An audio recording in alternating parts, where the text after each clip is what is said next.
kit. It'll get that situated. Nice. You know, this might sound dumb. I keep forgetting you have a cat.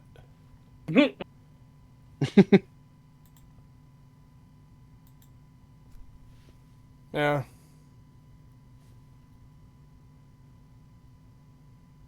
Yeah. We should be live now. Woo!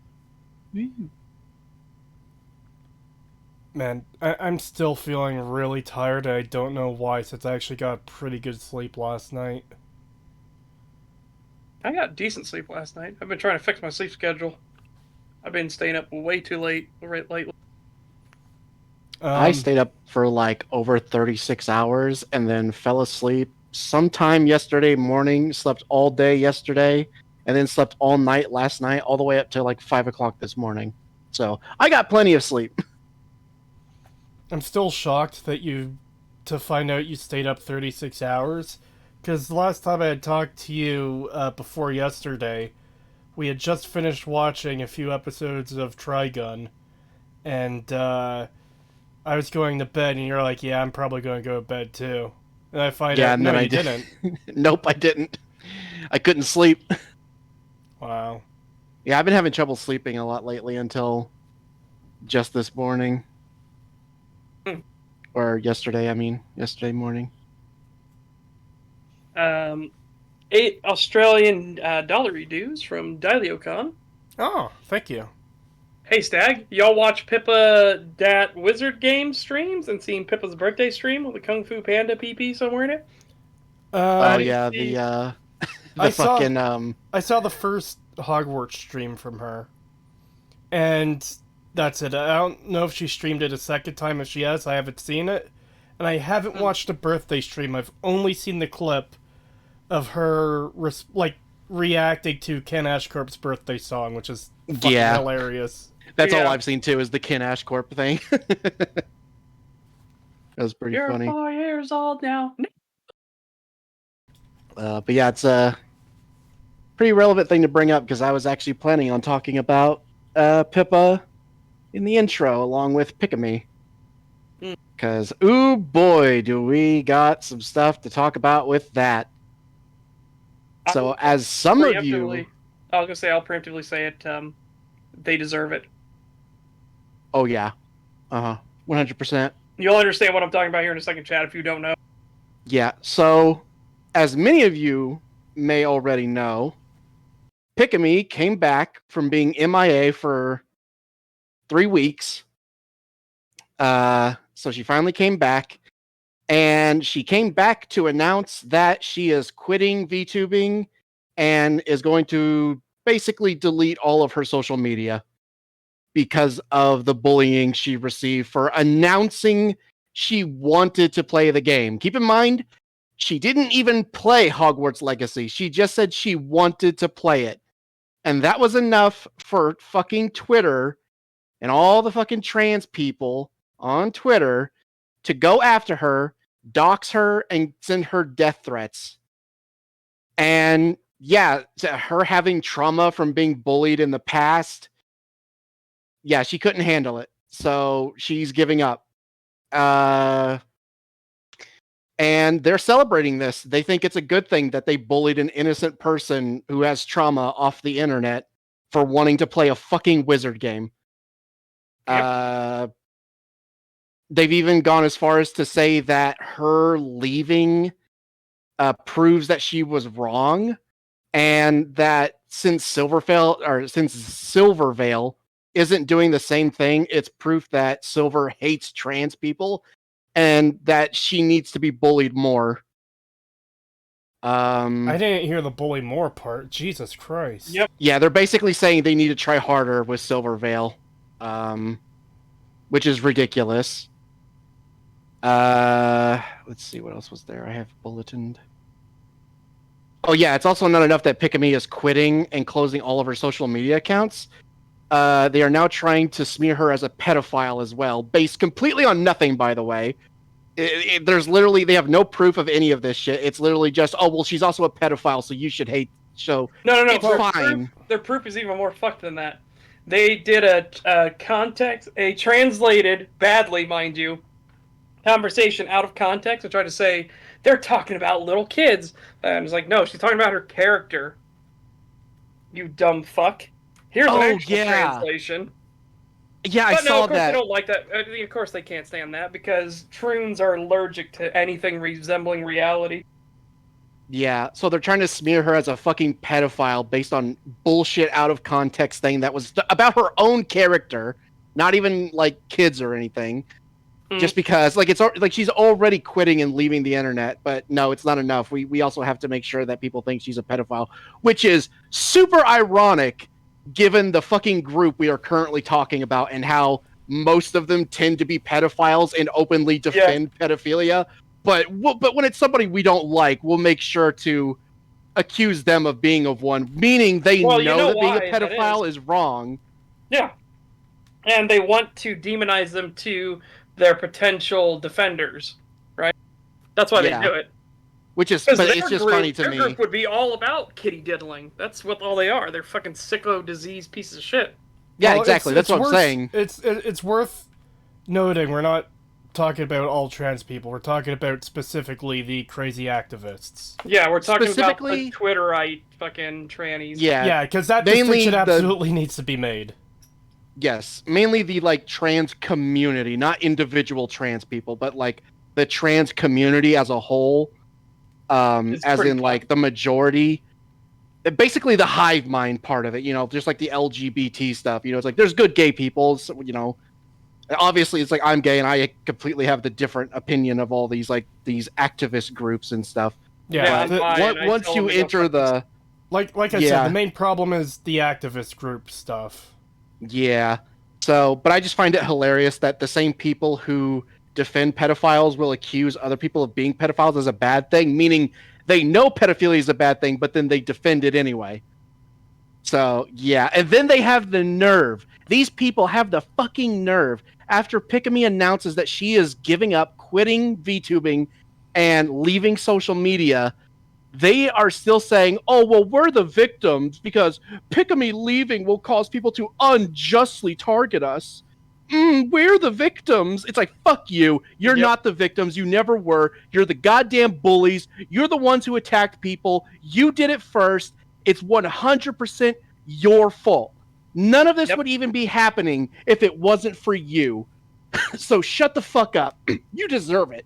Absolutely. You actually fucking deserve it. Speaking of deserve it, that's where I've come in and said I think they deserve it. 4chan has already gotten all of their contact information, knows all of their locations, has all these people's names and their addresses and everything, and they are going after them. Yep. Fucking deserved. Yeah, and it's hilarious that they're crying about this. So it's like, oh, so it's fine to dox a VTuber, reveal where she lives, reveal who she actually is, and send her death threats. Then when people respond in kind to you doing the same thing, oh, well, suddenly now it's bad because I'm a troon. Shut the fuck up. No one cares. You deserve it. Get over yourself. If you didn't want it to happen to you, you shouldn't have done it to other people. Yeah. So, and then, of course, this leads into the whole fucking Pippa announcing that she's going to play Hogwarts Legacy out of spite for the Twitter freaks. Yes. And of course, this causes fucking Twitter to lose their fucking minds. So now they're going after her. They're targeting her, sending her death threats, all the same shit they did to Pikami, trying to get her to leave. And wouldn't you know, we get a fucking piece of shit himself, the fucking goddamn CP agreeer himself, Vosh, comes out and is saying, oh, she's a fucking Nazi. This Pippa Pipkin's a fucking Nazi. She needs to be removed from the VTubing community. She's a problem. She's a Nazi. Which isn't going to happen, by the way. No. Everyone is basically on her side, and she could take it. That's the thing. Like, she could take it. She's a fucking professional shit poster at this point. She can handle it. She is a demonic rabbit, is what she fucking is. Which is great. Dude, it's we already talked about it before, and we've showed it on STAG before. She's demonic right. Her, She's demonic up until she allows her chat to bully her into buying, like, $200 worth of Build-A-Bear stuff. Yes, For a which series is she Yeah. doesn't funny as even fuck. like. It's like, I'm gonna get the snake. No, I'm not gonna get the snake. Get the snake. Get the snake. No, chat. Shut up, chat. I'm not gonna get the snake. Get the snake. All right, fine. I got the snake. The snake has been bought. Get the one with the sweat. Why get the one with the sweater? It's a snake. It doesn't need a sweater. Get some shoes for the snake. It's a snake. The snake can't use shoes. Yes, it can. If your snake can't use shoes, you're not trying hard enough. Yeah, and I just found it funny how in that fucking Vosh clip, there's somebody even calls out, it's like they even say like, but she has the trans colors, like, you know, in her character and banner and stuff. And his response to that is, well, Nazis love to co-opt symbols.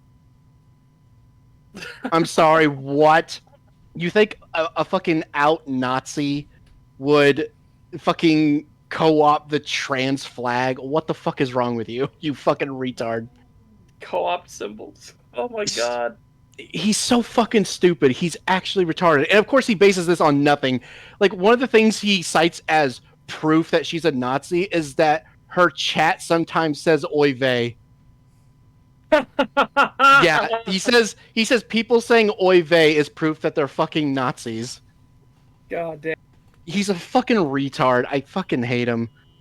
But yeah, so it's been a wild fucking ride. I just can't believe that all this shit has been happening over a fucking Hogwarts game. It's so ridiculous. Well, you see, Pagan, when you're a professional victim and crybaby, this is how you have to go from one controversy to the next. It'll never be enough. These fucking Troon Squad pieces of shit, it's never gonna be enough until they're dead and in the ground. I'm glad people mentioned it in chat, because that's the thing I was wanting to talk about too, is the whole thing with the editor, because that's interesting, isn't it? Yes, the editor! Oh, fuck. I've got the editor statement up. Do we want to go through the whole thing? Oh, absolutely. Probably Go take ahead, a few minutes to read. Yeah, I'd put that on screen too, so people Yeah, can see it. that's what I was going to do. There's the watch together window. And it's not working. Hold on. While you're fixing that, let's get these other super chats, because now we are behind. Yee. $5 from Itako the Tricky, thank you very much. Patrolling these bad takes on a good games makes me wish for nuclear winter. Oh. Yeah, it does. $2 from Ludwig Williams, thank you very much. Talk about me. Well, we mentioned you. There you go. Now another $8 from Dailyo Khan, thank you very much. Thank you. Not sure if you saw my comment. Pikami was bullied in the past for being mixed race and having blonde hair. Japanese schools are brutal. Yep. Yep. That's one of the things that's what I was mentioning when I said that she has past trauma with bullying is, yeah, she was bullied in Japan for being mixed race. Really badly. Like, she got it real fucking bad. And so she turned to the West for acceptance. And it worked, you know, like, she became a pretty successful VTuber here in the West. I think she even moved over here. And then this happened, and now she's leaving the internet because of it. And I think I've heard that she's also moving back to Japan. Oof. And it's like, that's pretty bad that you'd want to run back to Japan rather than stay in the West because of how badly she was bullied this time. It's like, Jesus Christ. That says a lot.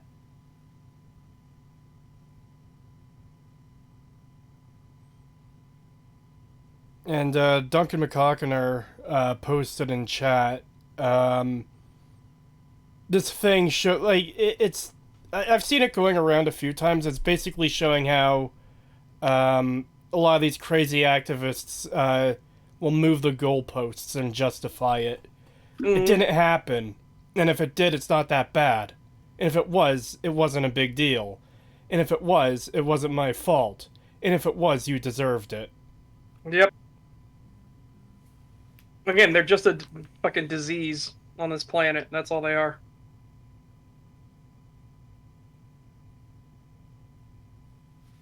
Yeah. And again, it's the crazy activists that are the problem. The people who treat every slight like, oh, you want to genocide us. Like that's the kind of the whole crazy thing about this in the first place is, oh, by supporting this game you're supporting the genocide of the transgenders. It's like what? How? J.K. Rowling doesn't even hate transgender people. Like it's just insanity. I mean, she might be getting there real quick, though, honestly. Uh, With this constant assaults on her, I think, now I'd be like, nah, I can see you being justified now, if you do yeah, hate them at this point. kinda, yeah.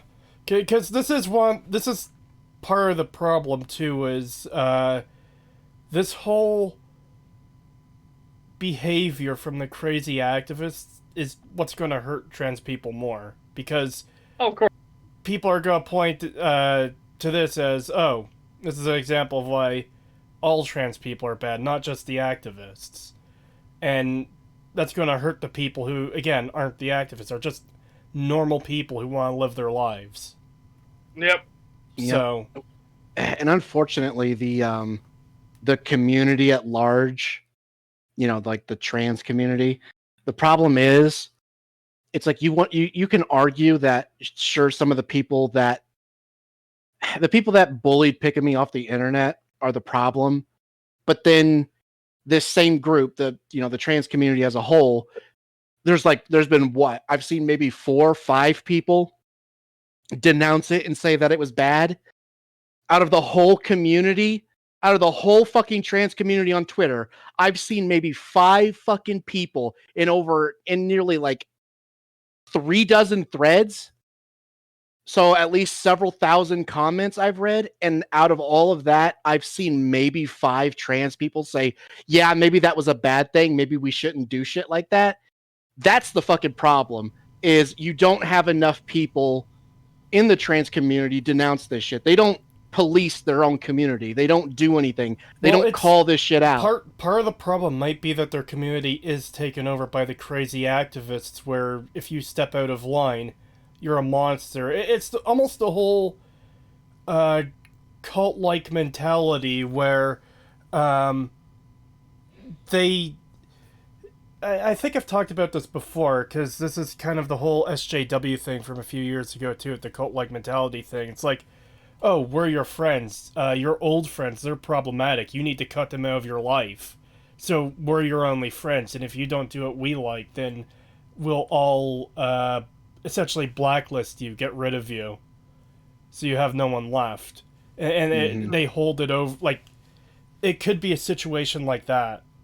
Well, it doesn't matter if it's a situation like that. Then that's the problem still for them. It's No, like, they'll have I the spine to know. stand I'm up not for it. saying it's not a problem. I'm saying that is the problem. That's part of why, that could be part of why people aren't saying anything. Well, I'm Yeah. sorry, they're so weak. The problem, no matter what, it's just the fact that so little people will say anything to denounce it or just anything. Yeah. It's a major problem, and it's like when these people say like, "Oh, you can't hate the trans community," it's like it's not all of us. It's like, okay, then why aren't you calling it out? Oh, because you're scared? Well, then you're pussies. You have no spine. That doesn't mean I should still like you. It doesn't matter. If you're not going to speak up about it, no matter what your reasons are, then fuck you. I'm going to hate your community. That's just all there is to it. Individually, sure, I can like individual trans people, but the community itself can go fuck itself. The trans community is awful. Same with the gay community. It's awful. I have firsthand fucking experience with that shit. I was in the gay community for a very long time. I fucking left that shit because it was awful. And I will never fucking say that, I support the gay community or that I'm a part of it because it's so horrible. I would never associate myself with it anymore. And Yep. it's the same thing with the trans community. It's fucking awful. Yep. Creetosis, it I sounds like a absolutely witch agree. hunt. That's because it is. It started off with them wanting to turn this game into a political statement by, oh, this game failed because of her transphobia. And when that didn't happen, it then became a witch hunt against anyone who's playing the game. Yep. And smearing those people. Like, even if it's just people who don't even know about the drama, just people who want to play a game they might think is fun. You don't actually know if they find it fun or not. It obviously varies from person to person. But, people just want to play a fun game, or they like the series overall, so they want to play it. And, you know, they're being attacked as horrible transphobes for it. It's like, there's no reason this game should be any kind of fucking purity test. Unless your purity test is literally, do you like Harry Potter? Because it's full of British people and cringe. That was my favorite shitpost. A guy refunded the game, and he goes, you know, it's completely deplorable and stuff like that. And he starts talking about There's Steam reviews, negative Steam reviews. Yes, vaguely talking about the trans community and stuff like that, and he says they will never be forgiven for forcing this horrible disaster upon us. How dare they make you play as a British person? the one I saw, was 3 Steam reviews in a row, all negative. The first one was something about transphobia. Second one was something about transphobia. Third one, there's British people in this game. That's all the review was, and it was negative. Yep.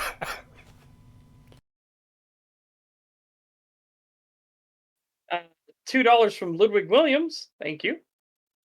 Favorite president? Mine is Theodore Roosevelt.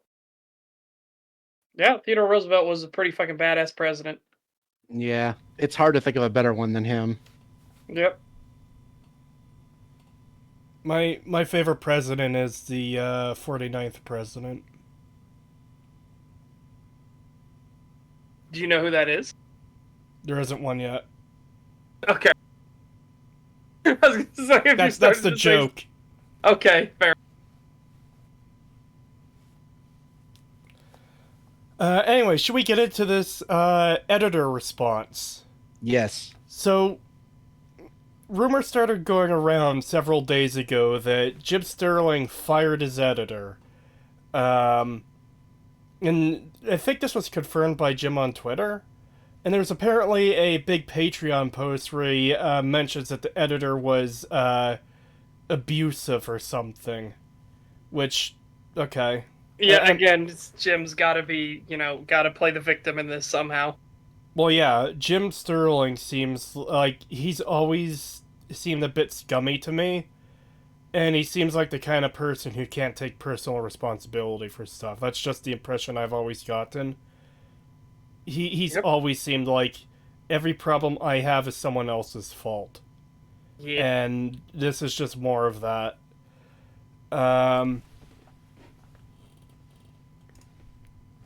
Alright, so let's go through this. As many of you know, I'm no longer working with James Stephanie Sterling. He calls Jim Sterling that every single time. I'm not going to read out the full name every time. Jim Sterling doesn't have the respect to have 3 names, so I'm just going to call him Jim Sterling or whatever. That's it, just Jim. Well, no, I don't want to call him just Jim, because... Well, maybe. My thing was, normally when I say Jim, I'm talking about Medicare, you know? Fair. Jim has a wife, apparently ex-wife, as we find out in this document. Spoilers. I'm no longer working with Jim Sterling in any capacity. They've recently posted a statement on their Patreon listing the reasons why, or at least their side of it. Complaints of emotional and financial abuse from me. I truly sound like the most ungrateful employee in existence who worked for the most righteous and innocent person ever created. I'm sure they worked very carefully on that statement as well. I've also been thinking about this statement I would need to write. For the last week, I've waited for them to write a post saying I was no longer working for the show. I had no idea if they would attempt professionalism or began complaining about me to others the exact same way that I apparently abused them. It appears like the latter. I started working with Jim Sterling in a full-time capacity in March of 2017. I agreed to start at $1,500 a month, because it was the average income I was making at a retail job at the time. The reason they offered me the job was because that retail job was constantly changing hours, and they'd be messaging me for help with projects, and I'd have to say no. So, I guess my first thing is what help exactly, because the editing on Jim Sterling's videos isn't exactly like... It's not great. Fine. Yeah, it's... I wouldn't even say it's good, it's just zooming in and zooming out of images. Yeah, it's really basic bitch at most charitable. God, I'm getting a phone call right now. I'll be right back. Uh-oh. Well, I guess we'll do a couple of these super chats again, because we're still behind. $2 from Just a Guy from Alabama. Thank you very much. Picking me leaving made me want to RP Judge Dredd IRL. Yeah. Yeah. Again, they got it coming. They asked for this. And then we have a membership message from SC437. Welcome to OWL. Well, there you go. Then $2 from Ludwig Williams. Jim Sterling Archer. If only. Then he'd probably actually be amusing. Slightly better quality than Movie Bob videos? Yeah. And now, don't get me wrong. Maybe that's what Jim wanted, right? Maybe that's what Jim Sterling wanted. He wanted that specific style, and the editor wasn't allowed to deviate from that style because that was this, mentally handicapped, deficient idiot's magnum opus. Maybe that's what he wanted, or maybe they're like, it must stay in continuity of our past works or something, But who fucking knows? I'm just gonna lay it out to this poor editor here. The editing was not good. Do you miss the old Jim, or was he always bad? He was always bad. He had good points on like being for consumer advocacy and stuff like that, but that was all like surface stuff. If you scratched even a little bit underneath the surface, you realize that Jim Sterling was always a scumbag piece of shit.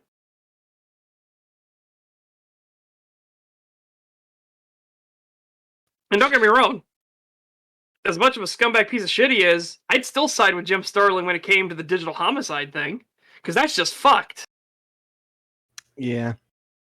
There was a time where I could stand to watch his videos and not be completely annoyed by it, but even then, it was like, because even back then, he would still bitch about capitalism or randomly bring up Trump and shit, and it's like, oh my god, shut the fuck up. Like, he'd make a good point, and then he'd ruin it with some lefty bullshit.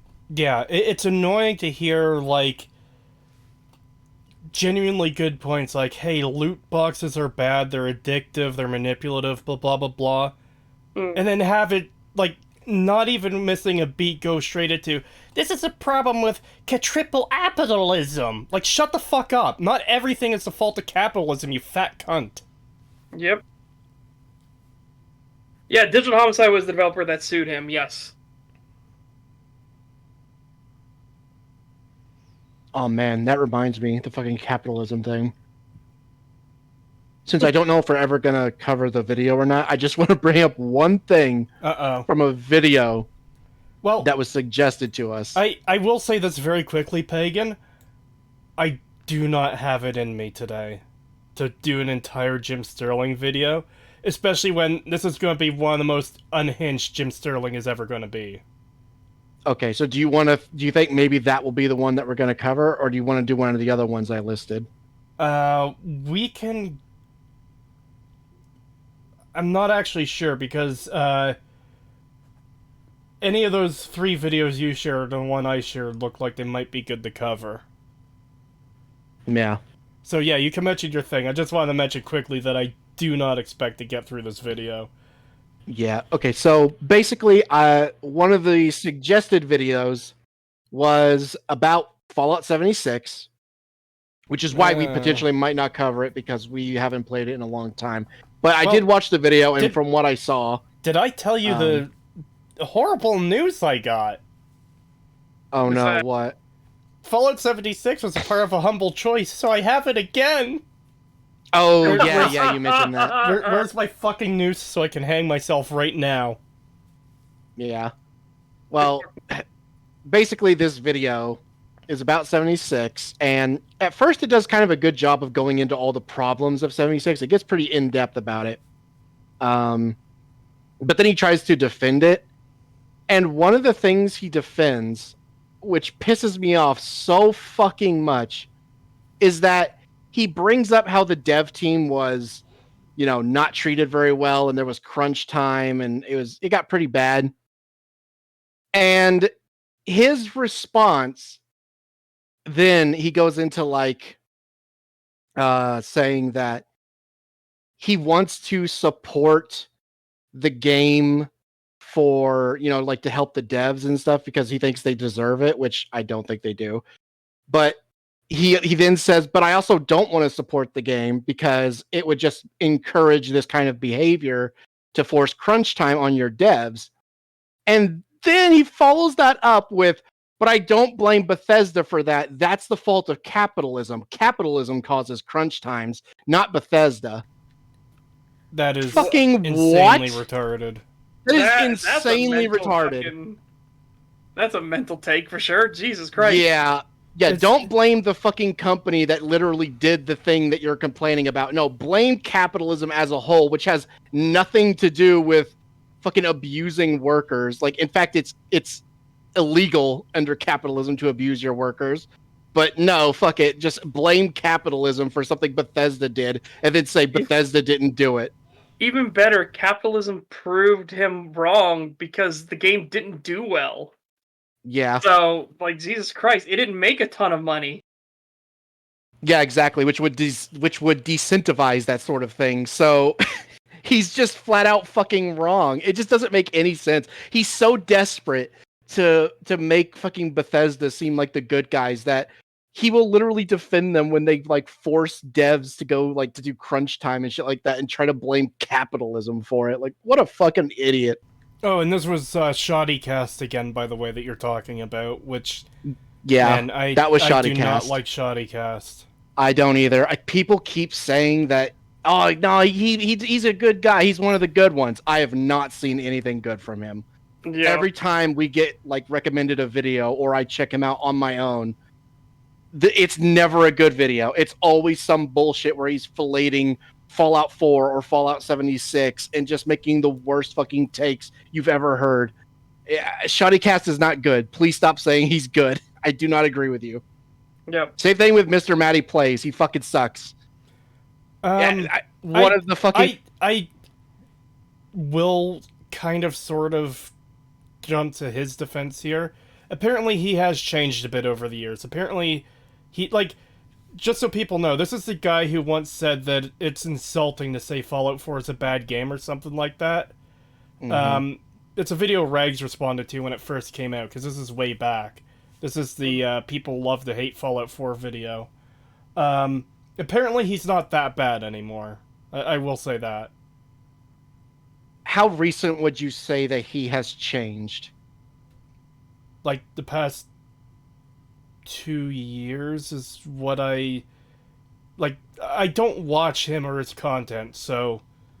Like, okay, I'm not, like, saying, he's a paragon of, whatever. I'm just saying he doesn't seem as bad as he does before, based on some bits here and there I've seen that people have shown me where he is being critical of Bethesda.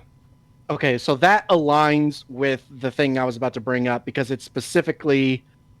It even has 2020 in the title. So yeah, he did a 2020 defense review of Fallout 3, yeah. And he basically says that the intro is flawless, and the characters and all of the characters in the game basically makes Fallout 3 a dream game, and that other people wish that they could make characters as good as the ones in Fallout 3. Yeah, Yeah, that's a exactly. fucking that's some clown So logic. Holy shit. yeah, so but that was from 2020, and you said that he changed around 2 years ago, which fits the timeline. So maybe he's better now, but man, his old stuff is shit. Holy fuck, it's bad.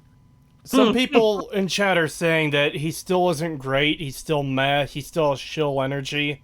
Maybe. Again, I don't watch his stuff. But I know someone willing to be a bit critical of Bethesda seems quite different from the kind of person who said something to the effect of, is like insulting to say that Fallout 4 is a bad game, or whatever that quote was. Yeah. Yeah.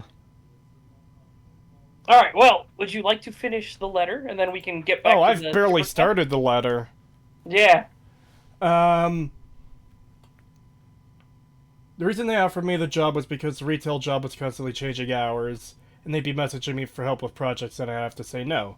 So when they offered me the position as art director, they said the goal was paying to have access to my skills whenever they needed. They told me when I started about how there would be growth, in quotes. Notably, they told me that every year I would be getting a raise. That seems pretty good, right? Yeah. I mean, that's how normal businesses work too. After a year, you get a performance evaluation.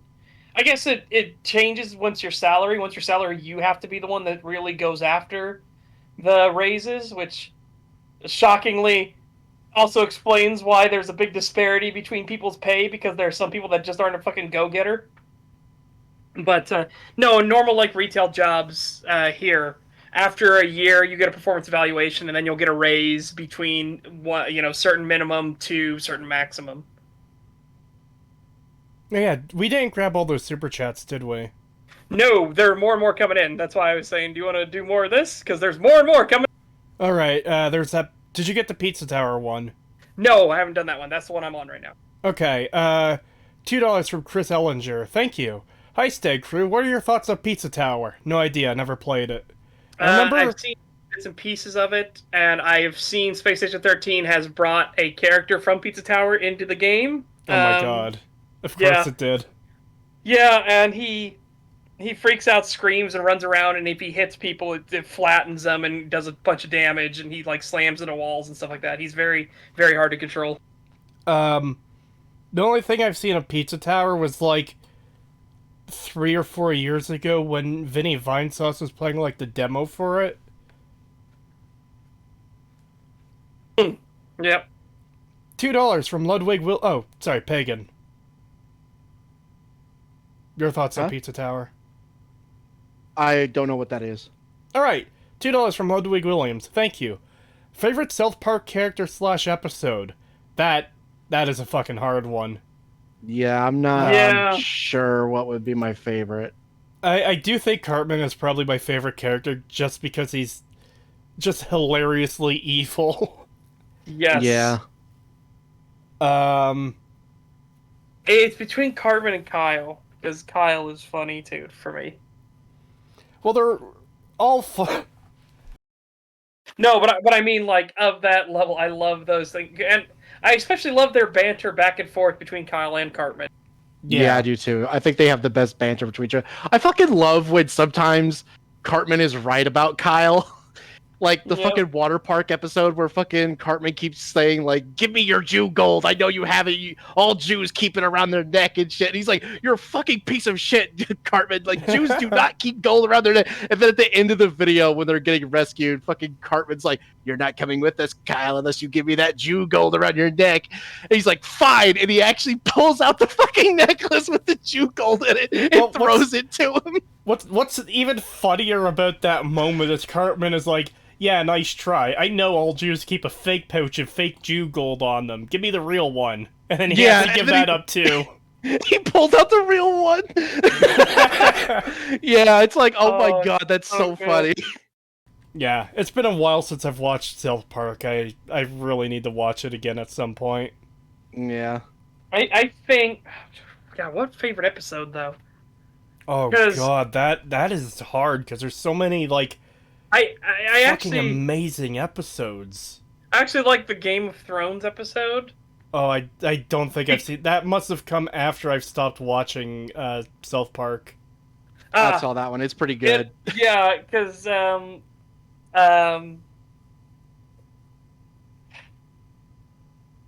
wow, good job. Randy gets a job working at a store before Black Friday, Oh and no. the guy is acting like Jorah Mormont, the guy in charge of the security line. He's explaining the bad things that are going to happen to them when Black Friday starts. And stuff. Oh, dude, it's funny as fuck. So that obvious thing, and all the security guards are in black. So Yeah, it's so for crows. so it's like the Um, Watchers on the Wall. The Watchers on the yes, Walmart probably or something like that. yeah, basically yes. And even better, the whole time, all the kids are obviously playing like, I am from the royal house of this and that. Well, Butters has never seen Game of Thrones, Of so he course. goes and gets rented it. He goes and rents it. He does not get what he thinks he got. Oh no. Is it another Lord of the Rings one?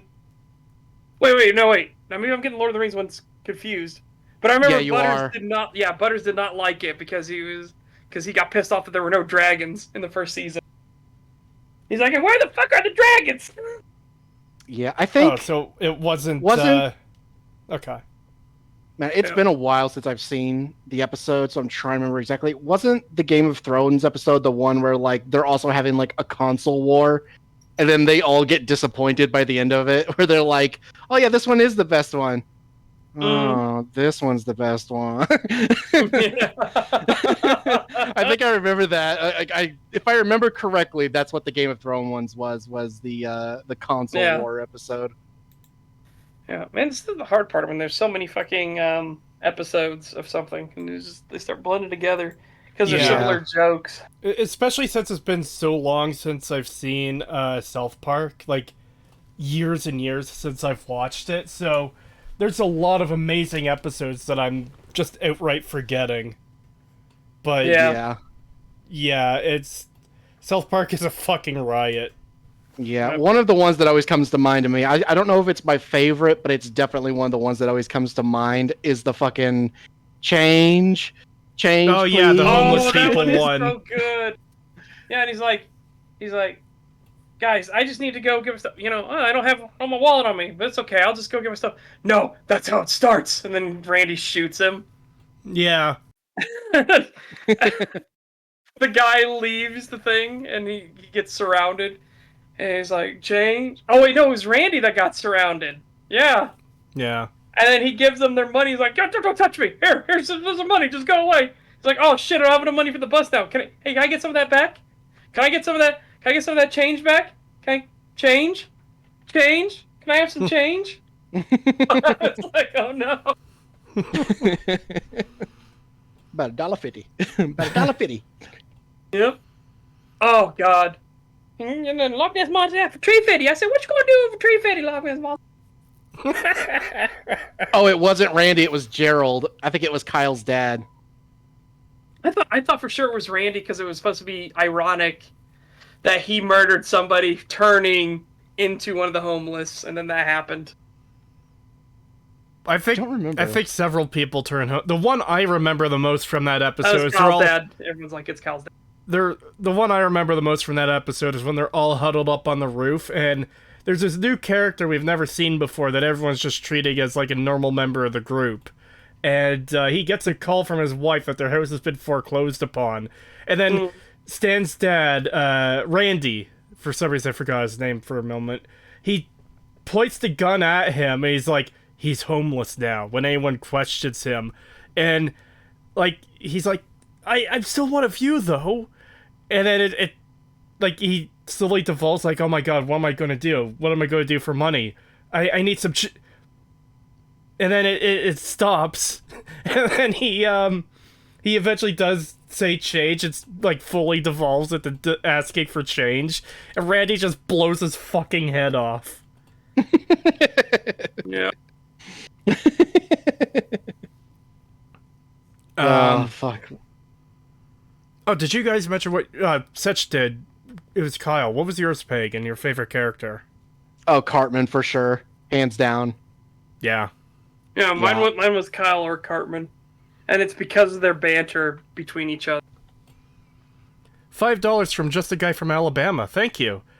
It is almost comical how the most zealous advocates of communism would be among the first lined against a wall. Yeah. Yep. Yeah. Oh, actually, speaking of communism, my community, really good turnout too. We watched the Death of Stalin on Saturday. That was fantastic movie, fantastic dark comedy, and of course, everybody's favorite. Anybody that's seen the movie Death of Stalin, you can guess who everybody's favorite character was. And yes, it was Field Marshal Zhukov, fucking big dick energy himself. Holy shit. From his very first appearance, when he walks in, he just has a literal fucking rainbow wall of medals on his chest. And he throws off his coat and says, "Right, now who do I have to fuck to get some lubrication around here?" It's like, damn! Zhukov is somebody you do not fuck with. Yeah, I had to go run errands on Saturday, and by the time I got back, I actually forgot you were doing it, but I'm pretty sure you'd already started, and me and Cree wanted to finish Trigun, so we did that. Yeah. Fair. I really like the original Trigun despite its tism. It feels like a late 80s, early 90s anime when it's a late 90s anime. Yeah, that's it's weird. One thing. Yeah. I found that very odd. I was like, oh, I think this came out either at the same time or after Cowboy Bebop, and it's way more rough. It's like, that's not good. In terms of animation. Yeah, the animation. Some of the background character dialogue is questionable too. Pagan showed me a clip that's literally Oblivion character dialogue, and I love it. It's like not even like you can't even be like, oh, it's a little bit better than Oblivion. No, it is Oblivion dialogue. It was exactly Oblivion dialogue. It was so fucking funny. It killed me when that happened. Also, the fucking some of the animation, that walk cycle when the girl goes up to him to cut his hair, that fucking killed me. Oh my god, I had to fucking show you that twice because it was so fucking funny. But yeah, the ending is what brings it down for me, and otherwise 7 or maybe even an 8 out of 10 show is brought down to like a 6 because of that ending. That ending was bad. And by ending, we're talking like the last 20 seconds of the episode. Yeah. Because it has very bad implications. Very bad implications. Kind of ruins Vash's character at the end, unfortunately. But you saw the Trigun CGI remake. We have seen. Pagan has seen 6 episodes of it. I've seen 5 episodes of it. Yeah, I wanted to get Kree through the first Trigun, the original Trigun show, and we also watched the movie together not too long ago. The movie was fucking amazing. I loved it. Yeah, the movie easily was the best. Really good. Easily the best. Yeah, definitely the best. So I wanted him to see that before I had him watch the remake with me, because I knew how bad it was, but he hadn't seen it yet, and he's been watching it with me, and yeah, he knows now. He understands my pain. It's so fucking bad. Like, it's so fucking bad. There's so many times of watching, especially that first episode, but the other episodes too, where I'm just like, wait, Pagan, pause. Okay, here's several issues with what just happened in the last 10 seconds of footage we saw. We were pausing it constantly because there was a problem. Like, every few minutes we pause it because there was a problem. We were basically EFAPing it. Like, okay, we got through 10 seconds, here's all these problems, let's watch another 10 seconds, here's all these problems. The characters are doing shit that makes no sense. It just... We'll be covering it at some point. Also, completely off topic, but fantastic fucking fan art. Holy shit. Yeah, I set that to go on screen. I haven't put it on screen yet, but here it is. Yep. Yeah, fucking 2 Fallout 76s today, old friend. Yeah. It's so good. Yeah, I fucking love Tentacle Dude stuff. It's always fucking hilarious. Yeah. Let's see. $10 from Zaxxon Raphael. Thank you. It seems like a lot of these communities that focuses on accepting everyone ends up as an echo chamber who crucify anyone who speaks out. I wonder if there's a connection. Opening the gates to let the unwashed Mongol hordes in might be a bad thing. Yeah. The fact is that any community is going to have people who come in who are bad actors who want to take advantage of that thing for whatever reason that is. With certain, I guess, identities, like parts of someone's identity, it becomes really convenient to be a part of such a group because you can use it as a shield. So, a great example is actually Jim Sterling himself, who now claims to be transgender and is blaming his dying channel on transphobia rather than him being a shit person who makes shit content. Yep. Because, again, he seems like the kind of person who doesn't ever like to take personal responsibility for his actions. So, honestly, it's perfectly in character for Jim Sterling to go, "Oh, I'm transgender, you're just transphobic for hating me now." When people fucking hated him before. The subplummet happened before he came out. Yeah. Yep. Or it started, I should say, before he came out. Yep. It's so annoying. I fucking hate it. He's so... He's just such a fucking idiot. Yeah. Ugh, I can't stand him. He was bad even before he came out, but man, after he did, he just became so insufferable. Well, that's the thing, because you say anything bad about him now, that's transphobia. So he can... I know. It's like he thinks he could get away with being even more of an insufferable piece of shit, because he could just keep throwing that out as a defense, as a shield. Yep. Yeah.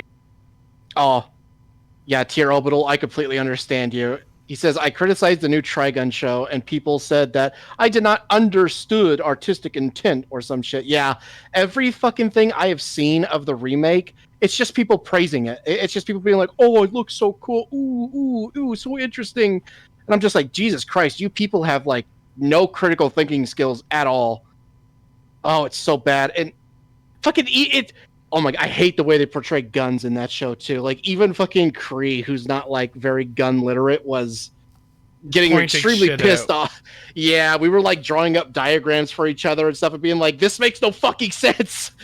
Like the gun would just explode. Oh, I hate it. I'm Pagan. Can you go into our chat and grab an image? Like, we posted a bunch of images from of Vash's gun in the original. There's like the one replica I sent you that looked really good. Yeah. And there was the shot from the show, so we could show, like, the original gun Vash has looks really fucking cool. Yeah, hold on. I'll grab the screen cap of the original gun. Because, like, I'm sorry, I know we're getting off track here, but now that I've seen the original Trigun, I do really like it. And the remake is so infuriating in so many ways. And the fucking guns is one of them. Because, hold on. Let's copy link.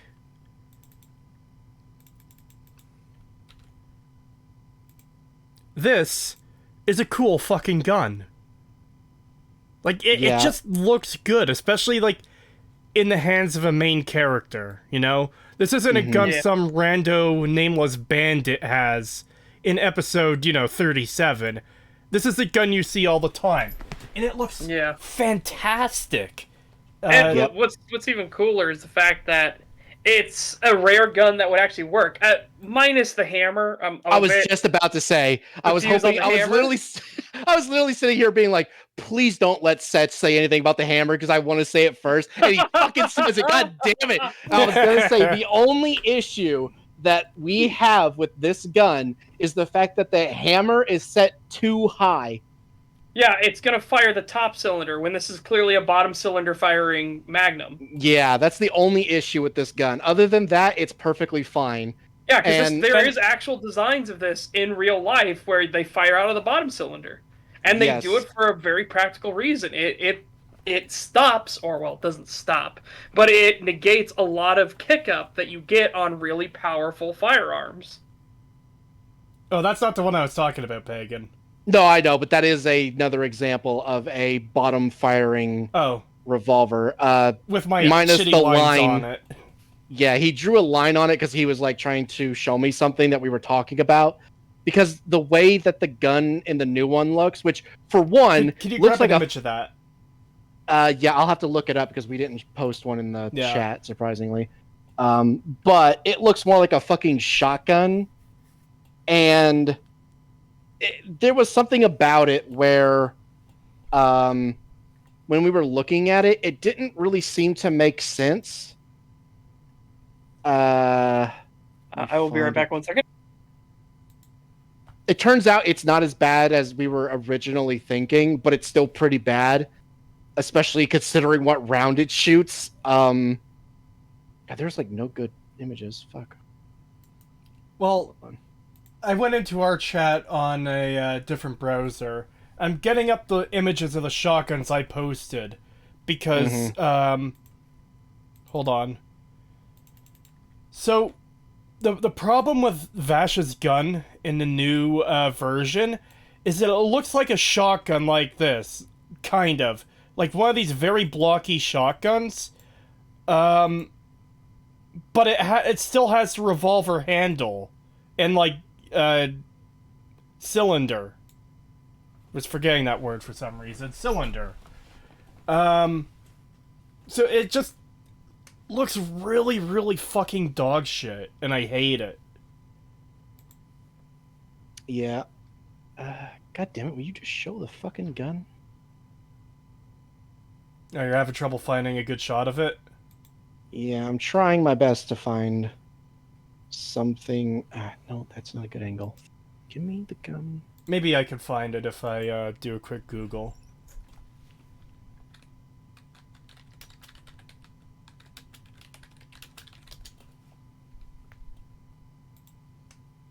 I searched for the remake, it's showing me images of the original. Yeah, I was having that problem too. I'm trying to find it, but Oh, I'm trying to get it. Here's it's a fucking. I hate when an image comes up in Google Images. It's just a fucking picture for ants. Yeah. Here's a side shot of it. Hold on, let me put this in our chat. Also, Vash's new design is fucking dog shit. I hate it. Yeah, it's really fucking bad. I can't stand it. Oh my god, yeah, I just had the same problem of a fucking image for ants. God damn it.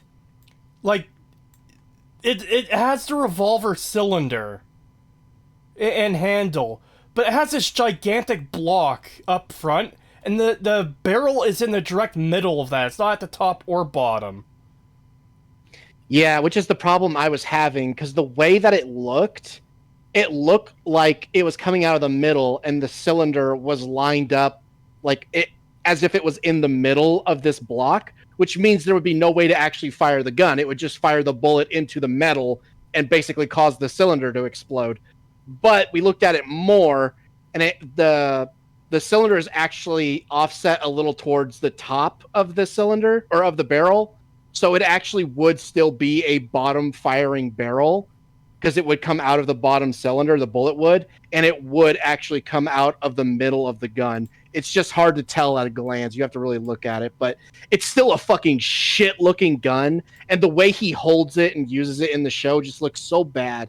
Yeah, It's so shit compared to the original, because in the original, he's an actual gunslinger who can quick draw his revolver. It even shows shots of him, like, balancing an egg on it and stuff, where he'll, like, draw the gun, like he'll put it away in the holster and then pull it out again and catch the egg midair. And it looks like he could actually do it with the gun he has, whereas here it's like it's literally a big ass fucking shotgun. It's like a one-handed shotgun, and I hate it. Also, just to point out the character design difference too, right? Look at how fucking lame he looks here.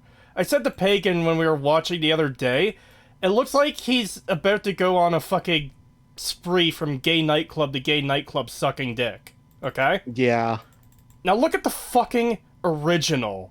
That is a cool fucking character design. Mm-hmm. Yeah, and that's the thing. When he gets serious in the original, he looks fucking badass. Whereas when he gets serious in the remake, he looks no different. He looks exactly the same. There's no difference. Oh god, he looks like a Gen Z internet influencer. He does! Yeah, he does. He just looks so fucking awful. Everyone looks so awful in the fucking remake. They just straight up got rid of Millie for some reason. They got rid Hold of on. fucking Best Girl. That's a bit specific, Kree. Are you alright? No, I'm pissed off because the design is shit! I hate it! Yeah.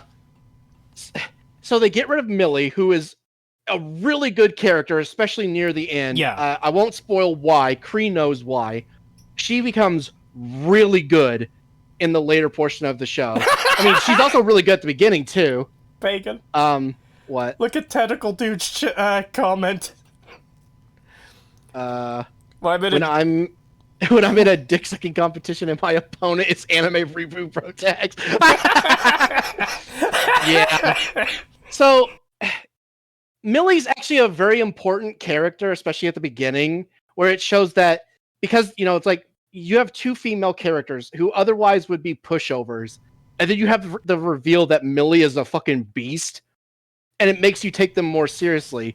Whereas in the remake, they completely replace her with some random dude called Roberto De Niro. Roberto De Niro. Yeah, and he's literally a fucking nothing character. He's basically completely worthless. He's a nihilist, but in the worst kind of way. And for whatever reason, he gets Meryl's Derringer. So Meryl just has no autonomy whatsoever. She's literally just there to be like, oh, I'm happy now, or I'm sad now, because this is how you need to feel. Well, they completely changed Meryl's character, too, because in the original, she had that kind of, I'm not sure how to describe it. She's a bit headstrong, but, like, basically, I'm not going to back down type deal. Yeah, she's very independent. We'll just say that she's very independent, and she can hold her own. But she's also not a bitch. You like her. Yeah. She's a well done, strong female character. That's the thing. They both are. Both her and Millie are. In the remake, she is just fucking nothing. She's timid and stupid. Yeah. Like, very first episode, right? They're driving a car through the desert and it dies, and she's like, "Oh no, I forgot to charge the car." Keep in mind, like 5 seconds ago, there was a gigantic sandworm, like hunting for food, and they just don't even react to this. And now their car is dead. Like, surely it's coming after them. Yeah, they're gonna have to walk across the the fucking desert, but no, nothing comes of it. It's just a stupid thing in the background. But they get to the bar, and she says something, and the bartender rudely is just like, "You're gonna have to speak up if you want me to do anything for you." And she's just like, "Oh, I'm sorry." And it gets all timid, and it's like she would not have done that in the original. Yeah, they fucking ruined Meryl. And then you get fucking obviously Vash, who is just a fucking pussy, like even more so than the initial stuff in the original. Yeah, because he's part of his thing in the original. It's not really a spoiler since you get it right away. He doesn't like violence. He doesn't like killing in particular. So he tries to solve conflicts peacefully. And, it's really enjoyable to watch throughout the show. But, he'll sometimes, like, act kind of goofy. But that's, like, when people's lives aren't on the line.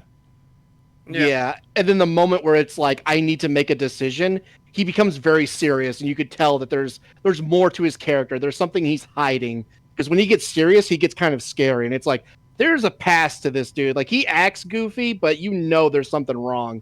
And yeah, we get the reveal towards the end of the show that this dude is tragic, immensely so. But yeah, so obviously you have the problem with Vash, and then you get to Wolfwood. I can't stand what they fucking did to Wolfwood in the remake. Wolfwood was such a good character in the original. He was actually one of my favorite. I probably liked Wolfwood more than Vash in the original. Like, not a huge amount. Hard for me to tell because I really like them both. Yeah, I really like them both. It's hard for me to pick, but I kind of lean towards Wolfwood being my favorite. And they just completely fucking ruined him in the remake. He looks awful. He dresses like a fucking, for lack of a better term, a British cigarette. Yeah, just fucking awful. He grinds on his gun constantly. Anytime he goes to shoot this thing, he has to like twirl it against his crotch now.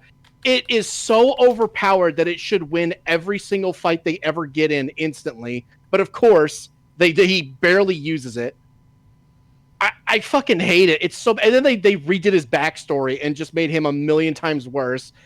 They changed him from a priest to an undertaker and make him like anti-religious, which he was not in the original at all. He was an actual priest who believed in God. In fact, it was a pretty big part of his character because he actually questions whether or not he did the right thing later, and it's really important. But I fucking hate it so much. The remake is so fucking bad.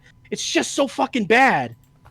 I'm grabbing images of Wolfwood right now so chat can see them. Because, like, it's a simple design in the original, but it's one of those simple designs that works and is recognizable. Like, he's a really cool character. Yeah, he looks so fucking cool in the original, and then in the new one, he just looks so fucking gay. Let me find the remake version. Yeah. Pagan, you're gay. You're legally allowed to say Siggy. No, according to YouTube, I am not. Doesn't matter if I'm gay. I'm not allowed to say our own word, apparently. Yeah, it's fucking ridiculous. All right. Is the clip... I was going to say, do we want to keep going with some of these other super chats? Right, yeah. $10 from just some guy online. Thank you.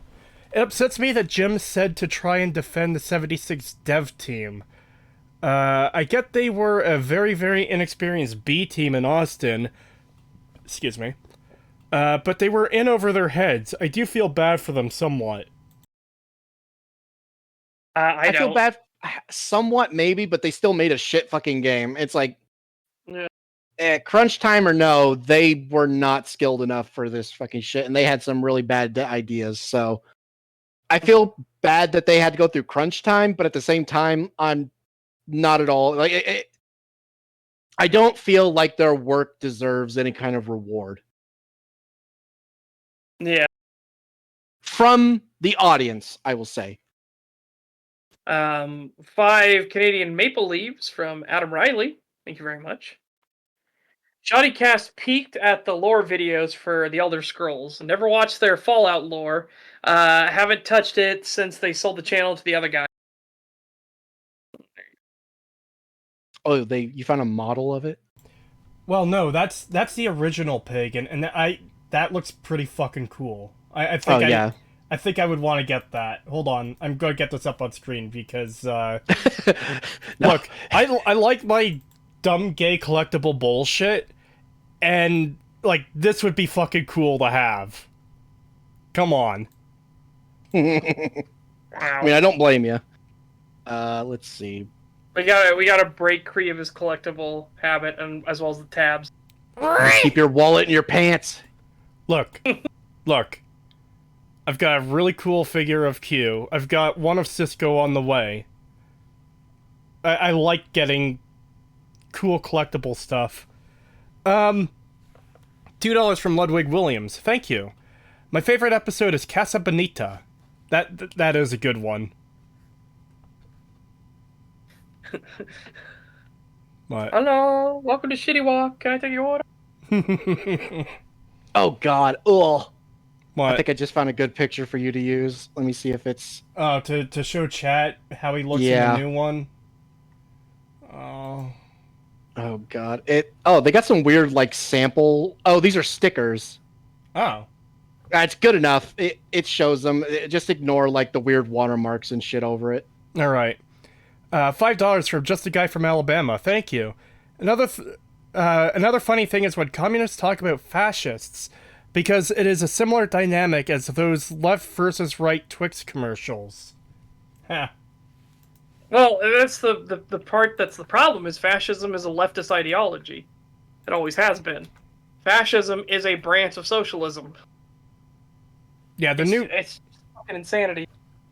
I've got this up on screen now. The new version of Wolfwood just doesn't look as good as the old one. Especially, like, when you see him in motion. Maybe after we get done these super chats, we could show that clip of him opening up the gun from that one episode, Pagan. Yeah. That one's the part I really hate. Yeah, that's another big thing I fucking hate about the show is the animation. Because everyone moves so weirdly. It's just so unsettling to watch. Because it's so unnatural the way everyone moves. And nobody can have like a still moment where they sit still and think about something. They have to have like a video game fighting pose whenever they stop moving. And I hate it where they do like that weird dance when you hover over them. They have to do that all the time, and I hate it. It looks so bad. I think I found a clip of that thing for when you're ready for it. Yeah, put it into the watch together, but pause it right away. Yeah. I'll need to go a little bit forward. I'll have to skip to 16 seconds, but yeah, that's fine. Yeah. $2 from Ludwig Williams. Thank you. America seized the Philippines in 1898. Alright then. $2 from SD437. Thank you. Hey Cree, what's your favorite weapon in Fallout New Vegas? Rat Slayer. Really? Rat Slayer is great. I like Rat Slayer. Because it Yeah, accurately labels everyone I'm killing.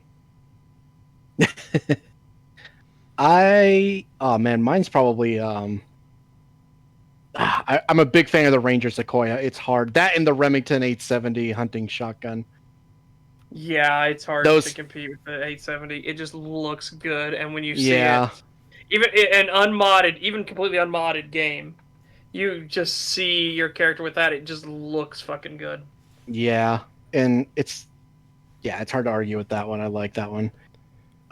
I would say the lever action shotgun, but it's a 20 gauge, which isn't bad, but it's like, oh man, if I just had like the 1817 version with the 12 gauge, oh, that'd be nice. Creetosis, when I was talking about left Twix versus right Twix, I was referring to how they are exactly the same thing, but described differently. Yeah, that's fair. That's, again, I put that together afterwards because that was the joke they always made in the Twix commercials. Where, like, they'd have, like, meanwhile, in the left Twix factory, and then they'd be like, guys, I can't really tell a difference between these two. And then, like, a thing would come down and suck him up and shoot him into the right Twix factory instead. Because he couldn't tell the difference between them. Jacob Yates, welcome to Owl membership. Thank you. And chat jumped again, so let me just scroll. Okay, yeah, so there's only two more. $5 from SC437. Thank you. Communists hate the only thing they ever made that ever worked, the AK-47. Well, it wasn't the only thing that they made that ever worked, but it's definitely the most fucking iconic and one of the most utilized weapons platforms in the entire fucking world, yes. Yeah. Absolutely. £5 from Threadnought. Thank you. Creed. Look up Motoko Kusanagi or Kusanagi figures to annoy these two. Also, she's stacked and looks menacing for someone who is waifu material. Oh. I have no idea who that is. Motoko Kusanagi, huh? Alright.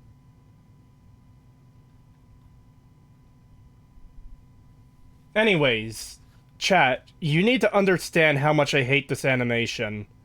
I genuinely hope all of you hate this as much as I do. Because if you've seen the original Trigun, even if you've just seen the fucking movie Badlands Rumble, which is really good, highly recommend, you could tell just by the movements that this is not who Wolfwood is. Yeah. And It's it just so it weird. looks bad. It doesn't fit the character. I hate it.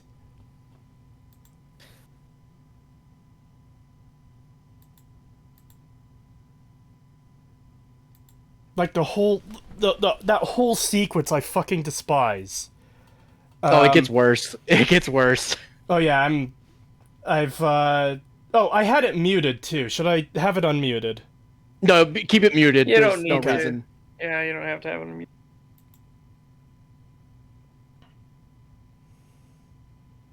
It's just overly show off and flashy when It's it so doesn't need to stupid. be.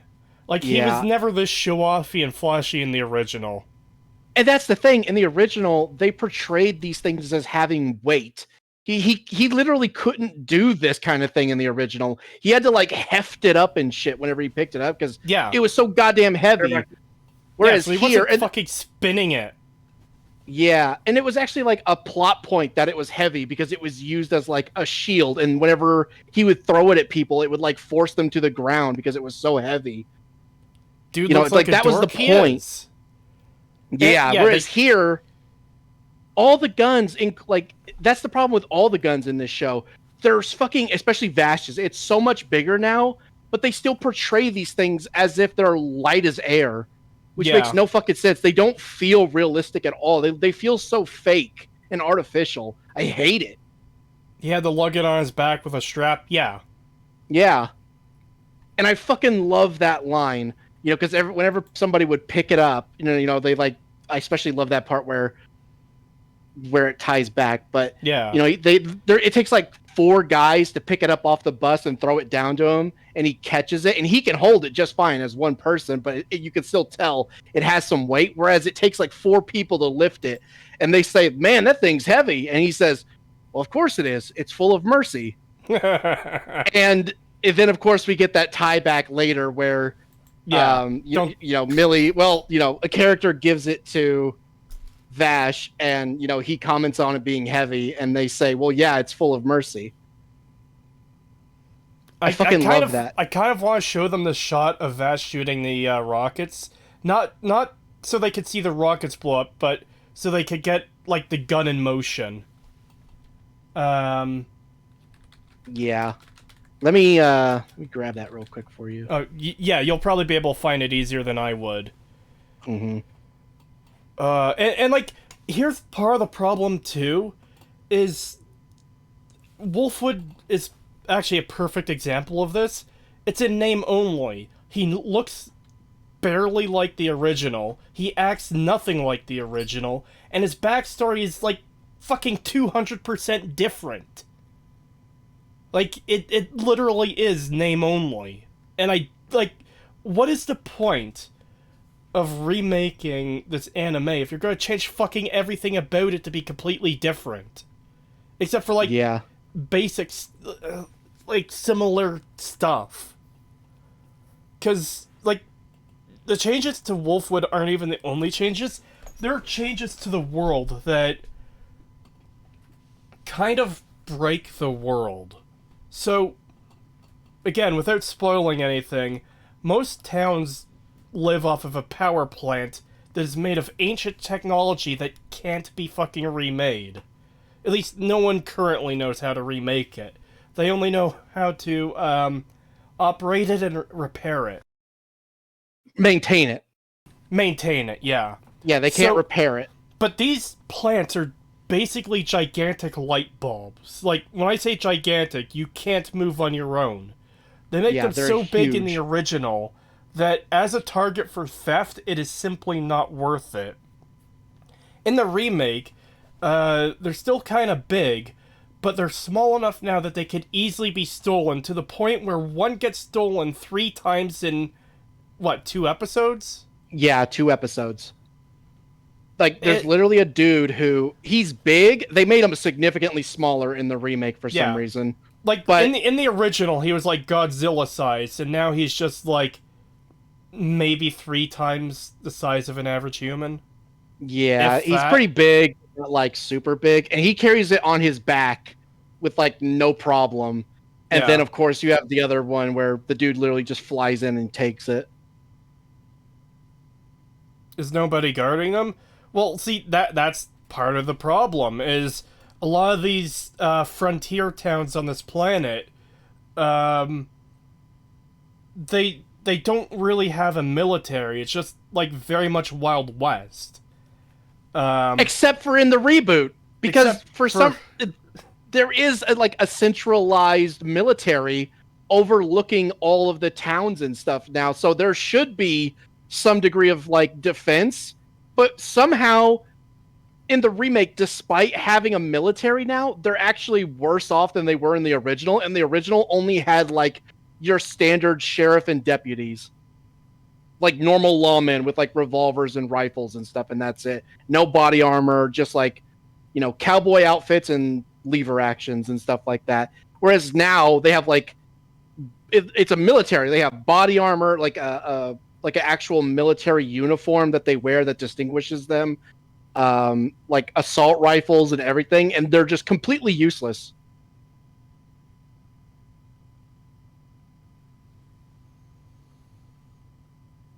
So how bad is the video? Oh, we haven't even returned to the video yet. We were starting to read through the editor's response to being fired, and then me and Pagan started talking about Trigun because we're mad about it. Because the new version sucks so much ass. I fucking hate it, man. It drives me insane. God, I pulled up that clip, and I saw that one part again, and I'm just like, man... You say that one part, which part exactly? Because the entire scene is fucked from beginning to end. Okay, well, that's the thing. The entire episode is fucked from beginning to end. Well, that's the thing. It's actually the one part that I didn't hate. It's like, oh man, this almost could have been good. Oh. But then, because, you know, like there's that, because in the original, we know that Vash is really good at dodging bullets and stuff. Right, and that part. Yeah, and here, but you know, in the original, they had to skimp on the animation, so there's no like in between frames. When he dodges, he just kind of teleports around, which looks weird. And it's not supposed to actually look like teleporting. And then here they actually put in between animation between that stuff, and it actually looks pretty decent. Even the way he like knocks the dude out looks pretty decent, but then everything else looks like shit. Yeah. So I'm gonna bring this back up. I've still got this muted because we don't actually need the audio. Yeah. Look how fucking shit this gun looks, okay?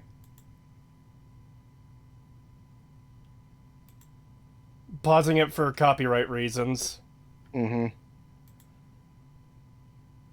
Oh god, I forgot that he shoots the gun to fucking... Oh, so we get to see the dodging, though. Yes, we do. Okay. Before you continue, I want to say something. I want to say two things. One... Before this, the dude shoots the fucking bullet out of the air as Vash goes to grab it, which I'm going to tell you right now, if a bullet struck another bullet, the one that got struck definitely would not be intact. Yeah, okay, he would not be able to fire it. Yeah, you wouldn't be able to chase after it and then use it like fucking Vash does. It's ridiculous. Secondly, as the bullet is so small compared to the gun size, yes, that was our problem too. This is a 22. That's the thing. This is the thing I was just about to say. As some of you may have noticed when he loaded that in, that was a 22 long. This fucking chunky ass gun that looks like it should be firing like 500 S&W rounds or like a 45-70 government round fires a fucking 22 long. Which is like one of the smallest calibers. Yeah, it's slightly bigger than a 22 short.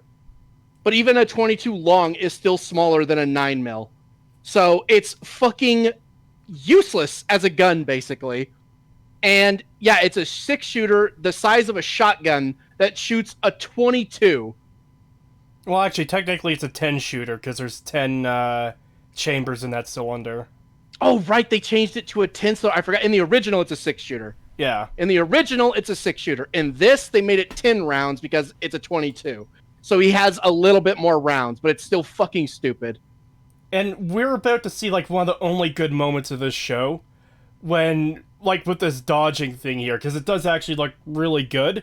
And it's one of the few things in this show that even looks good, because most of the animations and everything else sucks. I hate it. Yeah.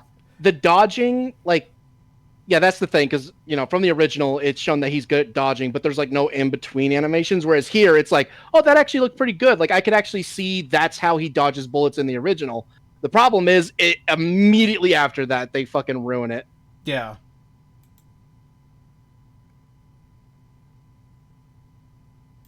Like, it's just really fast, and that works for him. Yeah, that looked pretty good. I actually like that animation. I still don't like the way he looks. His design is still awful, but that one animation is pretty good.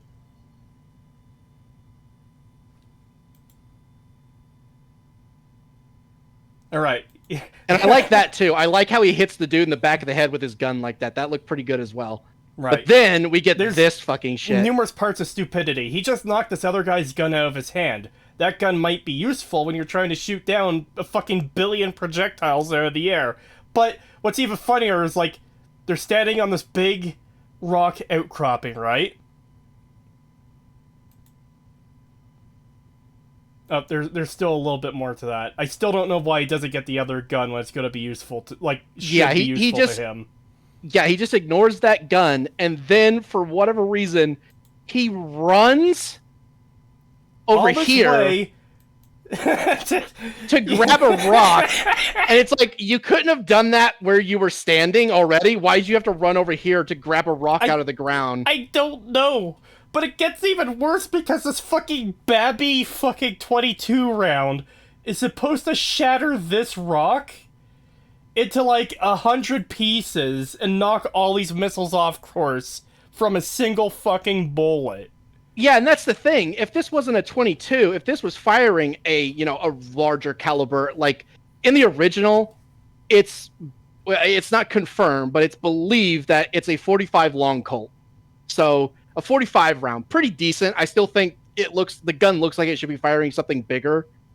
Oh, hold on. But what the fuck is wrong with his arm? Fucking spoilers! That's what's wrong with it. Yeah, unfortunately, I can't tell you what's wrong with his fucking arm in the remake, because if I do, it'll spoil the original. Because you're not supposed to even know about this fucking arm until halfway through the goddamn show. And even then, you still don't get the full backstory with it. You don't know why it's fucking weird in the fucking show. And it isn't until like the last 4 or 5 episodes that you find out what's wrong with his arm.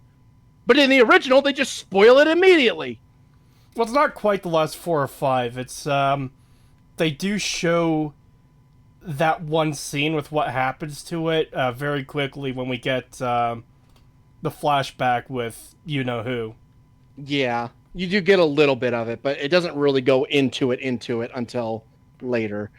But yeah, but here they just fucking goddamn do it immediately, and it causes so many problems too because of the design of it now. And it's immediately treated like a joke too, like literally immediately. It's so annoying because in the original, like, it's hidden, but here it's not. And he's supposed to take out all. First of all, these missiles have been bearing down on this area for several minutes now. They're rocket propelled downwards. They should have hit several times over. Yeah, and here's the thing, because some of the chat might not know what these missiles came from. They're not from like a satellite. They're not from like some orbital satellite or something. They're from a dude who just randomly pulls out a rocket launcher from his fucking ass, shoots it up into the air, and then it turns into like a cluster charge thing where it sends out a bunch of smaller rockets that come down. And this was supposed this was supposed to be in like an honorable duel, and he shoots these in the air when they're going to kill himself and his own men. And it's not even like the show writers didn't realize this, because they literally have his own men fucking say, "Oh my god, you're going to kill us all," and run away. Yeah, it makes no fucking sense, especially because the setup for it. I hate it. The whole reason this is even happening in the first place is because they're about to arrest Vash. They catch him and then they start beating him.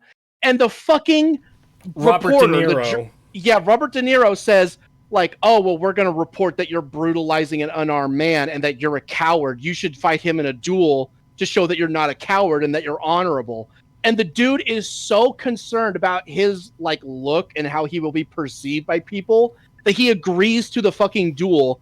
And then as soon as they get there, fucking Vash is like, "Well, I don't want to fight. Isn't this stupid?" And he's like, "You know what? This is stupid." And pulls out a fucking rocket launcher, says, "Well, let's make it more fun." Shoots the fucking thing into the air, and all these cluster bombs start coming down. And everyone's like, "You idiot! You're gonna destroy the entire town. We're all gonna die." Even his own men are like, "Boss, you're gonna kill us all!" And they all start running away. And it's like, why did you just do this? You just agreed to the duel because you were afraid your image was gonna get hurt. Now you're gonna blow up the entire town based on nothing. You guys haven't even had a chance to fight yet. Creetosis, why did they slap the Trigun name on this dog shit? Because fuck you, that's why. Yeah, and I the worst hate part it. is, this isn't even Western. This isn't even a Western-made anime remake. This was made in Japan. Also, look how retarded this is. One bullet and that rock is going to stop all of these. God, I hate the design of that gun so fucking much. Yeah, and it's a 22 round. Again, if it was firing a 45-70 Gov round or a fucking 500 Smith & Wesson, I could understand that it would explode the fucking rock. A 22 ain't gonna do shit. Tier Obatil in chat is also pointing out something we forgot. Do you remember how that bullet ended up on a cliff? Because a random normal girl managed to throw a small fucking round upwards like 10 floors. Yeah. So Yeah, I forgot about that. Vash went to the duel without any bullets. He forgot that he had no bullets in his gun or on him. So that's when he starts freaking out, running around like a weirdo, crying.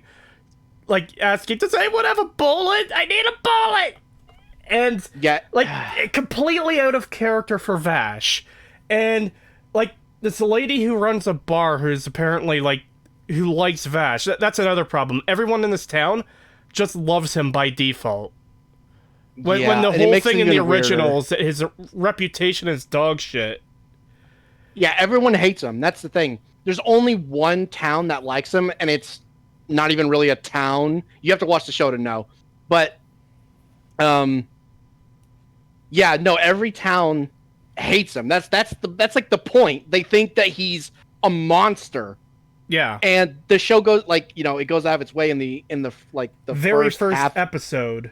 Well, yeah, the very first episode, but like the first half of the season or of the series shows that he's actually a really good guy, and he's kind of a bumbling, you know. Oh, like, you're talking about the original. Yeah, the original. Okay, yeah. And, you know, but he has a horrible reputation that is not really deserved. But here, it's like, no, they just do away with that. And they're like, oh, yeah, no, we love him. He's great. And it's like, okay, well, you already ruined the character. Yeah, very first episode. Sorry, I'm still kind of sick right now. Very first episode. Oh, hey, it's Vash. We all love Vash. And it's like, really? Because, oh god, I hate it so much. What do elephant guns shoot? This is what I was talking about, by the way. The bullet tube is in the fucking middle. Yeah.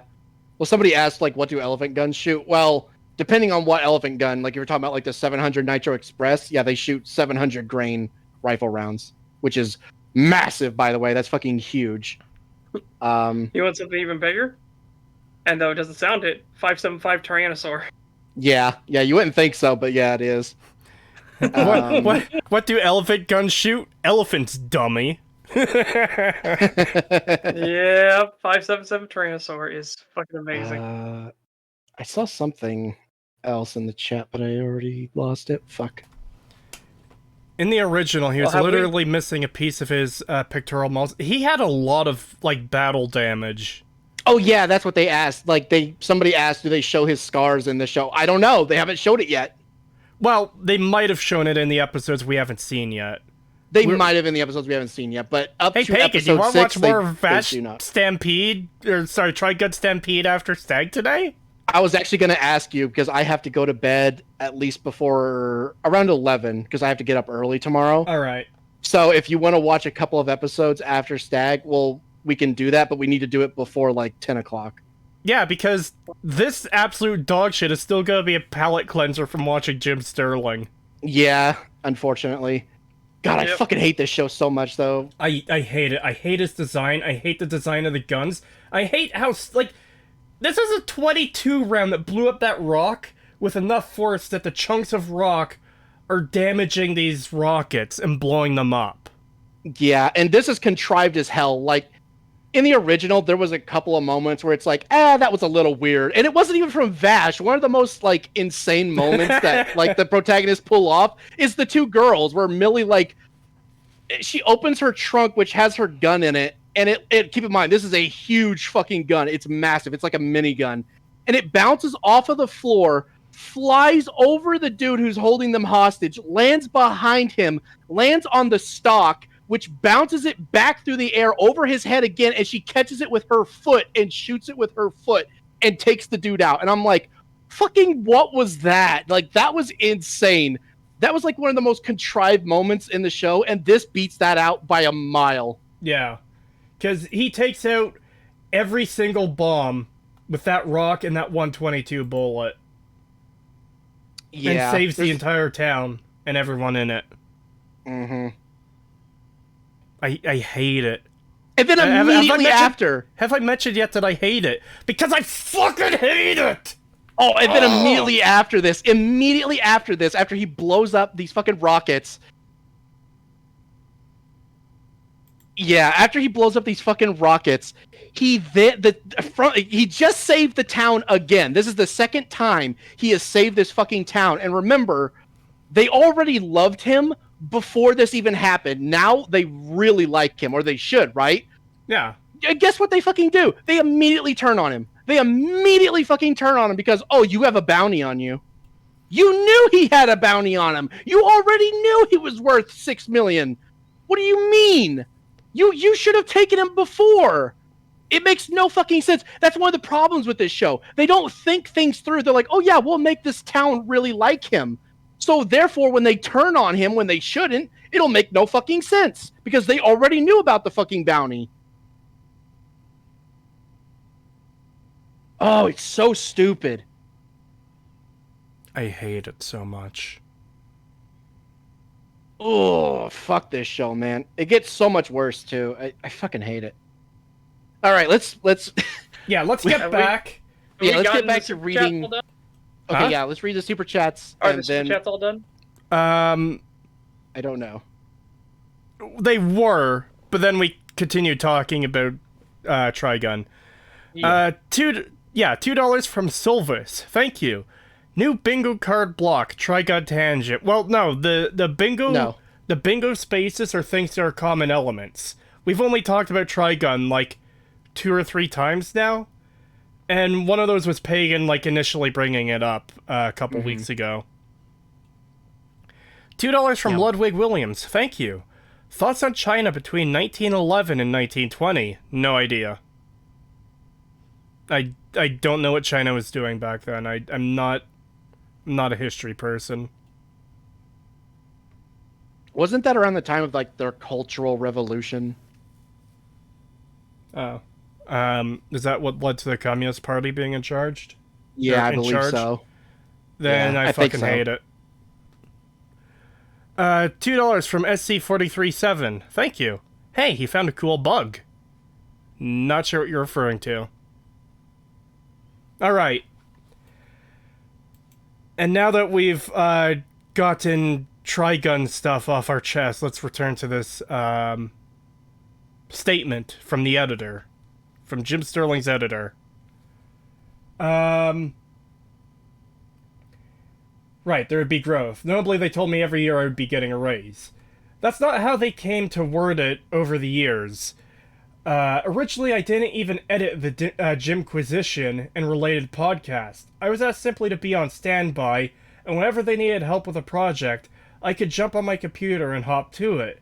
I would create strange little images, make physical props like the Cornflakes homunculus mask, and various graphic design works like redeveloping the website. Whenever they weren't asking me for help, I kept myself busy trying to come up with more ways to contribute. Eventually, after editing a few podcast episodes when Laura was out, I asked if they would like me to just take over editing those. Might as well, since I was hired to be on the clock regardless of work. Once that happened, I began editing all of those, including Spin-Off Doctors and eventually Boston's Favorite Son. I have no ideas what those are, whether those are shows or other podcasts he's on. The podcasts had a reputation for them constantly interrupting each other, mostly due to the lag, which immediately stopped when I began editing, as I would spend long hours moving audio to make it sound as legible and natural as possible. After some time, I asked if they also wanted me to edit gameplay videos, Gympressions, and soon the Gymquisition. Within 2 years, I was editing almost everything, in addition to whatever else they asked me to help with. Many of those things did not involve work at all.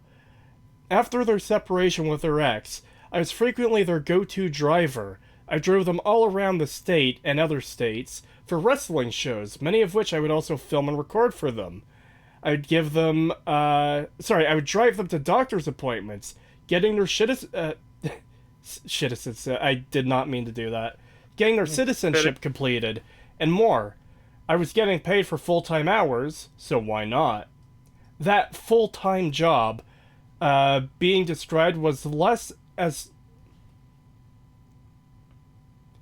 full-time job began being described less as full-time by then, the more things were added to my workload. Namely, when the time would come around to discuss my expected raise. The first year was straightforward, with $100 bumped to $1,600 a month. It's not a ton of money, but it's more than I had been making. Well, I mean, any raise is more than you're making. 1 cent more is still more than you were making. Yeah. And at the time, I was splitting finances with my then wife. The next year, however, started a new trend of there always being a reason. There's always a reason for why I couldn't get an increase in pay. Finances with their ex from the split were messy, surprises with taxes being dropped on them, and of course, moving across the country. I did not complain at first. I understood the reasons, I knew they were dealing with stuff. Sure, it didn't stop them from making extravagant purchases for themselves, but I tried to look past that. They were my friend, so of course they were going to look out for me. This is Jim Sterling, champion of the people. They wouldn't intentionally exploit me, so I waited another year for discussion of a raise. But by this point, my own life had taken a turn, and I was going through my own expensive divorce, full of fun financial surprises. At the end of 2019, they told me they were leaving Mississippi for Philadelphia, PA, in February 2020. They asked if I would come along, stay in their place for a while as I got set up in my own place. The plans were not to stay together for long, but who could expect a global pandemic to start right as you move across the country? It was a scary prospect for me as someone who has lived in Mississippi their whole life, but they gave me some reassurances. They could stay with me for free, and once we get set up, they would catch up on my raises as well as adjust my income for the increased cost of living. Philadelphia is noticeably pricier to live in than the majority of Mississippi. So I packed my bags and got ready to move. I kept finding ways to help out. I looked up moving companies for them, all of which cost thousands of dollars. The cheapest I found at the time was $1,500 and would take over a month to bring the stuff from Mississippi to Philly. I told them they could save money and we could rent a U-Haul and drive it up ourselves, which is sort of what happened. We rented the U-Haul, but they flew up early to appear at a wrestling show. So I loaded all of my stuff and everything they owned into the U-Haul myself and drove it across country. I felt like saving them possibly thousands of dollars should help balance out the non-cost of me staying in their place for a few months. It wasn't... One second. Anytime you guys have something to say, by the way, feel free to interrupt, because you can see how fucked this is getting. No, it was already fucked, like, beforehand, but now it's like, oh, we're gonna move across the country to a place that's way higher cost of living, and I'm already struggling, because now I'm going through a divorce as well. I'm sorry, Editor Chan here, you're an idiot. Like, man, oh man. Again, you already knew something was bad when more excuses kept coming up, but they kept doing extravagant purchases because, again, Jim Sterling's a cunt and only thinks about himself. Well, this does seem like someone who might have been, like, blinded by, you know, oh, he's an advocate for the people. He wouldn't do something like that. Like, yeah, fair enough. He understands he fell for the it's gonna spin. be... Yeah. That's what it seems like to me. I would say it should have been a big red flag though when Jim Sterling flew up for a wrestling event. It didn't help him fucking pack the truck.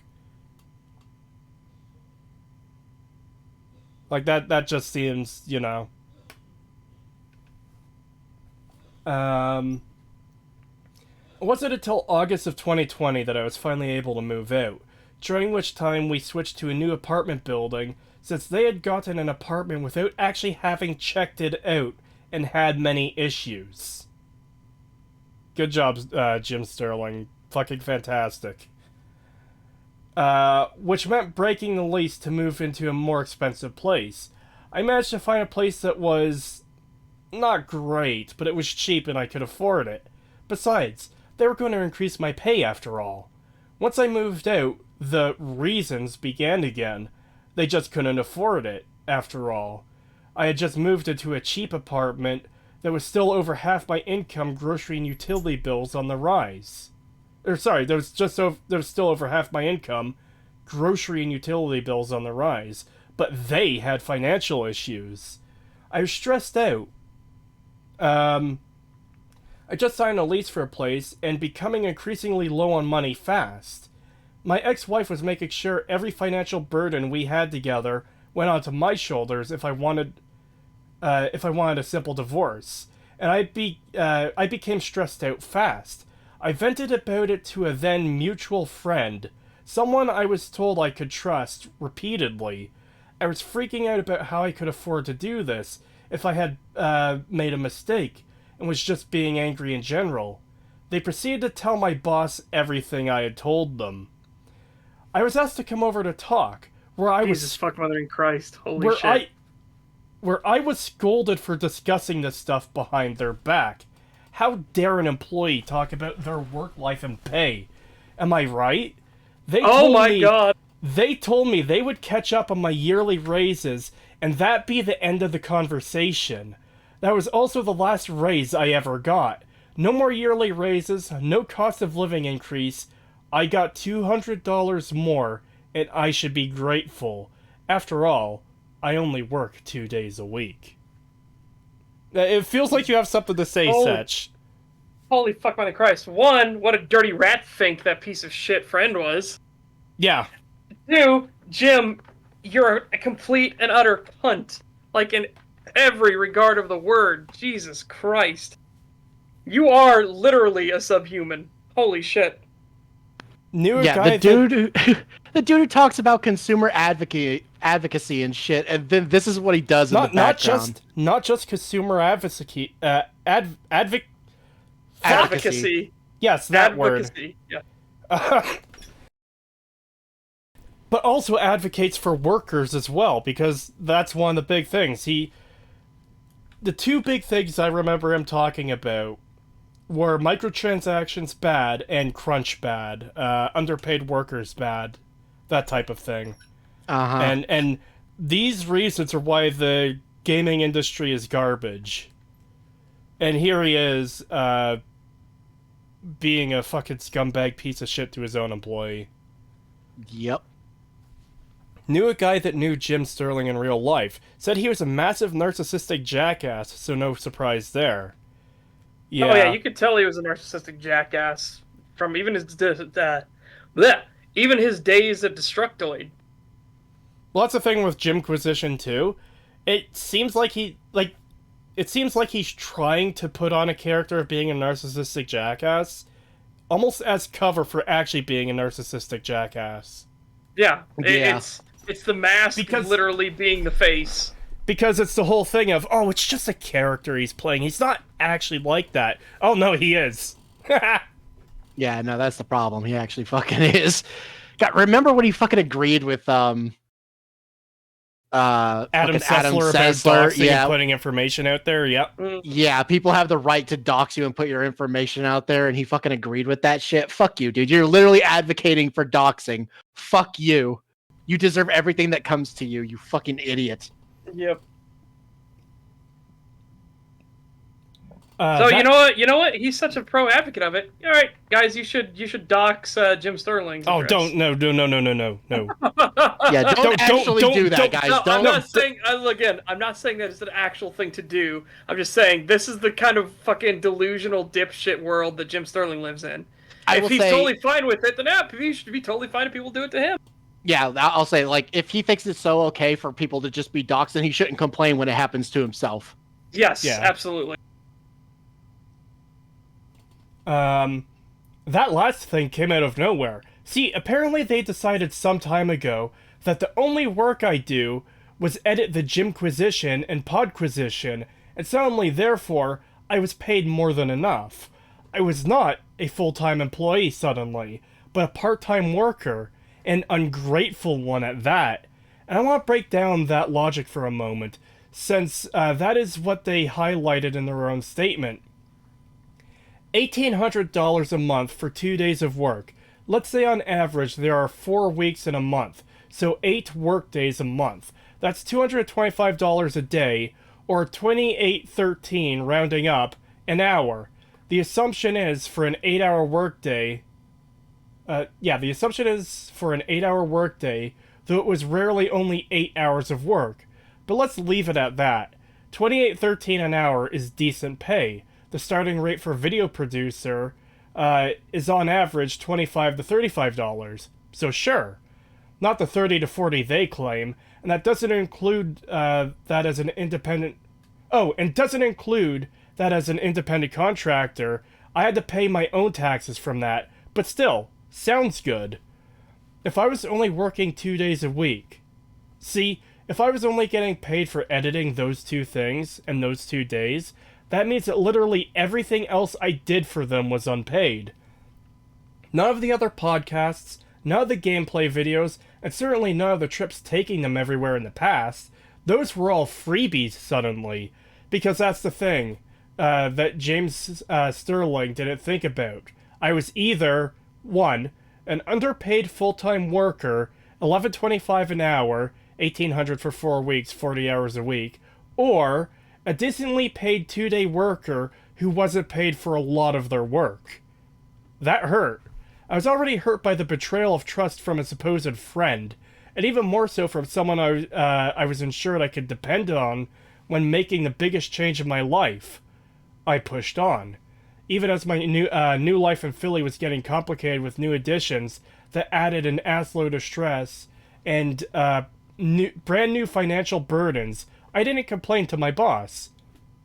They were struggling too, after all. It became harder to swallow when I'd go back to their apartment to help them with work, apparently unpaid if it wasn't a Sunday or a Wednesday, and there would be some brand new expensive purchase in their place. Some new giant statue, expensive furniture that I assembled for them, a bigger TV, etc. So yeah, I was upset. I was freaking out about how I was going to keep affording groceries every month, keep paying the bills, and dealing with the other financial surprises that kept popping up.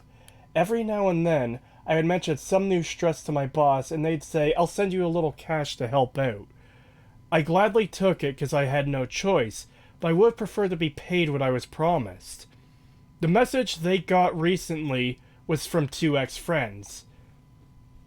I won't go into details on them, because they deserve their own respective privacy, but yes, I complained to them about my job too. I complained about my work, I complained about my pay, I complained about Jim. I was tired, stressed out, and I once again trusted people who said they could be trusted.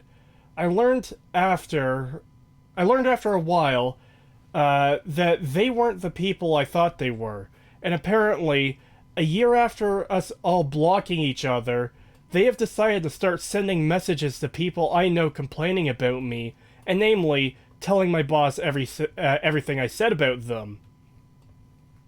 Well, since James Sterling has decided that me talking about this to a handful of people in private deserves a public response smearing my name, let me tell you who they are. Jim Sterling is a hypocrite. They They have likened themselves as someone who fights for the defenseless and battles capitalism on a daily basis. This does not include their own employee. They are a champion of free speech who has multiple times made me delete tweets because they were worried it made them look bad. The Jimquisition has proudly stated that people deserve to be treated with respect and properly credited, even as their work was I, and my work became we. As episode 300 and 400 of Podquisition passed, and everyone got called out for their help, except the person spending his nights untangling their nonsense. And for someone who was deeply offended at the idea that I was badmouthing them behind their back, they seem to have no issue doing the same to others, whether getting angry at Laura and Conrad for talking over them constantly on the podcast, or the way they talked about Phoenix's kids, which deeply made me uncomfortable, but I tried to go along. Apparently it's fine to complain to me, but how dare I have my own frustrations? How dare I have my own issues and stress? Yes, the money they make from Patreon isn't as much when it finally gets to them. Taxes and fees cut that down, as well as paying people for their help. It's still more than I was making. At no point was Jim Sterling worried about how they were going to afford to eat, how they were going to be able to pay rent. No, they didn't have to worry about that, just their employee. Last Monday I typed out a letter explaining to them why I was quitting. I was tired of the way I was treated. I was tired of being left on read. Left on read? On read. So you would send a message, your message would be displayed as it was read, but they wouldn't say anything back to it. Ah, okay. So I was being tired of left on read and frequently ignored, whether it was about work or just trying to have a conversation and stay friends with them. A friend of mine calmed me down and said I should take a moment to breathe and wait to talk to them later. The next day, Jim Sterling called to fire me. I have never slept better than I have since that phone call. For the first time in years, my stress has plummeted and I am free.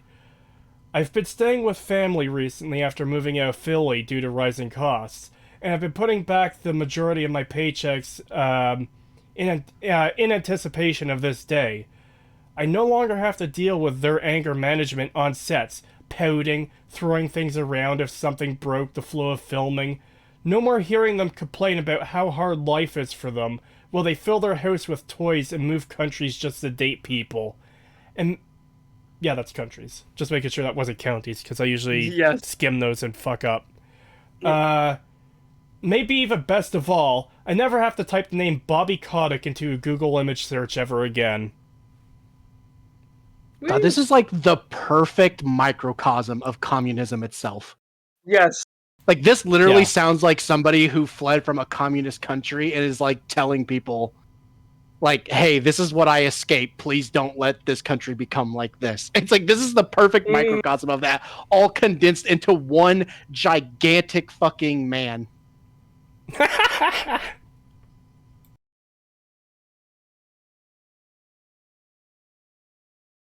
Yeah. It's definitely a fucked up situation. I'm not going to say the guy's an idiot. I think he might have got caught up in the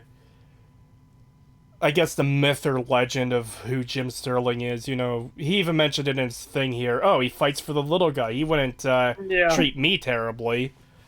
So he fell for the PR spin. Yeah.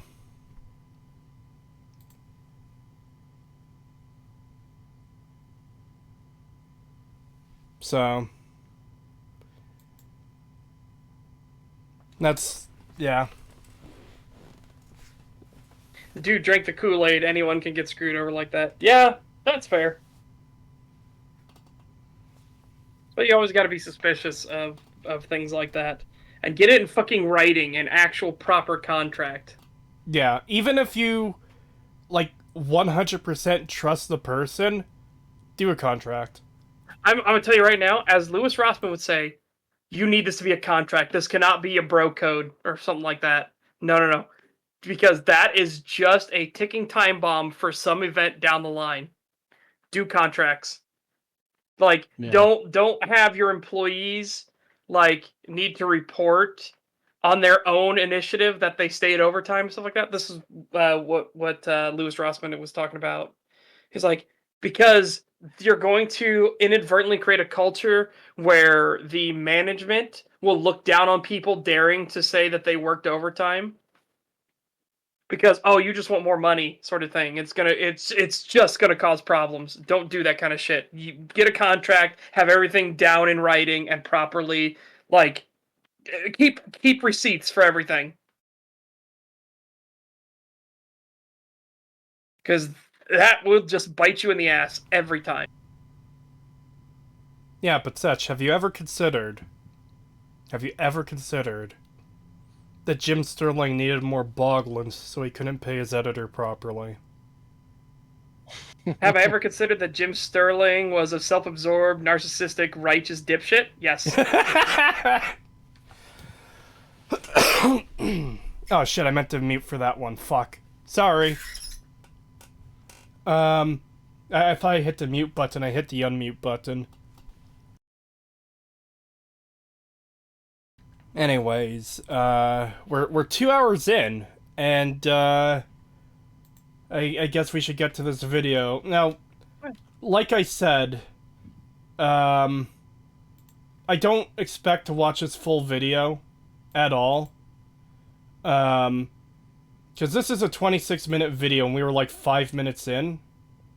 Or almost 6 minutes in. 5:45, so. And what we had seen last time was just utter dog shit, and I expect the entire video to be that. So, it gets so much worse from the stuff I jumped around. One thing I remember hearing is that he actually says that, people should be harassed. Like, that's the way it was described to me. Yeah, if anyone in chat is aware of that happening, let me know.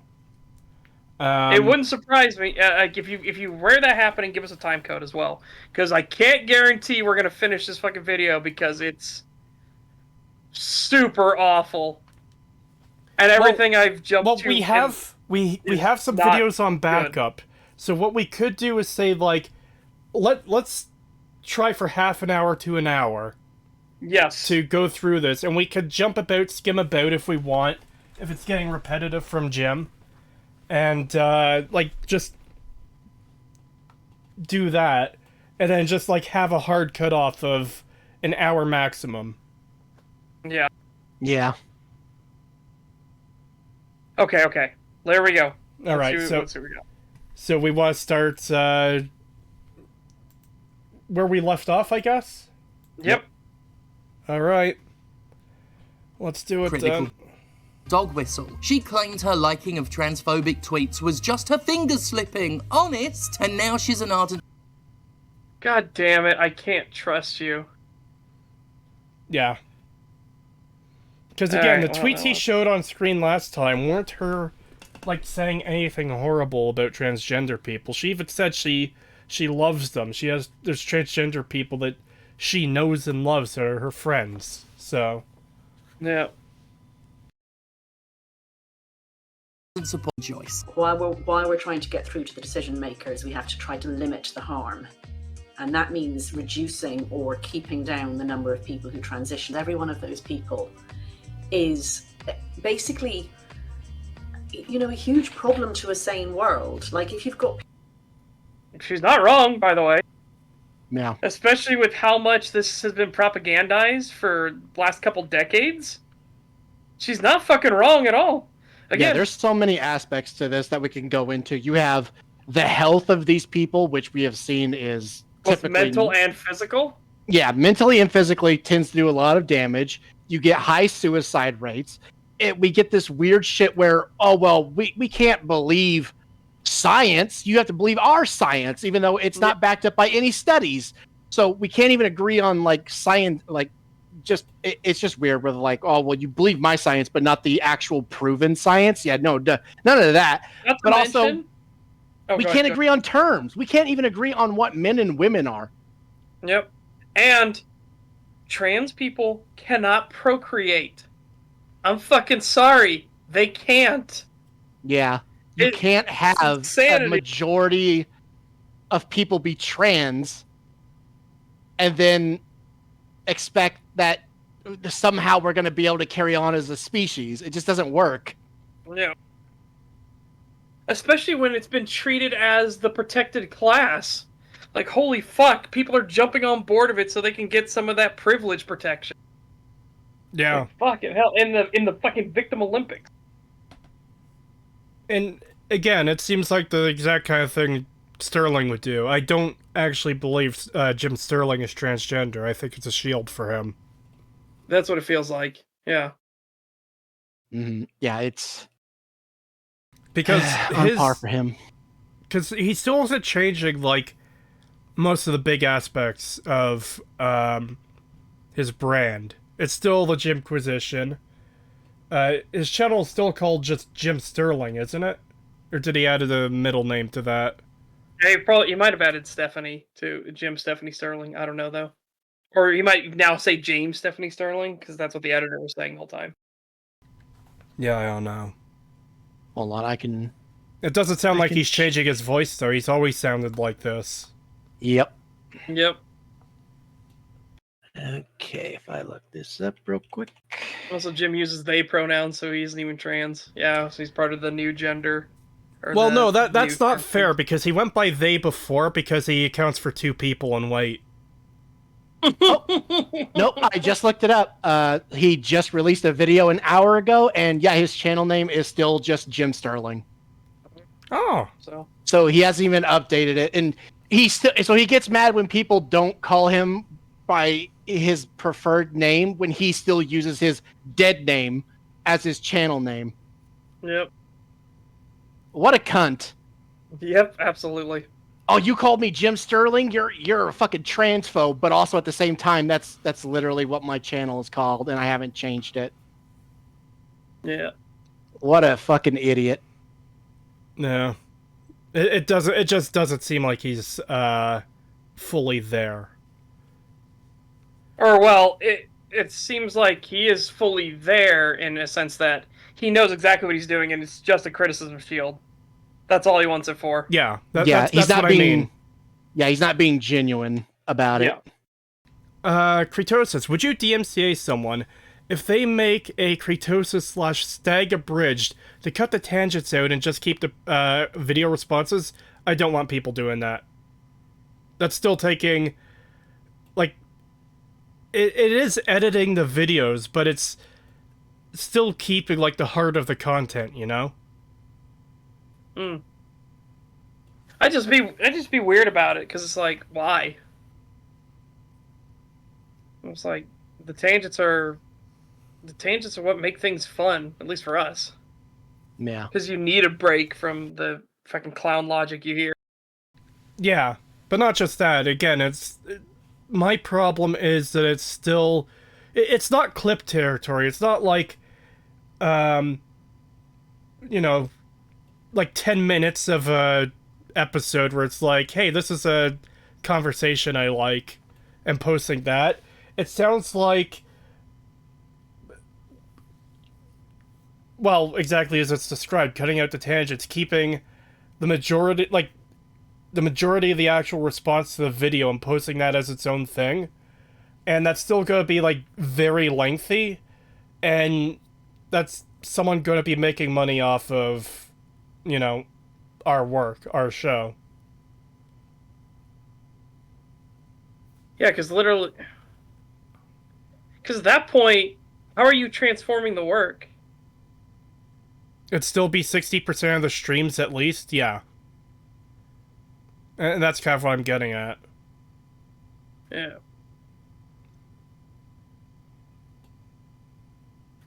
Stag without the tangents is like boobs without the ass.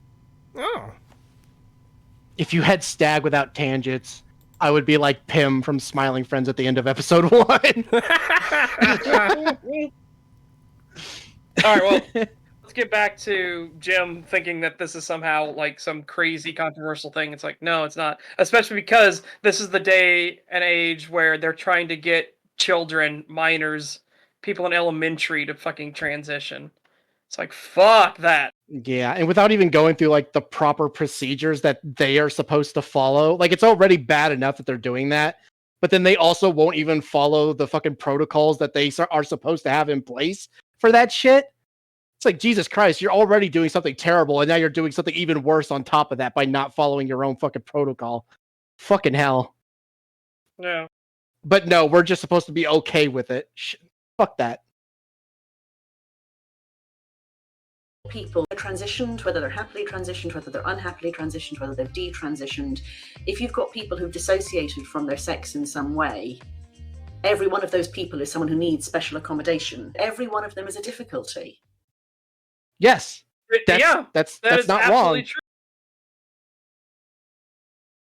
Again, when this is why the hospitals are specifically trying to push this. They want them to be the difficulty because guess who sells the cure? The hospital. That's how they. Well, not they the cure, literally the treatment. call them. Yeah, no, but I'm using this as the like a thing, but they literally call them lifelong victims. Do you understand how fucked this is?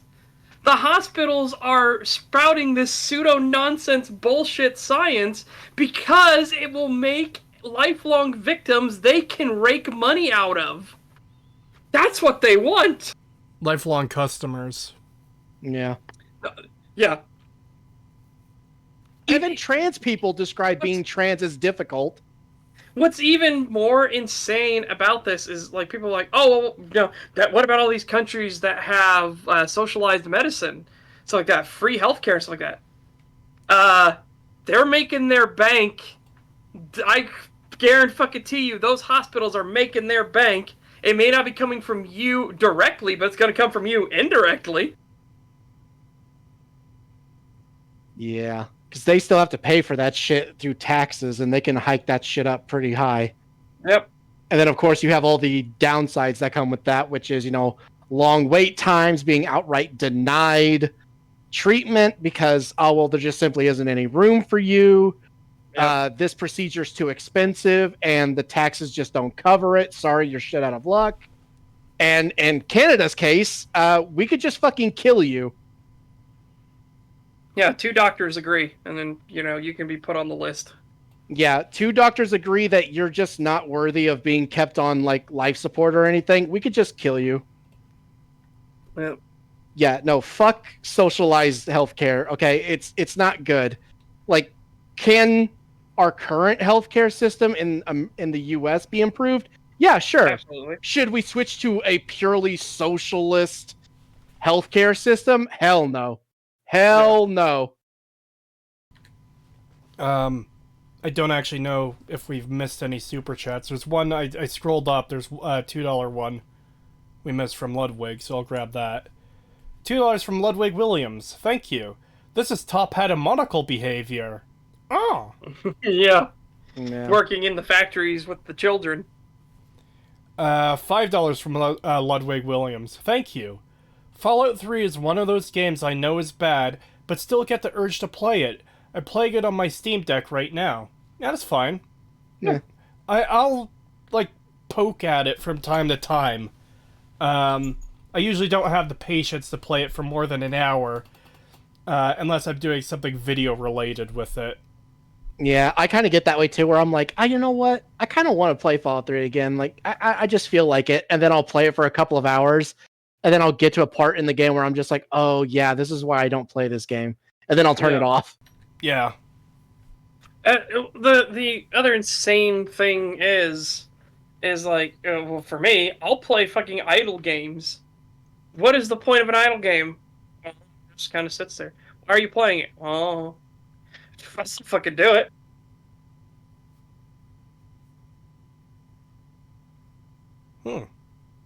How entrenched the predatory insurance companies are in the system? Oh, insurance companies are mad fucked. Oh yeah, they fucking suck. Yeah, oh, good God.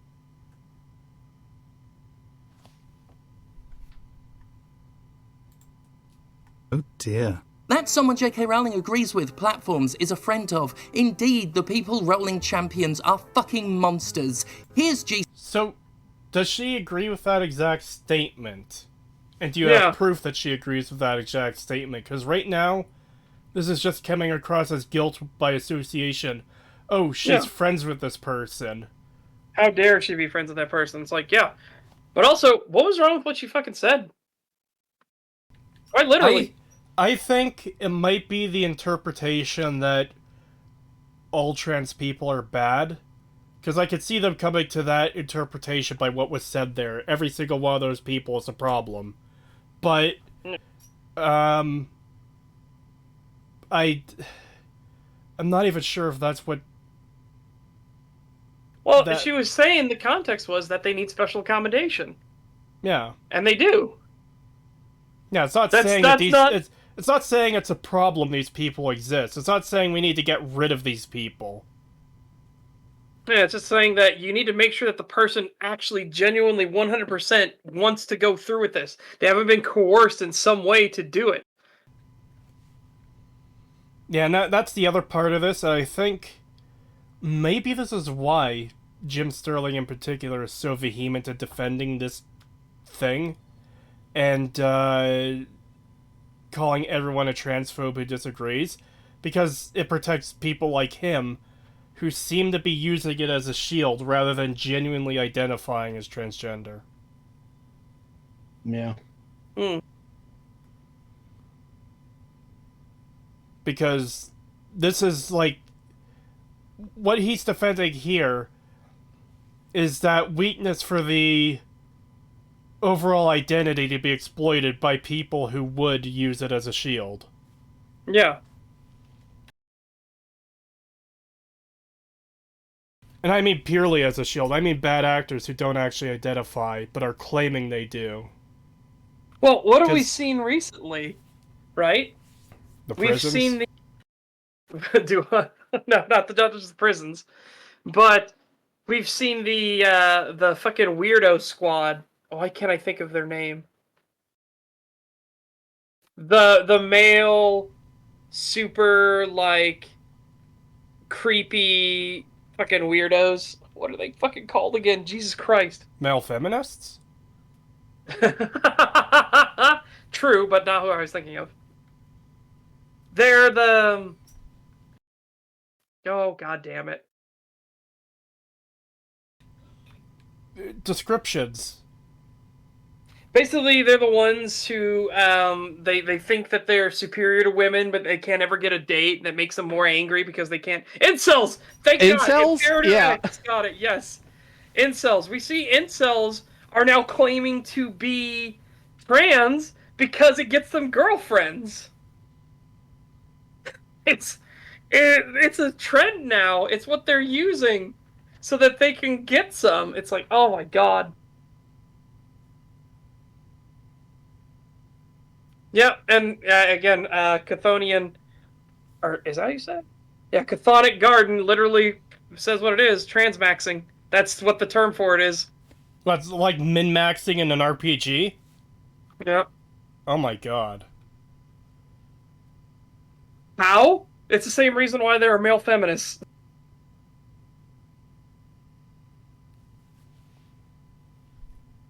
Alrighty then. Incels gotten worse.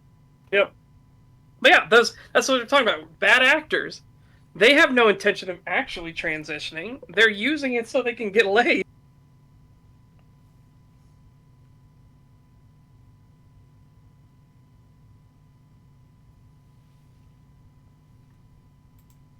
BBC Rosie Parker telling cis men to patrol women's bathrooms on the hunt for... Wants men with guns to start using women's toilet. I doubt that very much. Pink News sounds pretty fucking biased here. Yeah, I doubt that that's what's actually being claimed, but the general message of men need to start protecting women's spaces to keep trans out of them. It's like, yeah, there are people that'll just claim they're trans so they can go into the women's spaces and fucking rape them. Yeah, if you're That isn't hyperbole. That's a thing that has been proven. Yeah, if you're going to make a claim like this, you need to show the actual, like, source of this person saying in an actual clip, not some news site that is possibly biased and could be taking something out of context. Yeah, because look at this. It's pink news. Everything's all in pink, and their first thing about them is queer news straight up. The LGBTQ. Oh, well, there you go. They're Q plus. That's all you need to know. They're the fucking weirdo brigade. Yeah, so these guys are gonna be biased as shit. $5 from Vela Zizazia. I hope I pronounced that right. Thank you. If I play Fallout 3, I play New Vegas mod Tale of Two Wastelands.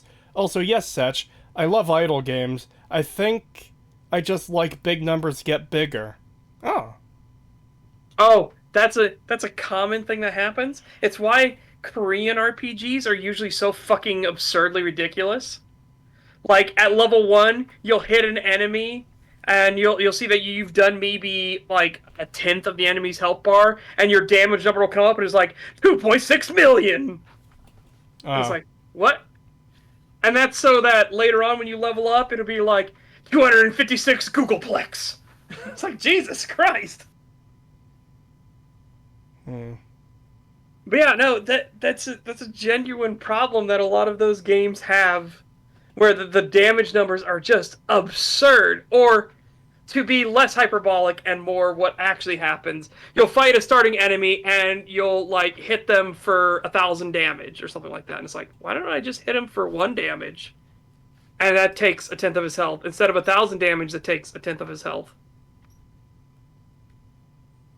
$2 from Ludwig Williams. Thank you. Do you know what my profile picture is? It looks like an edit of one of the Giga Chad guys. Yeah. With something on it, I can't tell because of the size of the YouTube avatar. Yeah.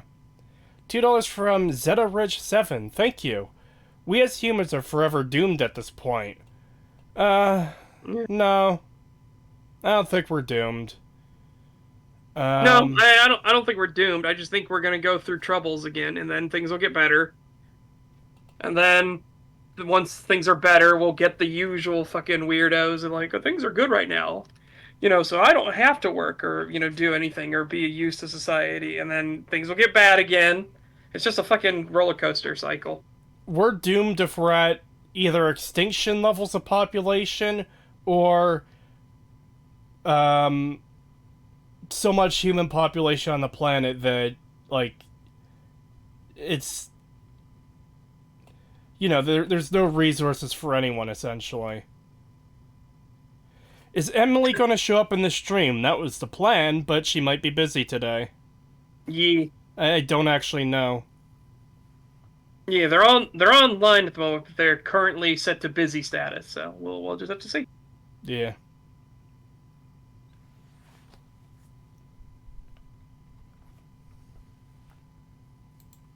Talking about you dads who maybe carry, I think that's what you say. I'm so down with the American lingo. Maybe you carry, maybe you don't. Maybe you consider yourself a protector of women. Maybe you're that sort of man. Maybe you have a daughter or a mother or a wife. Maybe you have a sister. Maybe you just have some friends. Maybe you just think women are human and you don't need any absolute connection with them to feel compelled to protect us. I think you should start using women's toilets, men. Okay, so she does say it. At least the clip was provided. Okay. And I do think that's a little bit weird, yeah. Yeah. But do you understand the point around everything she's saying? Yeah, like, to protect women. Yeah. To be in there to actually protect them.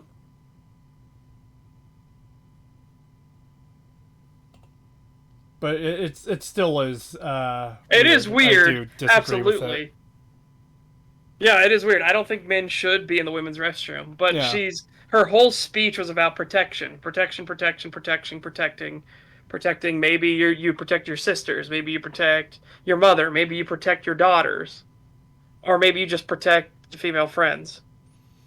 It was stupid, but the point was that men should protect women from creeps. Yeah. Yes. That was the overall point. Her point that has been buried in like a really weird statement an idea was that, hey, men need to start protecting women. But I'm gonna spoil this for you, honey, right now. Men have been so beaten down and emasculated for trying to protect women because my strong, independent women's that you're all on your fucking own.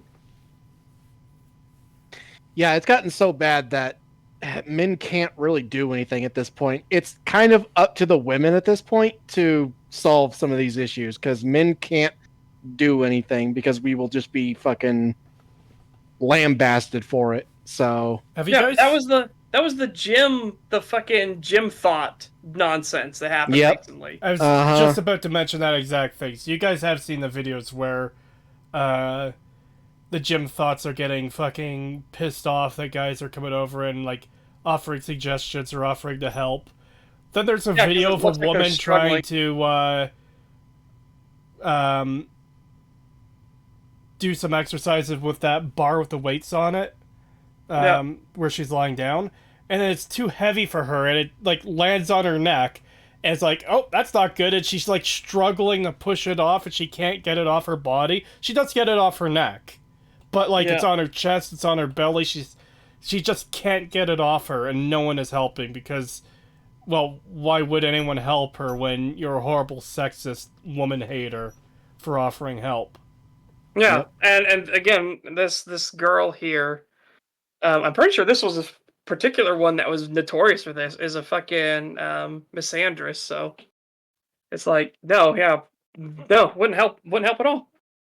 yeah, and it wasn't even just like just men coming over and like offering suggestions and stuff. It got to the point where if you so much as walked by a girl who was like working out or something and you even glanced at her, you would get called out on TikTok and shit for it. It was so bad. Like if you were basically just a male in the gym at the same time as a woman, you were a fucking sexist. It was so bad. And they're still Yep. doing this shit. They're still Hey. making these videos. Hey, you two are both on the same planet as women. You're fucking sexists. Exactly. It's literally that level of insanity. And then they act surprised when they get into some kind of trouble where they need men's help, and then men are just like, yeah, no, I'm not fucking going over there. I don't want to get fucking labeled a sexist for touching this woman. I don't want to, and it's not even just that they give a shit about the label; it's dealing with the fucking hassle. Yeah, of it's some not really the screeching label. Karen. Yeah, and also the fact that you could get fired from your job for this shit. Like if your boss sees that shit, like of some TikToker calling you a sexist for touching them or something, it's like, yeah, you could lose your fucking job. It's like, yeah, why help them when you could potentially suffer for it? Yeah, even worse, these fucking again, Jim Thoughts is such a perfect idea, and THOT for anyone wondering what thought. Jim Thought is the perfect name for them. And it's like, oh yeah, no, we'll just wear, skin-colored fucking super tight tights while we work out. No, they're looking at me, you fucking creeps. Like, you did it intentionally, you dumb bimbo.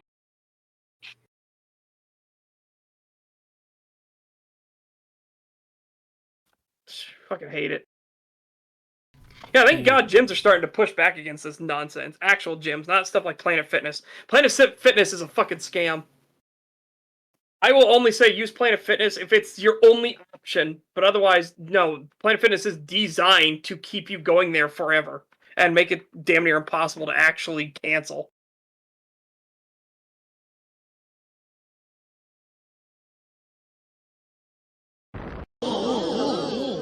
So much for keeping women's spaces for women. Of course, Rowling has tried to be smart. She doesn't record herself outright repeating the violent sentiment. No, she contents herself with laughing at us. That's how I saw him. I will never tell this to anyone, so hopefully not with a transgender person. What if she's It was- laughing at the mispronunciation? Yeah. And why is it transgender? always this with them? Like, not just the crazy trans activists, but crazy leftists in general, where it's like, oh yeah, this person doesn't actually say anything racist, but they're a racist. You just know. Yeah. Oh my God, she laughed at a joke, guys. She laughed at a joke. She Dude, thought that something was, was funny. Did you guys see the Black Conservative Perspective? He did a video about the Rolling Stones writer who called Pierce Morgan racist.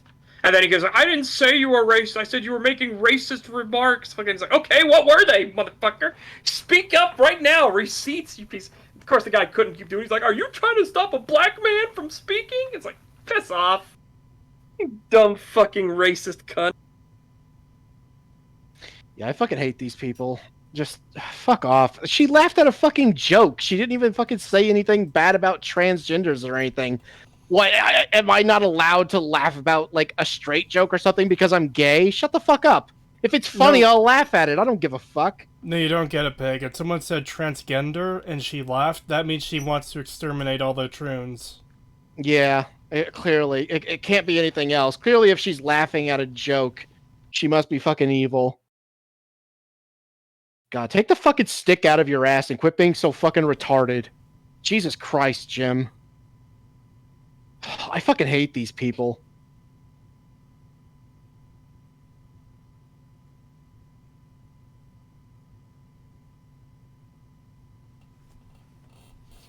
Do we want to skip ahead a bit?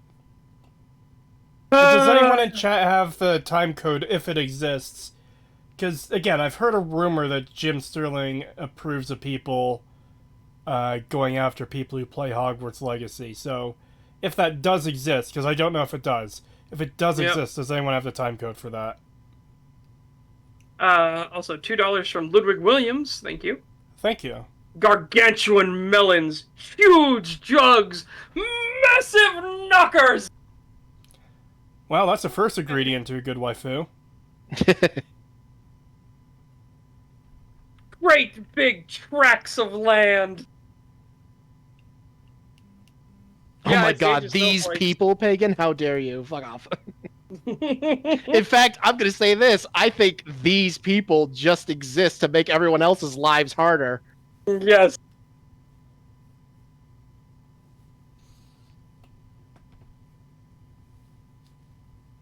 Of course, these people being insane activists.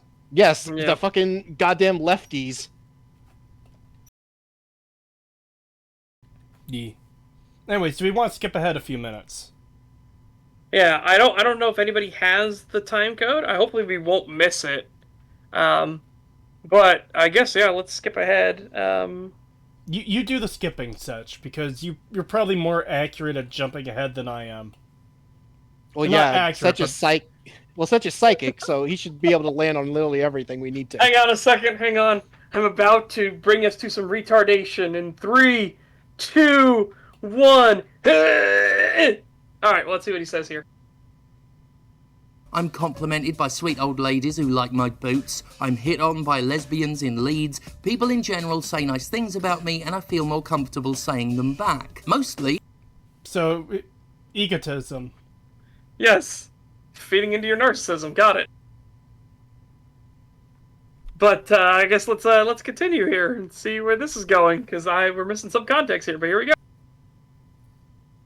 I like who I am and how I look, things that weren't true before. But while good things happened, and to be honest, 90% of people really don't care if I'm...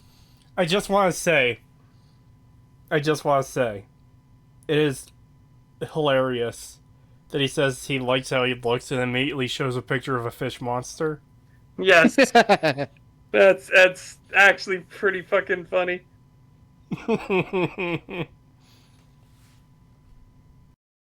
Yeah, it's not, we don't like how you look, Jim. Again, the outside matches the inside, though. You're a terrible, disgusting human being.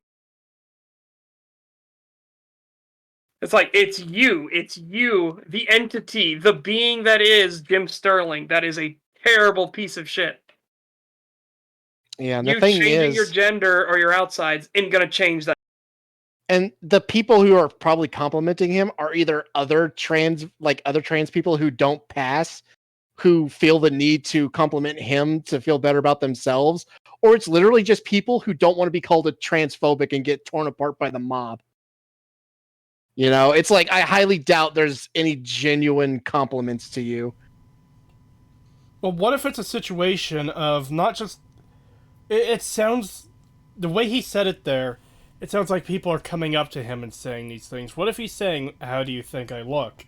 where the answers are, you look good? Okay, you're feeding into my ego. You don't look good? Oh, well, you're transphobic. Yeah, exactly.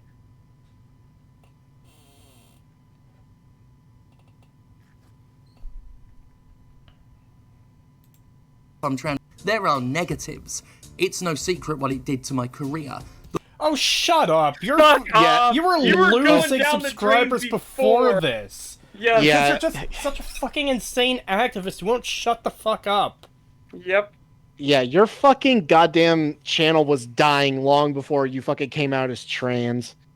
Yeah. Now, has that accelerated it? Maybe. Maybe, but it was still going downhill before that, so... I don't think Jim Sterling coming out as transgender accelerated the decline of his channel. I think him acting like more of a cunt, because he has a transphobia shield, is what's leading to the faster decline of his channel. Yeah, I do too. That seems more accurate to what happened, yeah. Because again, remember, criticism of people like Jim Sterling, who claim to be transgender, not all transgender people, just people like Sterling, where anything bad said about them is transphobia. So, now I could be more of an asshole, and I could just call them transphobic for not dealing with it. Yeah. Yeah. Because that's the thing. I had already given up on his channel and unsubscribed before he came out as trans. Same. So, like, already right there, Well, it's like, there's some evidence right there that your channel was dying. But secondly, I all never the subscribed, clips... just to make clear, because I said same, yeah. Okay, well, I did subscribe because I did want to see some of his content, but I eventually unsubscribed because he was getting bad.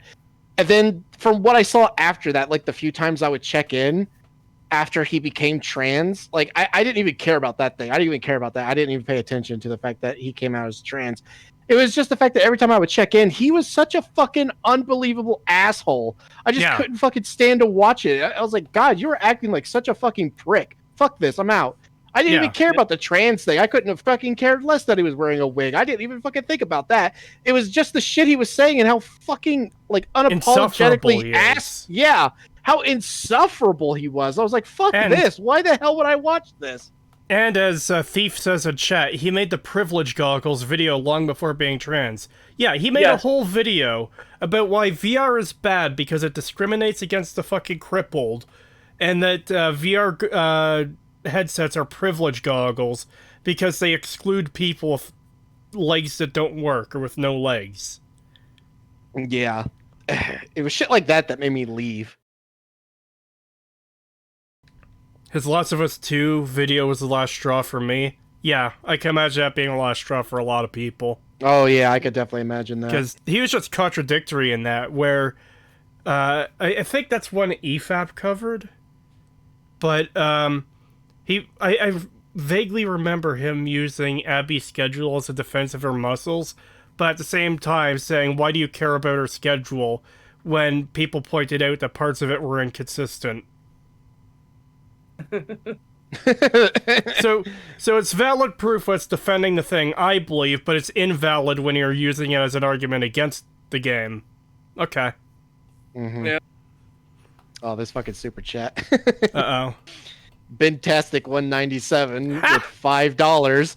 Oh boy, a Jim Sterling video? Place Mossberg directly to forehead. Jesus. And that's also, when you use your toe. Also, $5 from Ludwig Williams. Thank you. I'm about to eat a 2-can bowl of SpaghettiOs. Jealous? Not really, no. No, not at all, actually. Yeah, SpaghettiOs, it used to be good, but then, oh, Jesus Christ, they went way downhill in the what, they call it the aughts? Yeah, the early 2000s, the aughts. Holy shit. Never heard about John Sterling engine until he got more untasteful than a blighted potato.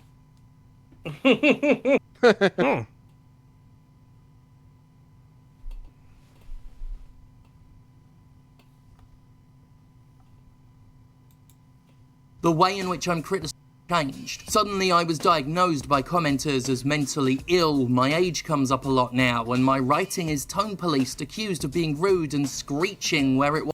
Well, you were rude and screeching long before you were transgender. Yeah, so if somebody says that now, You are? No, they just weren't paying attention. You were always a rude, screeching, narcissistic cunt. What's that first one? Oh, something about mental illness? Yeah. He was a fucking mental case before coming out as Absolutely. transgender as well. Yeah. And like, What do you think this the fucking just seems like a corn straight up pops lie to homunculus or me. whatever it came from. This seems like a straight up lie to me, because I'm sure people are calling him a crazy fuck like 5-10 years ago. Yes, it was the Dark Souls videos. Long before this. Oh, fucking right, that trans everything is awakening. political. Here's how Dark Souls is political. That was one of them, but Jesus Christ, it is like the good things, and then he would like dress that up too, all yeah. fancy and everything, be like, "I'm going to read it as a British aristocrat." It was like, Well, oh, I fuck know he's off. fucking lying because I was subscribed to his channel. I actually would interact in his comment sections every once in a while. I saw people who would fucking shit on him all the time and call him crazy and a lunatic. They did it all the time. And I actually am guilty of like telling some of these people like, "Oh, he's not that bad. Shut the fuck up," which I regret now. But I know for a fact these people existed before this shit because you were always crazy and they knew it. Yeah. He made a whole new video after this one that's nothing but a massive coping session. Of course he does. Of course he did. Because he's a massive narcissist. Yeah.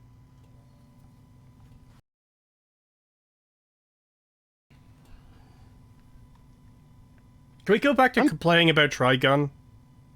I know, right? I just want to go back to complaining about Trigun so fucking bad.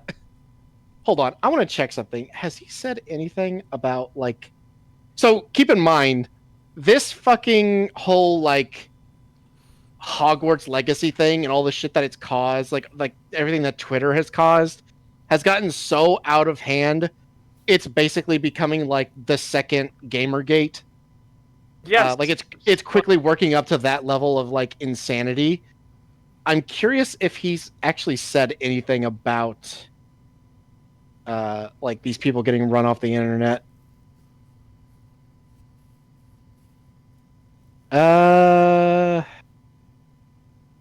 Did you guys see the edit of Jim and Ship posting the other day? No. It's a 40-second video. And it might be worth playing in between this and the next video if we do cover one of the backup videos. Okay. Because it's just making fun of him. And it's pretty accurate. Well, all right. Let's see. Do we want to try to jump ahead and see if he's going to keep up this pity train cope?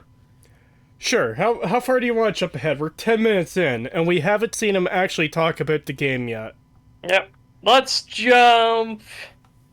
Zippity zappity. The fucking stupidity will be happy. Boop. Right here. Let's find out. 2 minutes. Yeah, let's see what happens. Of course! That's all.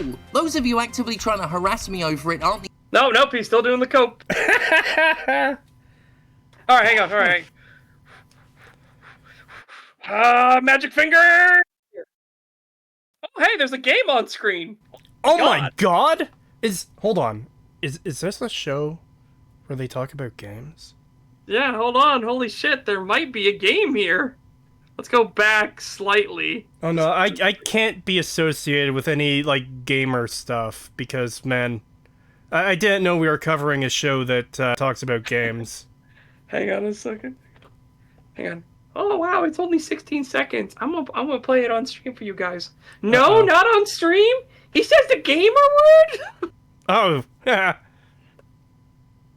I just love that at the end, bruh. Every other. I thought when she said language warning, it would be the fuck word, but every other word that comes out of this guy's mouth is a slur. Oh, I fucking love that clip so much. He said the gamer word like 7 times in 16 seconds. God, what a good clip. Also, I looked into it. Yeah, no, he hasn't mentioned anything about Hogwarts Legacy or Twitter or anything after this, so... Oh. What, you skipped through the video? No. I meant, did he make a follow-up video to this or anything about that stuff? And no, he has not. Yeah, I do know he made an 800,000 celebration video, which, I mean, just keep going, man, because you're definitely not endearing yourself to people when you do stuff like this. Hey, I'm celebrating losing subscribers, but at the same time, he's complaining about it. Like, yeah. either step back and look at what you're doing wrong and why people are leaving. You're too much of a fucking egotistical narcissist to do that, though. Yep. I want to say this before we get to these super chats. Suckamatic says, such as magic fingers matches those of a professional lesbian. Oh. Wow. I got the magic touch. $2 from Ludwig Williams. Thank you. Pagan, are you a Christian? No, he's a pagan. It's in his name. Yeah, I was about to say. I was like, have you heard what I'm called at all? Yeah, no, well, actually, I'm agnostic, but I like so the idea. Heathen. Got it. Yeah, so I'm agnostic, but I like the idea of northern paganism as a religion. Not really a Christian. I do obviously like follow some of their like the morals and stuff that come from Abrahamic religions, obviously, but I do really like northern paganism. 10 pounds from Threadnought. Thank you. And here we have the brief... Sorry. And here we have the brief and hero, Jimifer Sterling. Those PayPal deserved it. And she does not need to keep his... Oh, it's a Welcan thing. It's a Martinism. Yes. Alright, let me do that over again. Yeah. I wasn't doing the voice. And here we have the brief and hero, Jimifer Sterling. Those PayPal deserved it, and she, did not need to keep his Welcan.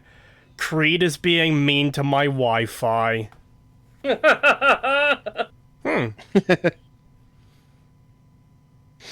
You stone people? No, I'm talking about like the Ten Commandments. And here's the thing. I do, however.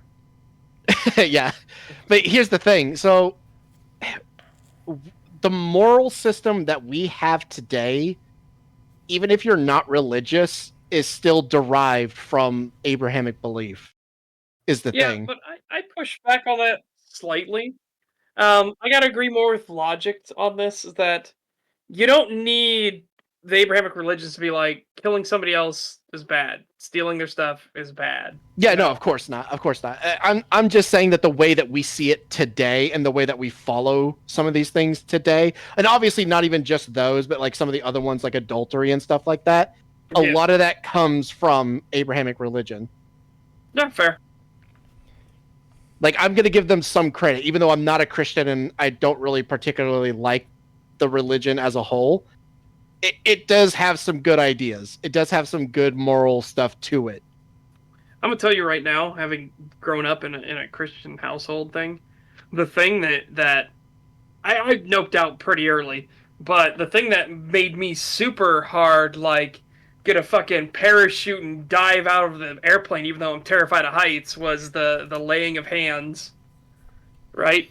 So there's a concept of heal through prayer and the laying of hands on those that need healed, and it's just like, oh no.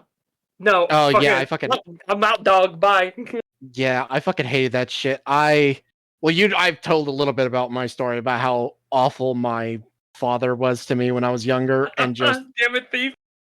The shit he would do to me was fucking monstrous. Yeah. I fucking hated it. Yeah, that was definitely one of the big things that noped me out about it as well, because he was also of that kind of mindset and shit, and like, oh, it makes me regret having weeping willows in our fucking yard. It is, it's so awful. Like yeah, if I did anything that he disapproved of or disliked, oh, you better believe I was getting dragged out into the fucking yard, having my shirt ripped off, and he would take like 3 or 4 vines off of the fucking weeping willow tree and just fucking basically strip the flesh off my back. Oof. It fucking sucked. Yeah, I fucking hated it. And I actually preferred that shit. I actually preferred the whipping over the other shit he would do. $2 from Ludwig Williams. Thank you. Convert to Shinto. Membership message from Amora Silverspark. Thank you. 11 months as an owl. Wow. 11 whole months. How does it feel to be bird-brained? Almost a year being a member. I'll likely have to watch this later as I missed the first few hours. Love these streams. Keep doing them. Oh, well, thank you. I'm glad you enjoy them. Yeah. Yeah. I mean, the government thinks we need laws to keep us from killing each other. Same with stealing from each other. Then again, we look at California where theft is now legal. Yeah, you do need... Here's the sad part, guys. There are some people that are that dumb out there that they do need laws to tell them what to do and not to do, right? Some people do genuinely need to be told not to stick their hand in the fucking fire. Well, just as a reminder, because it's such a good example, in one of those court documents involving Acerthorn and his college, one of the things he said was he didn't hit anyone, or he wouldn't actually hit anyone because he would get in trouble. Not because it's wrong, but because he would get in trouble. Yeah. So you need laws, stuff like that, for those kind of people, right? The problem is when the laws get obsessively intrusive into everyday life. Like that... Where they try to micromanage your lives. Yes, essentially. or that thing that just got posted in the UK about a guy who was in a council van and he was a contractor working, and they fined him. And the fine was that he did not have a license to transport garbage and refuse. So what was the garbage refuse? Was he actually, like, doubling down on this and, like, taking people's garbage and stuff to the dumps and things? Like that, what was he doing? No, it's because he had a wastebasket in his council van to put his crisp packets in after he got done eating snacks when he was on the road working. Fined that's 600 pounds. That's fucked. Yeah, it's fucking bad. Oh, have you seen the fucking blocking roads for the environment shit they're doing up there? Mm. So they came up with this new thing that in order to save the environment, which I'm going to explain why this doesn't work in just a second, they decided to randomly pick a town in the UK and they put these automated, what are those things called that come out of the ground and block roads? Bullshit. Yeah, basically, but I forget what they're called. Bullshit. But what the fuck are they called again? I think they start with a B. Yes, bullshit, because it's fucking bullshit that those things exist. I know what you're talking about. Yeah, bollards. Yes. So those come out of the fucking ground, and they just block off streets in the town that people need to use to get where they want to go. And they'll just like, oh, from this time to this time, you just can't use this street because we need to stop people from driving cars.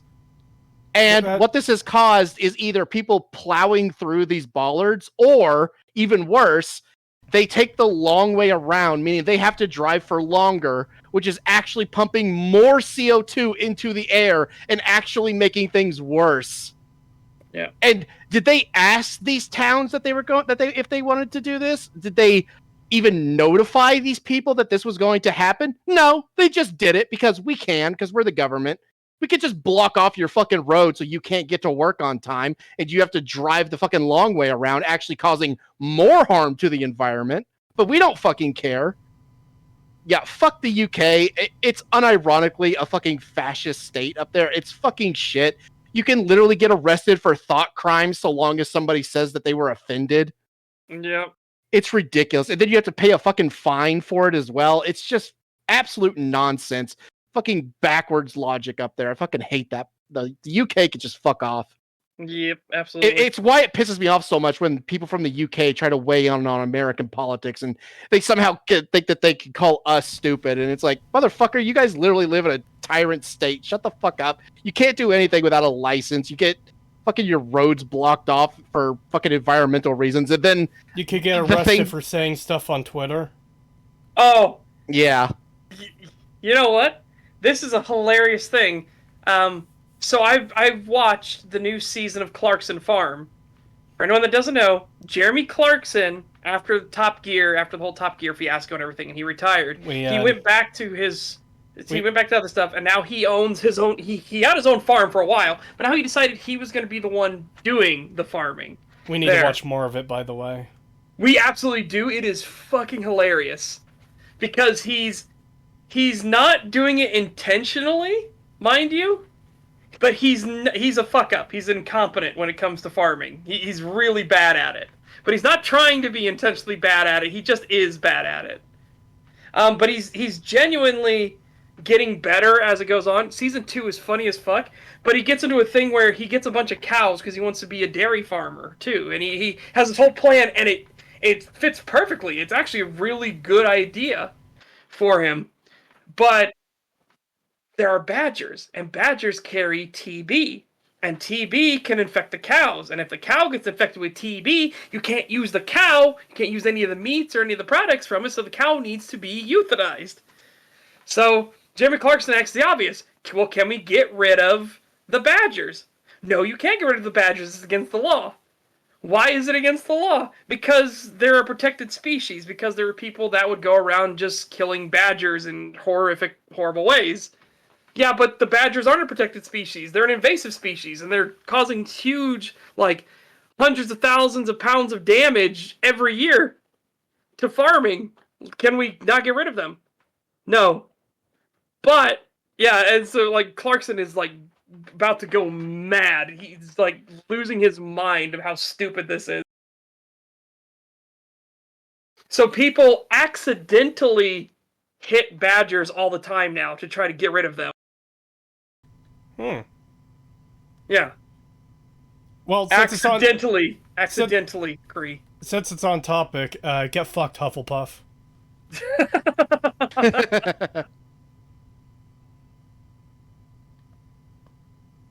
I just saw something great in the server. Uh-oh. Here you go. Oh no, what is this? Oh, fantastic. I'm gonna put that on screen.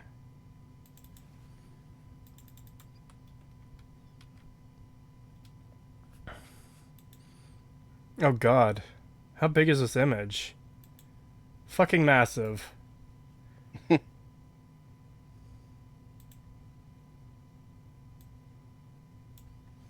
Yeah, so a lot of things though, the other people with Clarkson are like, hey, maybe you should use your influence and status as like a really famous farmer to get this law changed so farmers can actually save their fucking livestock.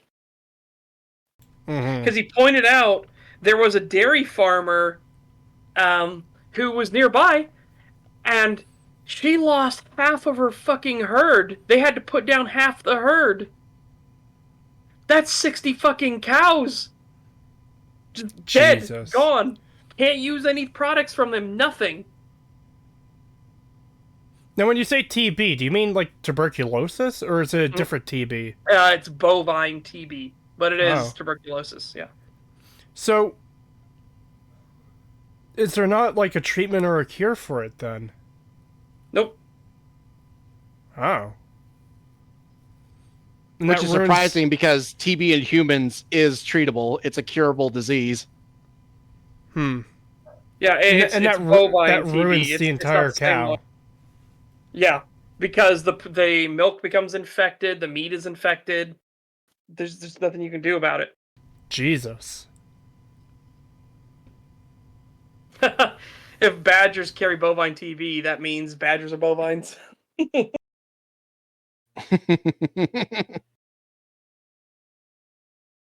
Yeah, and it's crazy. It was just absolutely crazy.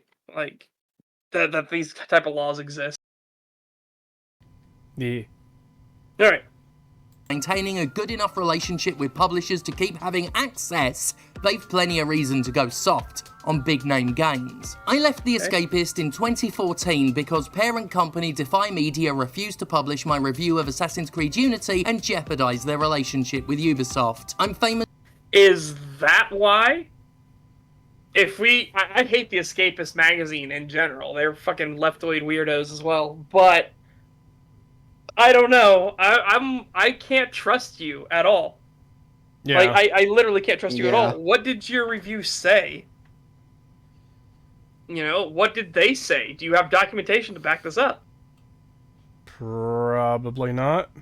Yeah, and we can't trust you after all the shit you've lied. Literally, just from this video alone, the shit you've lied about. But now also the fact that we know that you're a piece of shit in the background to your own employees as well. It's like, yeah, Yes. I'm not gonna believe you about this. Like, you need to actually show the receipts for this. Yeah, absolutely. Again, I'll believe the fucking receipts. I'll show me the facts. Show me the evidence. A gifted membership from Alex Hoffman. Thank you. Oh, we did miss Alex Hoffman's thing. I remember Yeah. Alex Hoffman thing. Yeah. Well, there's also the super chats we didn't get to either. All right, fair enough.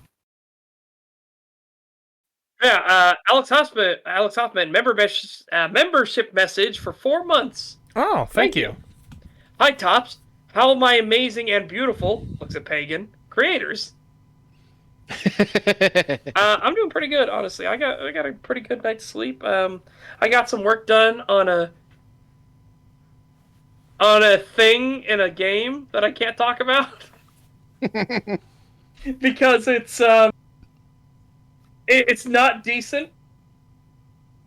I'll just leave it at that. $2 from Ludwig Williams. Oh wait, why did I just go on? Sorry, you guys answer, please. My apology. I'm sick. And I'm in a constant, unending state of rage due to Trigun Stampede. That's Honestly, incurable. I'm sorry, we're gonna have to put you down. Please about do. the same. I'm not really sick, but we are starting to get like pollen in the air over here, so my allergies are starting to act up, and I'm getting like splitting headaches, and I kind of have one right now. But other than that, I've been doing mostly okay until I watched more of fucking Trigun Stampede, and I want to blow my fucking brains out. Ugh. God, that is such an awful show. I am super happy that, one, I haven't seen Trigun Stampede, but two, that I don't have pollen allergies. I don't have allergies at all. Thank God. I do. That's like the one thing I have. That and fucking acid reflux. Like, I have both of those. Oh, I have acid reflux real bad. Actually, I have a type of acid reflux called GERD, which is gastroesophageal reflux disease. And the layman's term is that your stomach is trying to eat itself. That's, if we strip down to everything, the stomach tries to eat itself. However, I've had good news on that front. Whether through dietary changes or whatever, I haven't had bad problems with it in a while. I do have IBS though, but that's that just fucking sucks. I don't know what I have. I haven't really had it checked out or anything, but I do have to eat Tums like multiple times a day just to keep my throat from like burning itself.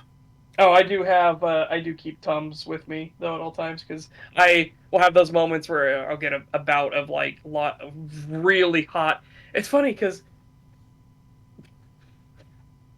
everybody that doesn't have it is just like, oh no, that's not what heartburn is. It'd be up in your chest. Like, no, you don't understand the fucking sheer agony. And then when you breathe, you could just feel heat radiate through. Just like, oh yeah, it fucking sucks. You get that weird like little burp, and it like goes up into your throat and then goes back down, and it just leaves like fucking acid burning through your fucking esophagus.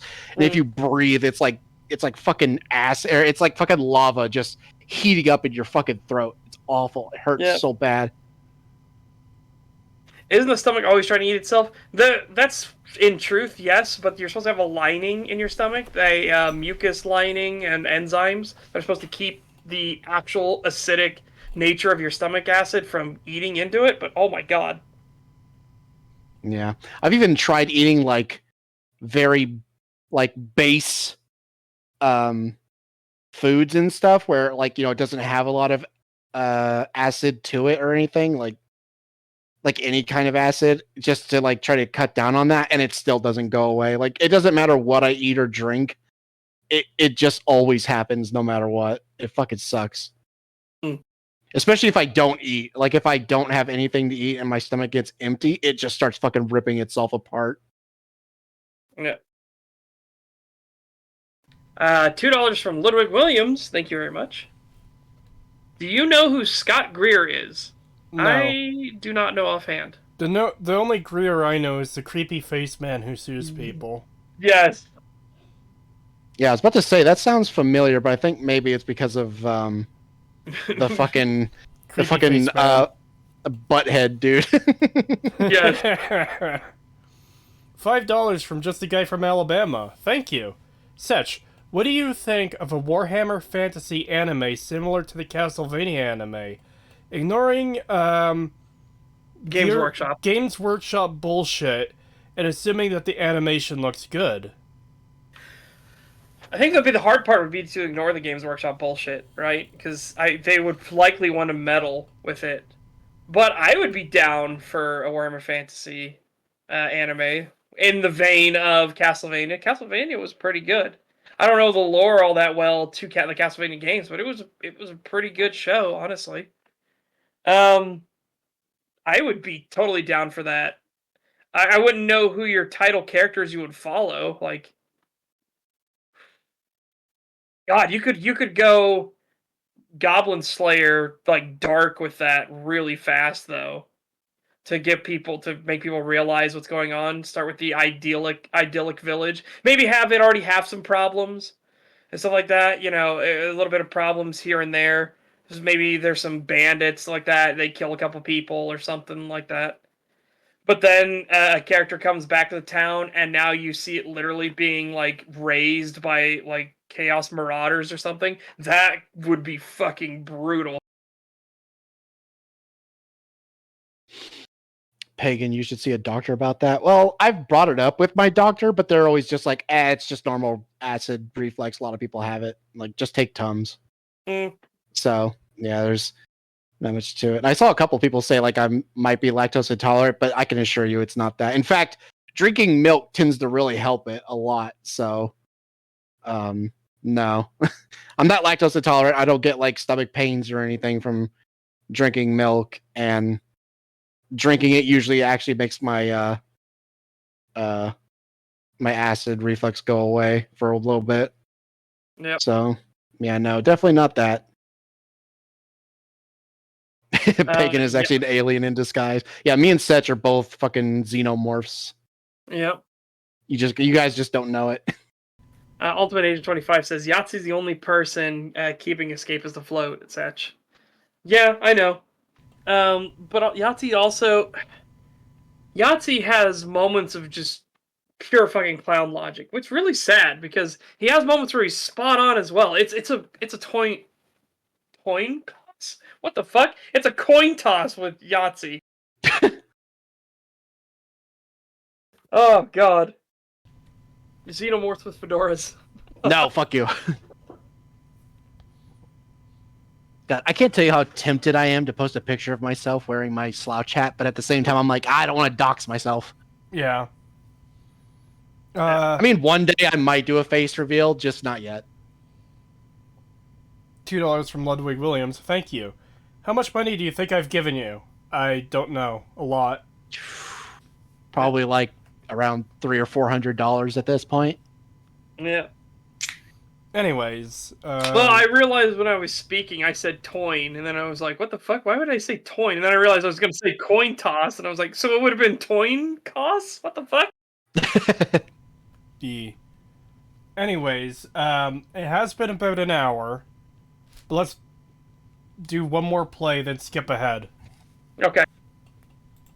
Famously blacklisted by Konami for being such a harsh critic. The PR company 47 told me EA wouldn't send me review copies because I'm a wild card. The only access I get in gaming comes from sources acting alone that need anonymity because they're not allowed to talk to me. My standing in the industry, that is to say, no standing, is the result of doing everything my former peers are incentivized not to do.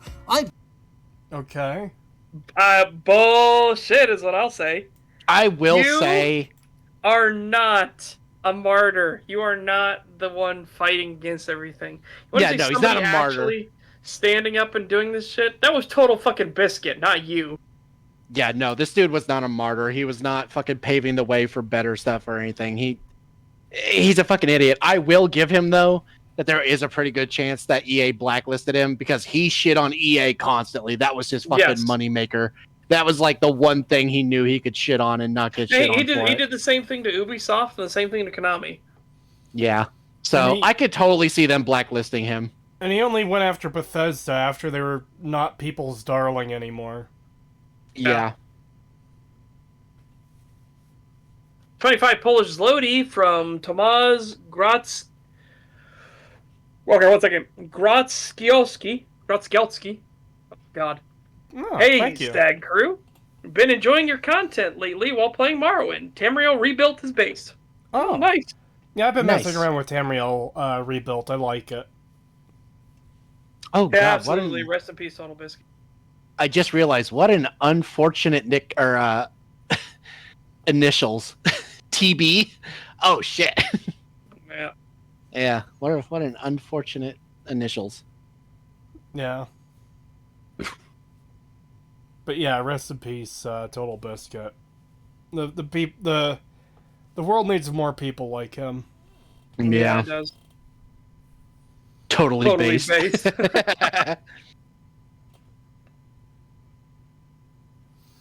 The two of you talking about your stomach acid reflux problems is giving me stomach acid reflux symptoms. Or he said symptoms the first time too, but yeah. Alright. Oh my god, is this going to be about Hogwarts Legacy? Jesus Christ, hold on.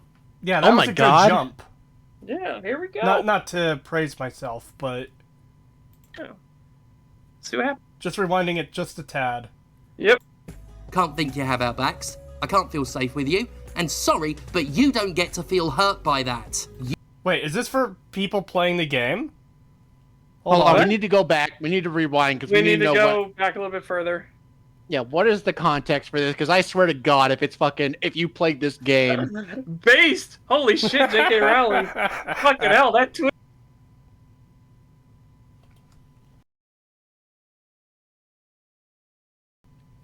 Alright, here we go. Yeah. Secret Clay. That's what you do. You empower a fascist-supporting transphobe. Some of you celebrate that you've done it. Some of you wring your hands and excuse it. The result's the same. So enjoy!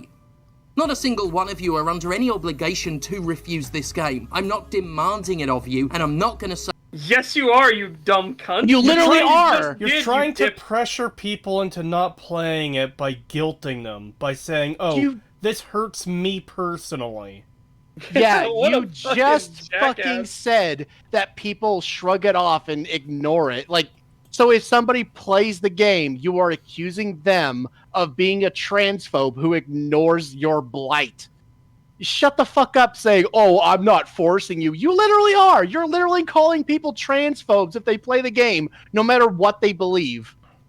Fuck you. Woes be Jim Sterling, the fat-ass land whale. Too bad he doesn't have his manservant to do everything for him, because he's such a pathetic piece of shit.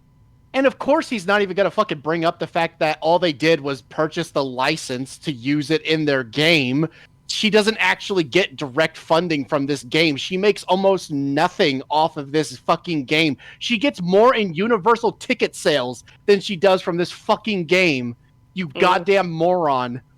Fuck off. If you want to actually fucking boycott something or protest something, go fucking boycott the Universal ticket sales or the books or anything else that she actually makes money off of. Not a fucking game that she doesn't even get fucking... Does she even get royalties with this game? I think she does. That's part of the licensing deal. Okay, I guess she gets like a standard royalty fee as well, but it's like, it's still nothing. Because like I saw a thing where they did like the math of it, and it's like barely a blip on the radar of her earnings from other stuff. It's fucking nothing. But of course, this is the thing they're going to fucking target because it's easy. That's the thing. It's easy to go on Twitter and bitch about a video game than it is to actually go to Universal Studios and stand outside the gate. Yeah, slacktivist. Yeah, exactly. Yeah, you think Jim's fat ass would actually get up and do something? No. Hell no. But yeah, I fucking hate this shit. Oh my god. $5 from Ludwig Williams. Thank you. Thank you. Latina girlfriend to Majorar La Raza with? Maybe, wait, so Latina, so Mejorar? No, God damn it. Why is the J gotta be a huh sound? Hey, Jesus? Why?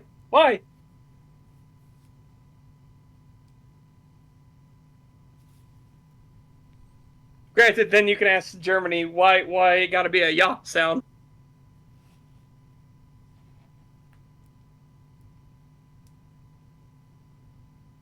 Anyways.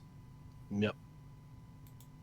Say you're a really bad person for it, but I do not trust you. I can't count on you. Okay, there we go. That's So him again- literally guilting them and stuff like that, and being Yeah. accusatory right here, right now. Yeah, I'm not demanding that you don't play this game, but if you do, I can't trust you. I don't like you. You're a problem. You're a transphobe. Fuck off, Jim. I can't count on you. So, like, what if it's your best friend who plays it, Jim? Like, someone Oh, who... it wouldn't be their best friend for long, would they? Well, no, because that's... Like, the three of us trust each other. And that would be like, oh, you played a game I don't like. I can't trust you anymore. It's like, I can trust fucking Pagan. I can trust Pagan. I don't know about you, straw made out of paper drinking weirdo. It's just... It just shows how fucking unhinged these people are. I can't trust you. Because you played a video game where the IP is owned by someone I don't like. Nope.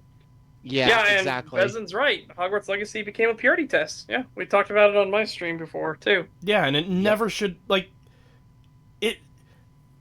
These people fucked themselves over by making a purity test. This is a fight you're going to lose. Yep. I mean, they definitely succeeded in making people hate the trans community.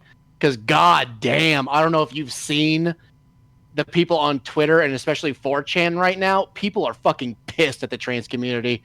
Yeah. Like a massive amount of people. Not just like, oh, there's a few comments here and there. No, it's like entire threads with thousands of people in them just fucking talking about how much they hate the trans community now because of this shit. So it's like, good fucking job in destroying your own fucking activist ideas.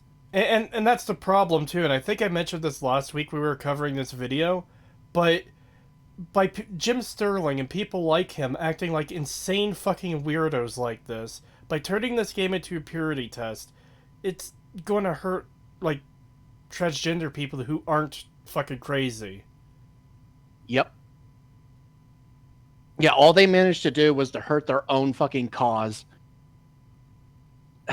And that seems to be a trend with trans people. They seem to love hurting their own causes like all the time because they do it all the fucking time.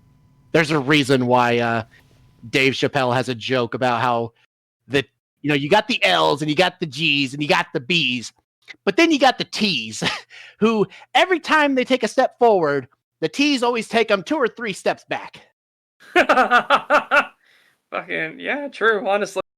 Yeah, not fucking wrong. He's completely right. And he also has a joke about how, yeah, whenever the LGs and the Bs and the Ts go on a road trip, they always seem to end up having to leave the Ts like on the side of the road halfway through. Because they just won't fucking stop ruining it for everyone else. And it's like, yeah, you're not fucking wrong. It tends to be that way. He tends to be right. Did I say Chris Rock? T is for Tism. There you go. Wait, did I actually say Chris Rock? I could have sworn I said... You said Dave Chappelle. But someone in chat saying, isn't that a Chris Rock skit? No, that is Dave Chappelle. By the way, it was have you guys in his Netflix special. Have you guys seen the Chris Rock stand-up? Not the whole thing, but the bit where he's going after Will Smith.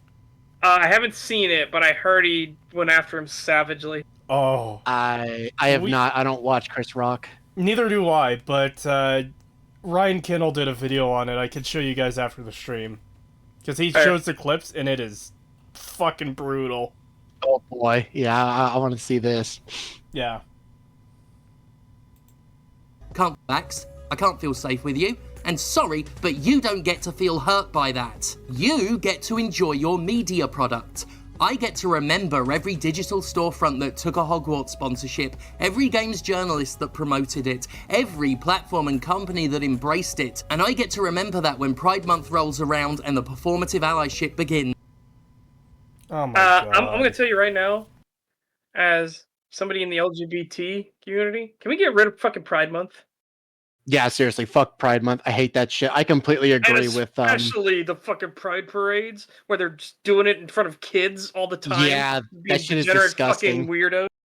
Yeah, I completely agree with it. He wasn't talking about pride parades and shit, or like, you know, how June is Gay Pride Month and stuff. But I agree with Morgan Freeman's thing about like, you know, like, why do we have a Black History Month? That's stupid. You know, like, every month should just be like, if it's a part of history, it should just be a part of history. Yeah, Yep. exactly. And I agree with that also with the fucking pride shit. Like, why is July like the one month where it's, you know, gay pride and stuff, like gay history? Wasn't it just a day at first? Yeah, and then it Yep. became a month. But it's like, fuck that shit. Just have it be, if something of note happens in the gay community that's worth remembering, it should just be remembered. Like, fuck off with this month shit. I hate this stuff.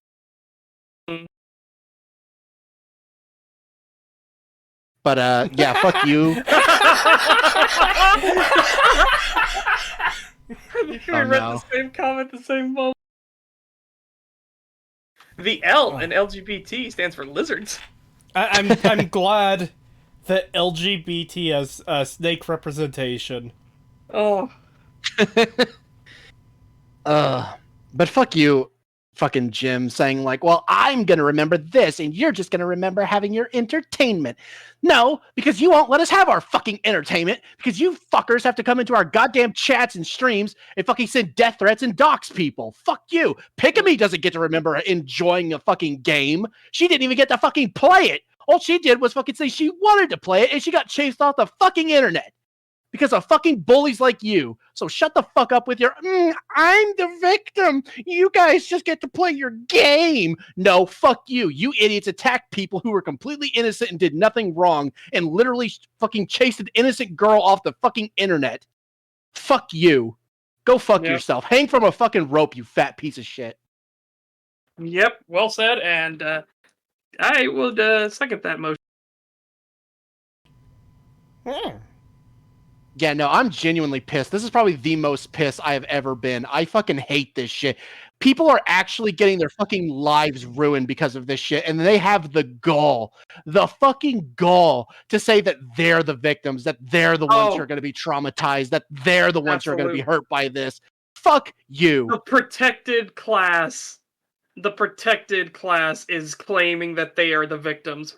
Fuck off. Yeah, the people you can't even talk negatively about without getting banned off of every fucking platform are the ones who are going to suffer the most from this. Yeah, innocent girl gets chased off internet. Fucking transgenders most affected. Fuck off. Exactly. $2 from Ludwig Williams. Thank you. I can't believe YouTube doesn't censor Jap. All right then.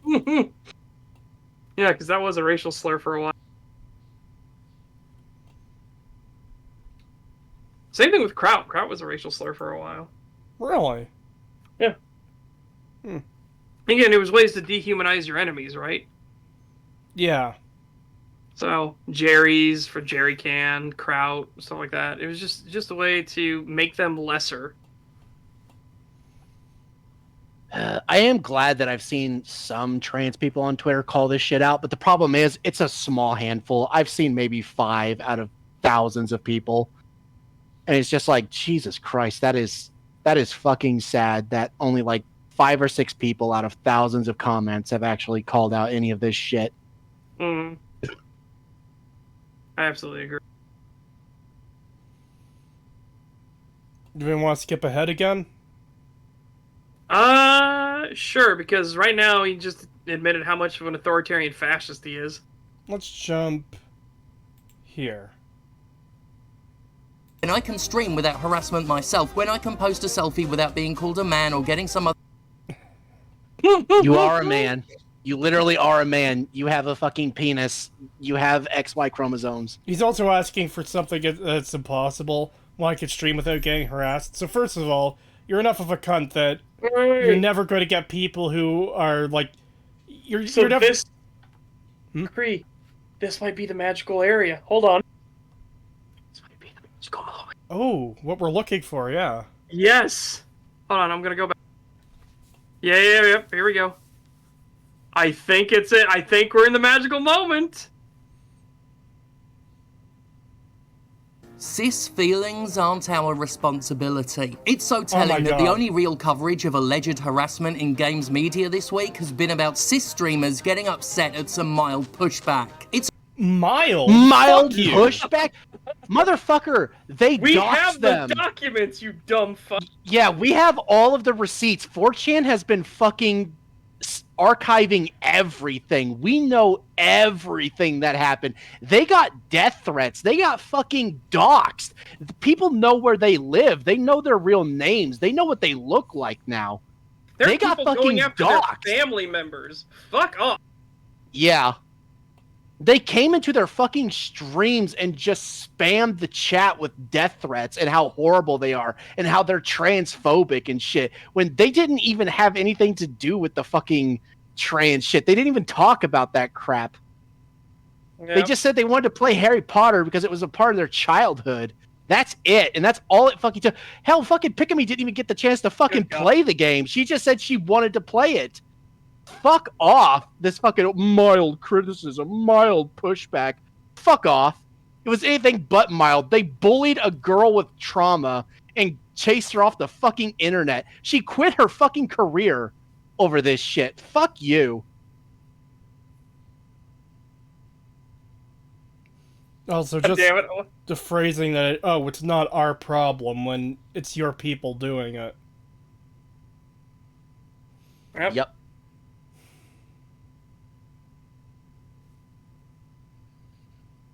a real. Whenever trans people advocate for themselves, we're painted as unreasonable bullies.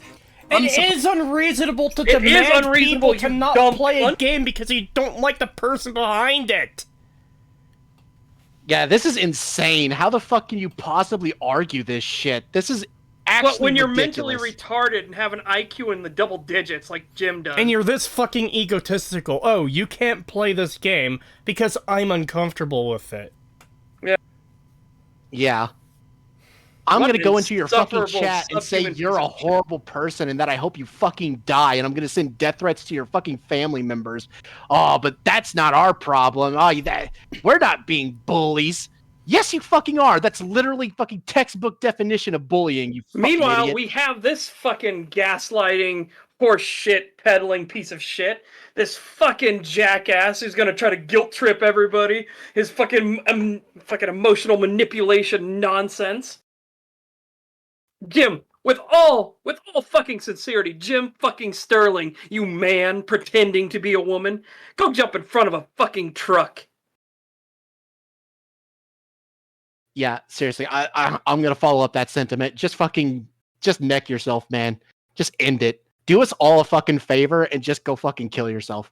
Because this is actually insane. This is beyond redeemable. Okay, you're literally advocating for bullying people into Suicide. You are literally advocating that, oh, it's totally fine. This is just mild because my fifis were hurt. Fuck you. Yeah, and this is Fuck scary. If he you. considers doxing and death threats to be mild fucking pushback, I'd hate to see what he considers serious pushback. Good God, he probably thinks fucking like bashing people over the head with a bike lock is fucking, oh, that's just mild pushback. Fuck you. Yep. Yeah, I could totally see fucking this degenerate piece of shit thinking Antifa is a fucking hero. Yeah, I bet you fucking those donate fucking- to him. Those fascists deserve to get their skull split open with a bike lock. That man was a hero.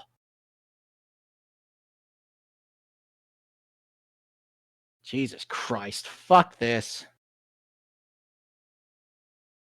Prize has been asked to answer for the alleged harassment because minorities are always expected to take responsibility for each other. You know what? I'll answer it when I can go a day online without someone saying something truly vile about me, when I can stream.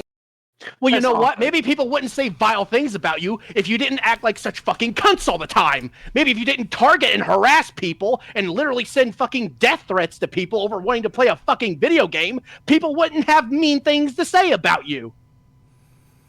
Also, just Jim Sterling as an individual is such a loathsome fucking cunt that he will never be able to go online without someone saying something mean to him. Exactly. Absolutely. And I hate this shit too. We should have to answer for something our people do. I don't think so. Fuck off. This is part of the problem. This is why people don't like these communities. You won't police yourselves. You won't condemn the horrendous shit. In fact, you'll go out of your way to celebrate it and defend it. You will literally encourage them to keep going. In fact, I've been seeing it on Twitter. People are happy. All the fucking idiots that did this shit are happy that fucking Pick-a-Me left. And now they're saying that, oh, well, this proves that Silverveil doesn't like trans people because she didn't do the same thing. She didn't quit her career and leave social media altogether. So therefore, she hates trans people and she needs to be bullied more. And this just proves it. So fuck off. And the fact that you're saying that you won't call that out is a massive problem, and it is exactly why people have a problem with the trans community, because you guys encourage this shit. Fuck off. This is exactly why people don't like you. Yep. It's not even like a difficult thing to say, hey, these people are acting in a bad way when they're doxing and harassing people for playing the game. It's not a difficult thing to do. It doesn't cost you anything. So to refuse it just seems... Not even, like, it's not saying you even have to comment on it, but the fact that you're specifically going out of your way to say, no, I am not going to do anything related to, like, comment on it. I'm not going to say it's bad. Yeah, well, which is a tacit endorsement because you've already come out. Yeah, it's an endorsement. And said that you won't say anything is bad about this. $2 from Lanterns Glow. Guys, I think we need to take a second to breathe. Yeah, I am definitely at the fuck Jim Sterling phase right now. Yeah. Do we just want to move on? I think so. Maybe. There's nothing of value in this other than realizing that And we have evidence gotten that this dude's a cunt. We have gotten the admission too that he endorses is fine. this. Yeah, he's fine with people. Let's grab that meme video. I saw it in shitposting the other day, so I can find it hopefully pretty quickly. Because I think you'll like it. It's like 40 seconds long. It is what I'm comfortable with playing on stream, because it's not like it's something that had a lot of work put into it, so it's not like someone's hard work. Oh god, I have to scroll through that fucking furry discussion from yesterday. Or whenever. No, that was today. That there's a weird furry discussion in there. Surprise. Yeah, shitposting, Shitposting is a wild place. Yeah. It's just fucking Untamed Lands. Oh my god, I saw something great though. Fucking thread knot. Here. Uh-oh. What? I don't know what Threadnought did, but here's this. Hey, that's fucking pretty funny. Uh-oh. Let me see what you posted now. Yeah. That's comment. What? Yeah. That's pretty good. Which is very relevant, actually. I'm glad you posted that, because fucking Threadnought. What did I do to deserve this? I mean, specifically, Big Jack Horner. And then you're all evil transphobes, and this is abuse, Jim Sterling. Yeah, very similar vibes. Very Jack Horner vibes from fucking Jim Sterling right now. What did I do to deserve this? I mean, specifically. Oh, real talk though, guys. Real talk. This totally not made up in a joke. Real talk. I have it on good authority that the creators of Puss in Boots: The Last Wish based Jack Horner off of Jim Sterling. You know, that honestly wouldn't surprise me. All right, are you guys... Oh, are you continuing? I was gonna say it wouldn't surprise me either. That's all I was gonna say. All right, are you guys ready for this 40-second long little meme video called Jim Sterling's under 100,000 subscriber special? Sure. Oh no, I've seen that. Oh, I hate it so much. You hate it? I thought it was funny. I thought it was accurate. All right. Let's. Oh wait, is this? I will be the judge. Maybe this isn't what I'm thinking. Okay, never mind. This is not what I was thinking of.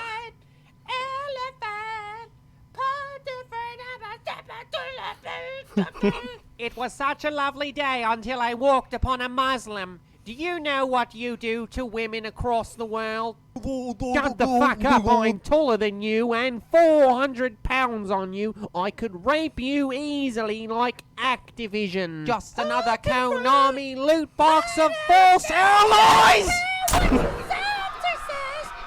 What the fuck?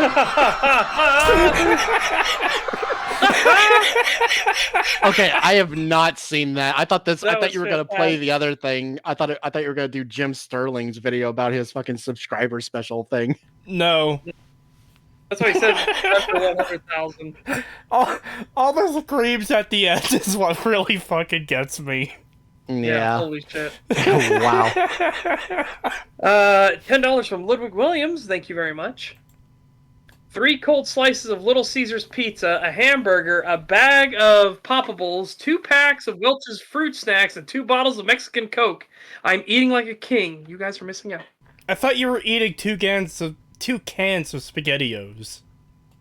Yeah. What's... this fucking timeline doesn't make any sense here. I call objection. Press Yeah, I X to think doubt. you're fucking lying. You're Oh. fucking lying. And look who joins the stream just as all the transphobia ends. Yeah, just as we're finishing up with the fucking gym shit and getting into fucking rage mode about all this crap, then Emily joins. Yeah, I suffered from terrible insomnia. I literally just woke up. Oh, welcome back to existing. Yeah, I did. It's a terrible fate to exist, but you know, here we are. So what are your thoughts on the video? Golly gee. I don't know. Well, Jim Sterling proved himself to be an egotist. We've read through his editor's response to being fired. And basically, Jim promised payments, pay increases yearly, didn't do that, made them both move to, well, didn't make Buddy move to a more expensive city, but he was under the impression that he'd be getting pay increases for cost of living and just normal pay raises. Did a lot of work for him, running him around, and got not pay raises. If he complained about, you know, his stresses to friends, mutual friends, those mutual friends would rat on him, and he'd get a fucking talking to. Never get between a communist and his money. Yep. Yep. And That's basically what it is. he basically endorsed people harassing streamers for playing Hogwarts. Seriously? Yep. And I missed that part? We Yeah. just We just finished that part. Yeah, he admitted that he goes that it wasn't that big of a deal. He's literally on that. He's like, oh, some mild pushback, and tell you what, you cisgenders can go without harassment. The moment I can post something online and not get vile comments. I have a question though. How is it that in other streams you take 3 hours to get past a minute? because And we've been skipping about. We didn't even finish the video because Jim Sterling is fucking insufferable. Fair enough then. Yeah. And we're going to move on to another video. I don't know actually which video we're going to cover though. So that's do you want to do either the Fallout 76 video I mentioned, or do you want to try the gatekeeping rant one? Well, which one is shorter? Let me see. I was morbidly curious about that 10 worst tropes in fantasy thing. Oh, the worst fantasy tropes? Yeah, it's basically just a woman being like, and you set your setting in, you know, I don't remember what year, but, you know, like European setting in this time. So therefore it makes sense that, you know, most of the cast are white and blonde hair. It's like, oh yeah, minorities were a new invention, clearly. Yes, and LGBT, that's a new invention, clearly. They didn't exist in this time. That's a 60s invention. What? It's not that. Oh my god, if that's actually what her thing is, like, holy shit, it's like, no, travel wasn't as easy as it was back then. Yeah, it's So- basically a feminist rant Oh, about tropes in writing. Oh, great. What? But Okay, hold on. I'm gonna look at I'm gonna go through the times here. Okay, so the 76 video is 13 minutes and 23 seconds long. The gatekeeping video is 20 minutes and 27 seconds long, and the top worst tropes in fantasy is 11 minutes and 4 seconds long. How long was the first one again? 13. The first, 13 minutes. Oh, yeah, 13 fuck. minutes and 23 seconds. We're not doing the 20-minute one. Okay. Fair. So do you want to do the angry feminist, or do you want to do the oh come on guys, Fallout 76 is actually good and capitalism is to blame for crunch Let's for the make a devs, not poll. Bethesda. Let's make a poll. Yeah, do a poll for Fantasy versus 76. Although I am seeing a few 76s over here. We'll see what the poll comes up with. Yeah, we'll see. Yeah, I like your poll name. Thank you. I appreciate it. $2 from Ludwig Williams. Thank you very much. JT Music, Fallout 3 rap. No. No. No. $3 Australian dollars from Get Out There, Yo. A vocal moralist mistreating staff. How shocking. Yeah. Oh, God, yeah. If you hadn't seen that before, Emily, though, the sheer level of abuse that poor editor suffered, insane. I had heard something about it. Yeah, it seemed pretty bad. Creetosis, does your insurance cover cringe? Fucking implying. Who says I have insurance? Subscribing to me in particular will give you cringe insurance. Yes, I'm shilling. Oh. $3 from Dileocon. Thank you. Why does Jim look like Speedwagon in the video? That's rude to Speedwagon. That's offensive. You got the last two, right? Yeah, because I remember you talking about the rap. Yeah. Why is that suddenly everybody wants you to listen to JT music? I don't know.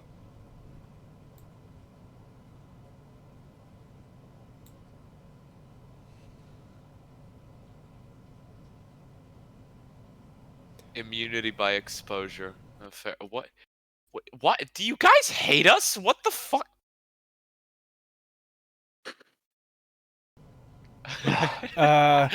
Doesn't quite work like that.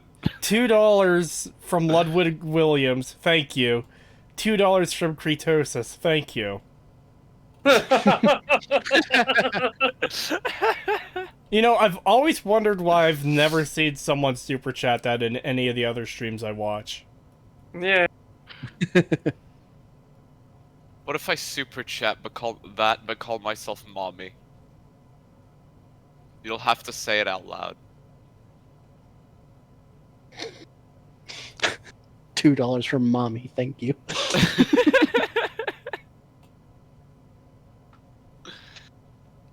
The angry feminist video is terrible. It needs to be ripped apart.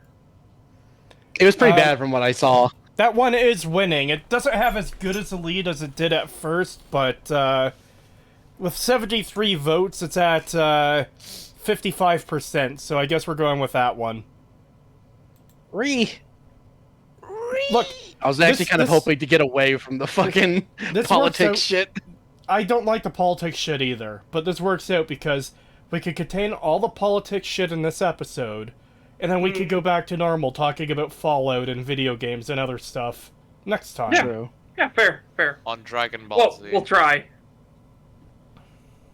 $10 from Just a Guy from Alabama. Uh-oh. Thank you.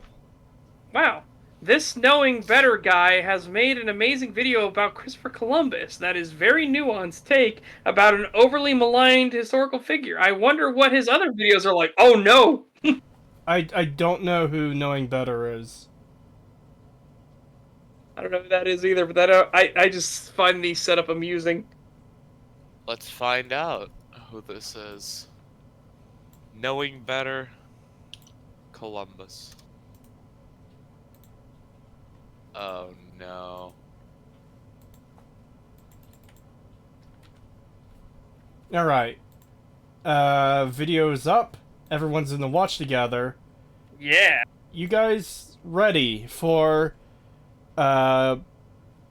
potential pain, potential cringe? No, but I'll take it anyway.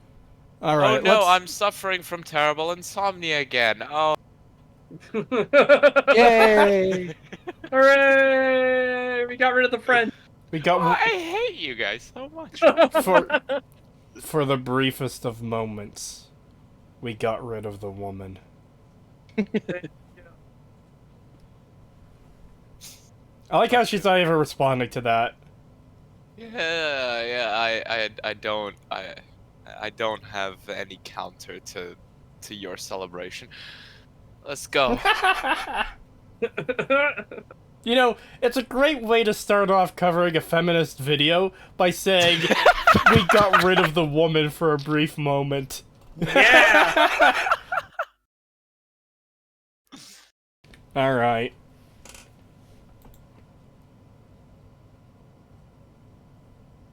Hello, everybody. I am so sorry for. I hate you already. I Video's just wanted kinda to say that. I quiet. hate you already. Wow. God, fuck it. Is she doing the voice? The obnoxious femtard voice? I don't know. I guess we'll find out. Yeah, I haven't had I haven't heard her long enough to find out. Yeah, if this is maybe just a weird spiel for like a start of the video thing, maybe. Alright. Woman, am I right? Oh no. Women, am I right? Where's my coffee so I can drink it at the same time? You guys have no idea? Oh no. If you follow me on social media, then you already know I was at the doctor's office. I have a pinched nerve in my neck, and it hurts like a bitch. Anywho, I've been doing my stretches, I'm hopped up on medication, and I'm ready to dish out the goods. Is that going to be your go-to for when people call you out on this video? I was hopped up on meds. I was high out of my fucking mind. You don't understand. My defense is the fact that I was high on cocaine and other substances. Chad is being Democrats have fucking ruthless natural again. immunity to it. Democrats have natural immunity to drugs. At this point. You know, Andrew Brunk has a natural immunity to cocaine. Oh. He was built up over decades of abuse. Why isn't she making a sound which women ha ha ha ha big sip? But yeah, Chad is just big fucking ruthless again. God, great, I found it. I found the thing. Hold Oh no. What did you find? Oh yeah, that! Alright. A tale of three worlds. Hold on. Hold on. J.K. Rowling is a capitalist. Downvote. Trans rights are human rights. Wait, why did you put... If your whole point was to thing, then why would you put in a day, 24 hours playtime? What? I've seen people bitching about Hogwarts Legacy and saying that they only bought the game to refund it, but they went over 2 hours like the fucking retards. Nice. There's British people in the game. Downvote. I mean, funny Oh no watermark. no! Look even better. So, take a look. We have even further information. This story goes deeper, Creetosis. oh no. So look at trans rights are human rights. Okay, Yeah. and then look at there's British people in the game. Yeah. What do you notice on the not recommended tab for the British people one? 9 hours at review. Okay, now 14 hours. by logical process, Oh, what is the trans rights or human rights one? Bam! Eagle eyes, or sorry, dragon eyes spots it again. You know what? You're right. Because you could see the A cut off there. Yep.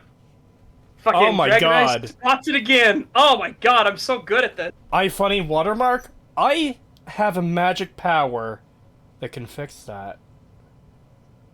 What, moving the image slightly down? No, he's just gonna use Alt and then grab the bottom of the image, go up till it cuts it off. I just love that fucking meme of the response to that. Whenever somebody brings up the iFunny watermark, it's just unfortunately it's an image of like a character from Destiny, but it's literally just him going "fuck you, Redditor. I wear my ribbons with pride," and it's just a bunch of iFunny watermarks all over him. Fuck you, Redditor. I wear my ribbons with pride.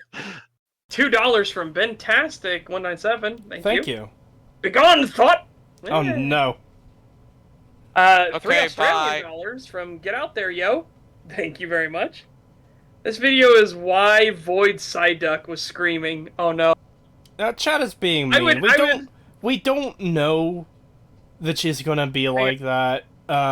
This is an unfortunate pause because it looks like she's about to enjoy complaining at someone. Oh no. Your pause is not unfortunate. My pause, you gotta see. Oh no. Okay. I am spooked. Save as. I'm just waiting for whatever it is you're gonna post. The anticipation is killing me. I have aptly titled High on Prescription Medication. Oh. That's not nearly as bad as I thought it was gonna be. Ah, yeah, it's not. Are you serious? It's the eyes. No, I know. The eyes. Look at them. Look carefully at those eyes. No, I know. But I'm saying, like, the way you made it sound, it was, like, a lot worse. You know? Oh my god, someone said fucking white woman moment, and it just reminded me of that video I saw the other day about a woman who admitted to cheating on her boyfriend with his dog. Oh god. Oh, it was so fucking disgusting. Women, am I right, guys? White woman moment. Alright. Like, I thought it was a meme, but recently I started seeing evidence that it's not. No, it is a meme, but it's also based in, a little bit of truth. It's not based. Shut up. No, based in. I know. But yeah, that's why if you Based? ever see a Based white on what? woman at a grocery store and she gets out a tub of peanut butter, you're in trouble. Fucking hell. Ugh. The slippery slope isn't shit.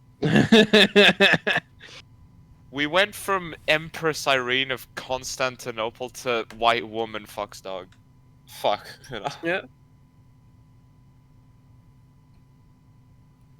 Well, that's a wonderful topic before getting into this video. Yeah. Let's go, doggy My fucker. favorite genre is fantasy. I love me some mystical creatures and magical wonder. But just I'm gonna press X to doubt, because this already feels like one of those videos where the whole thing is gonna be like, but I hate this aspect of fantasy, and I hate these aspects of fantasy. It's gonna be like a lot of core fantasy stuff. Yeah. Yeah, guys, I love this, but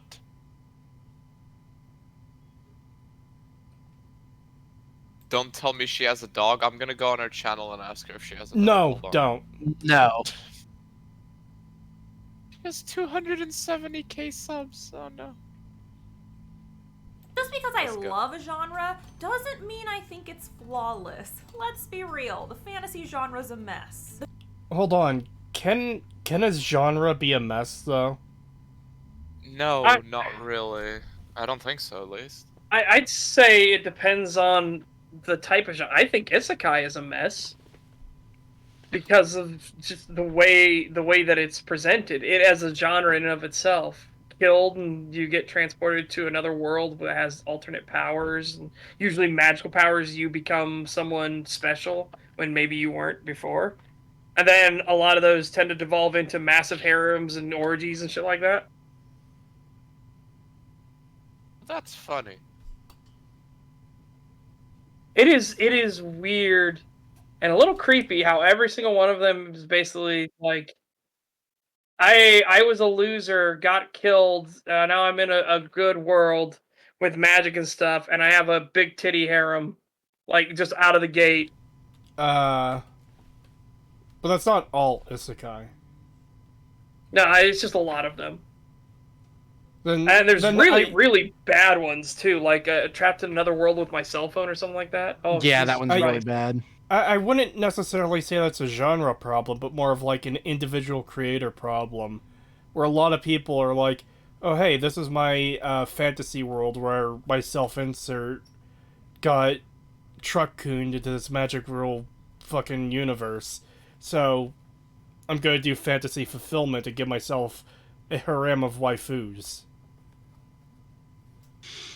That's part of it, but also it is kind of an isekai problem. Like isekais tend to have these issues because it's very telling that one of the best isekais is one that is actually a parody of isekais. Like it actually makes fun of the genre, and it's actually one of the best in said genre.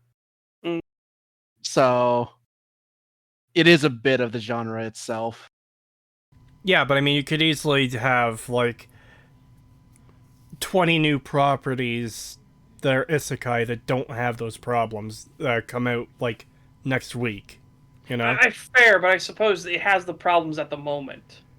Yeah. Well then, like that would still just be a problem of the type of content that's currently within the genre. It would be like if, let's say, fantasy, like just pure fantasy, had the exact same problem where, you know, every fantasy hero, whether it's a magical person or a warrior or a thief, just has like his 72 virgins, you know?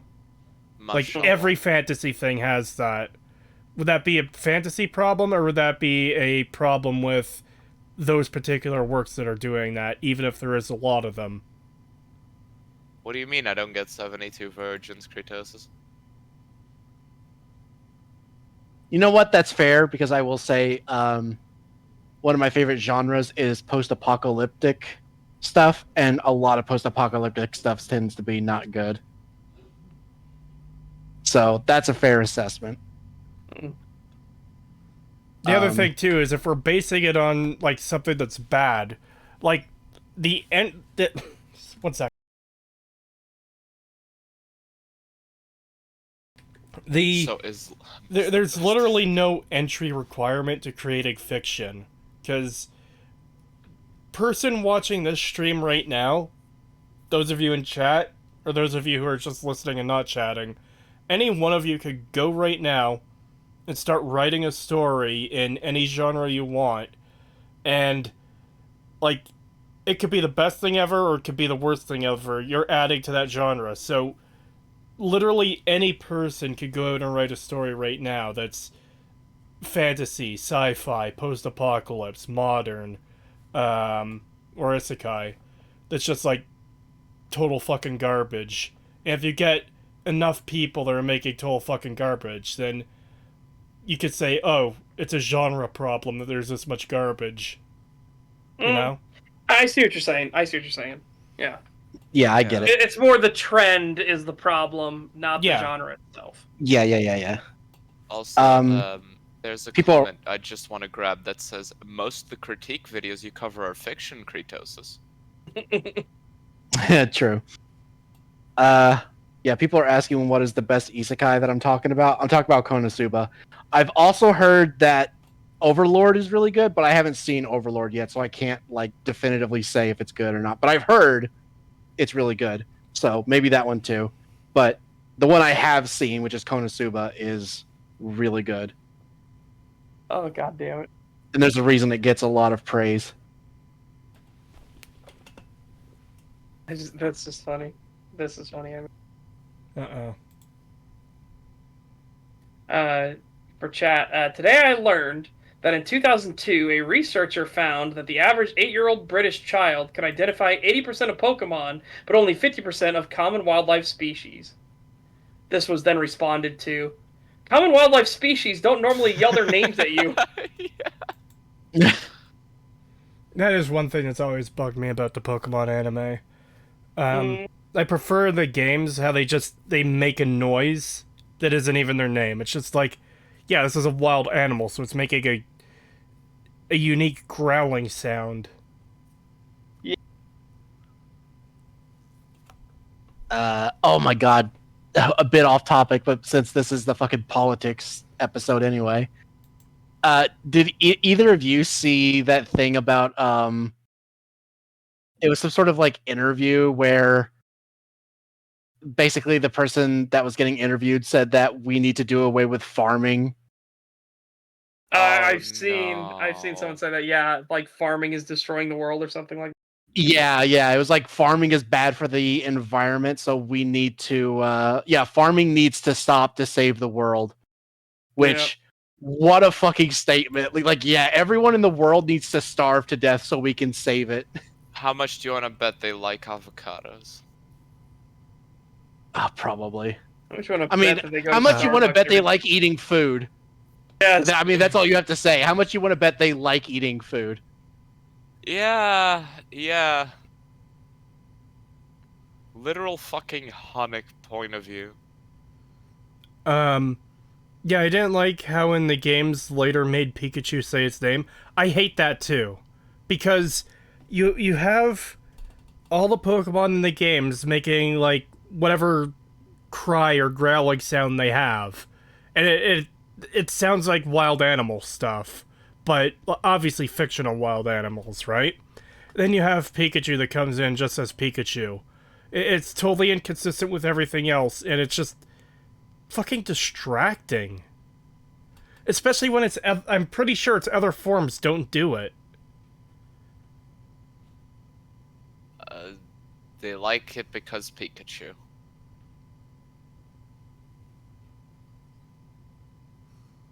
Anyways. Pikachu became like South Park's Timmy. Timmy! You just whip out a Pokeball. Timmy! Timmy and Jimmy are great. Like, I know I answered the question earlier that I really like Cartman. Jimmy and Timmy are great. The show would not be the same without them. I like that one episode where they accidentally strap like a time machine to Timmy's wheelchair, and he like travels all through time and stuff, and he comes back and they're like, wow, how was it? And he's just like, Timmer.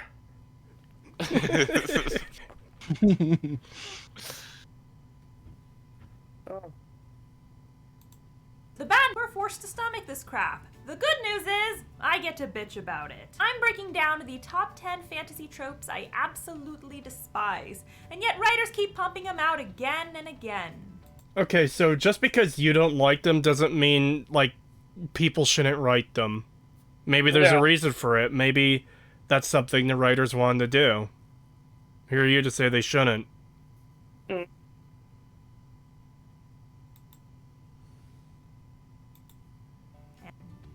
And again. Before we get started, I want to give major props to my friends over at Skillshare who have generously sponsored this video. If you're new to this channel, you obviously didn't learn anything from it. I'm a Skillshare fanatic. Skillshare is an online learning community. Okay, we can skip this. I have a class on Skillshare that I will dish out at the end of this video, but first, we got some bitchin' to do.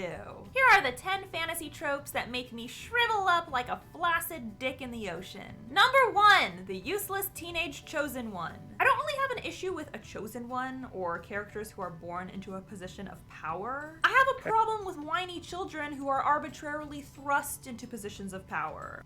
There's this I can agree with this. No, but that's not what a chosen one trope is. A chosen one trope is literally a tale of being shit and then realizing how to not be shit.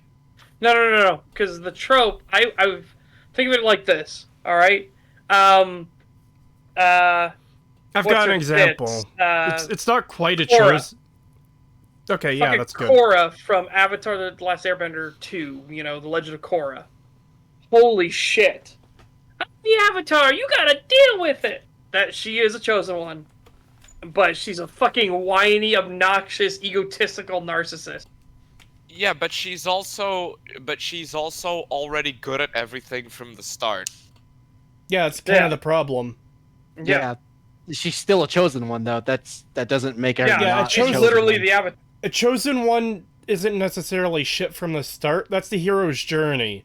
You're not that good at the start, but you gain confidence and skill over time. Yeah.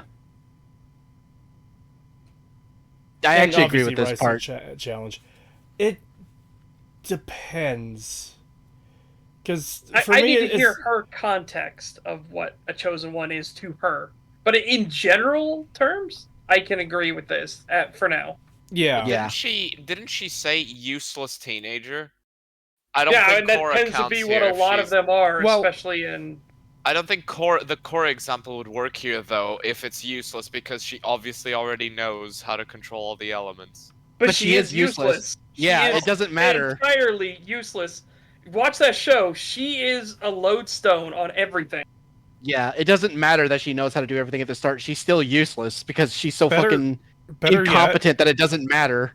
Better yet, don't watch the show, watch ER's videos. Yeah. Yeah. I have. A long time ago, but I have.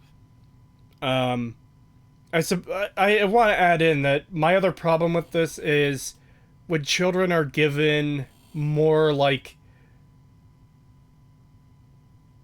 responsibility than they should maybe have. With my example being the Walking Dead Season 2 game from Telltale, where you're playing as this kid, but all the major decisions revolve around you, where, like, even the group is looking to you for decisions. It's like, why? Why are you putting so much stock in what this dumb fucking kid wants? Alright. She's not quite a chosen one, but it almost kind of treats her like one. Yeah. So again, we'll see more of what she gives in the context of it. Hopefully she gives context. We'll see. Clementine, yeah, her. Trend in fantasy where the main character is written to be kind of passive and pathetic, especially as she's a woman. Everyone around her is tasked with protecting her because clearly. So useless characters that don't know how to do anything equals woman? No, it just says they often, especially that are woman. But I'm gonna spoil this for you right now. Men kind of are protective of women because they're bigger and stronger than women. That's a fact. So being bigger and stronger, you're often taught that you need to stand up for them. You need to be the one that if something happens, you throw yourself in the way to protect them. It's the whole women and children in the lifeboats situation. That's what this is. And I'm going to tell you right now, lady, by the way, women are really wanting those days back. Because men have learned that you can't trust women anymore. So why help them? You know, I have noticed. You do noticed... not want that black pill to continue. Yeah, I have noticed that whenever people think literally World War III during the whole North Korea, then Iran, now Ukraine thing, whenever it breaks out, it's just, oh, I like being a housewife. Yep. Yeah, exactly. Really? Well, it's that whole thing of, like, feminists got really triggered when they were like, oh, you want to be equal, so then you should also have to sign up for the draft. And they got super fucking pissed off. They're like, no, women shouldn't have to sign up for the draft. Like, we want equality, but we still deserve more rights and to be protected. Special treatment, yeah. Yeah, we deserve to be a special class. There was a debate where a lady came on and she was so pissed that, like, women don't make the same money that men do. And women should be in all of these fields. That should be just guaranteed. 50%. They should force women to be in these fields. And so the guy on the panel looks at her and says, okay, so why don't you work the oil fields? That's really good money there. You make a lot of money on the oil rigs. But you don't want to work the oil rigs, do you? Because it's hard work. Because you actually have to put in a long day's labor. And he's right. It's so good. Oh, it is. It is a total lie. There is no wage gap. It's fucking bullshit. There is all context stripped out of it in order for them to make the point that there's a wage gap. It isn't fucking true in the slightest. Yeah, Yeah. it's literally just some people pick different professions, and that overall gives them less money. Like, and again, as they said, you want a lot of money, work the oil rigs, but you don't want to work the oil rigs because it's tough work. Oh, you did want you see that? You want the prestige and money, but you don't want to work for it. Did you see that thing about the guy? I don't. It was some kind of panel, and someone brought up like the disparity between the men's World Cup reward and the women's World Cup reward. And the woman was talking about like, oh, like the men get 4 million and the women get 3 million, $1 million less. And then he goes into it and is talking about like, okay, do you know why that is? And he explains like how, you know, obviously the men's World Cup has substantially more viewers, so they get more funding, so they can afford that much. But also, women get like I'm trying to remember exactly what it was. Something along the lines of women get paid this amount, you know, with this much money. That's I think he said it's like they basically get like 15% of the money that, you know, of that reward each, and men get this much, which is less than 4%. So there's actually a bigger disparity between men in the World Cup and women in the world compared to women in the World Cup. So the women get more percentage of the money than the men do. And yeah, she was basically fucking just destroyed. She had nothing she could do. She was like, oh. Well, it's the same thing with when they talk about there's a pink tax. And it's like, oh, well, all my stuff's more expensive because I'm a woman. It's like, no. I want you to go to the store right now, and I want you to pick up a men's shampoo and a woman's shampoo. And it's like, oh, there's a woman's shampoo is more expensive. Yeah, it's because you're a woman. No. I want you to read the fucking ingredient lists on these and realize that women's shampoo are like these extravagant nonsense fucking barrages of tons of ingredients and everything. And the men's shampoo is maybe like 5 ingredients. It'll keep you from stinking. That's it. Yeah, and you know, it's like you can also just buy the men's shampoo. You don't absolutely. have to buy the women's shampoo. Yeah, but you don't want to buy the men's shampoo because you want all the perfumes and the smells and the exfoliation of the skin and everything. You want all that. Stop it. Yeah, exactly. It's like you're gonna bitch about them like for the price being higher when the reason for that is they put all this extravagant shit in it. But then instead of just buying the cheaper version like the men do, but I want all that stuff, but it should be cheaper. It's like, well, that's not how it works. If they put all that shit in there, they gotta raise the price. Yep. Or they couldn't afford to do it. So you're literally bitching about nothing. Economics to a bunch of retards. Yeah. I mean, that's the hard part. Or Zendel says, women's shampoo, 100 ingredients. Men's shampoo, bleach. Yeah, pretty much. Yeah, basically. We did miss a super chat. 2 actually. $2. $2 from Ludwig Williams. Thank you. I dream of Japanese world supremacy. Well, alright then. I do not, and it's mostly because of the weird class system and like obsessive need for perfectionism that drives people to suicide. Especially in their legal system, where it's like they have a 98% conviction rate, and you have to prove that you're innocent. Yeah, that's fucking insane. Even though also the fact that there was a trial in the U.S. Super recently where it was about someone proving they're innocent, but never mind that. Yeah. We're not gonna mention who that is, but they big nose but can't breathe. What? Big nose but can't breathe. I wasn't talking about anything involved with breathing. Well, I mean, that was the I'm referring the one to George trial Floyd. that was overrun by activists. Yeah, I'm talking about a recent trial. Yeah, that was a while ago. Alright. $2 for also Ludwig. the fact that Japan tends to be kind of racist, like to the point of, well, again, we just talked about today, Pikami. she was bullied out of Japan for being only half Japanese. Mixed race. Yep. Yeah, she was mixed race, and they bullied the shit out of her, and she left. Now she's going No, back she still because lives it's in preferable. Japan. She still lives in Japan. She said in her most recent stream that she actually does currently live in Japan. Okay. No, they bullied her out of wanting to interact with Japanese people. All right, fair enough. $2 from Ludwig Williams. Thank you. Thoughts on the mysterious Mr. Enter? No idea who that is. He reviews shows like cartoons. He actually had this whole thing for reviewing bad Nickelodeon shows and Family Guy. He's pretty decent, but the problem is he gets so into it that the comedic aspect kind of gets lost.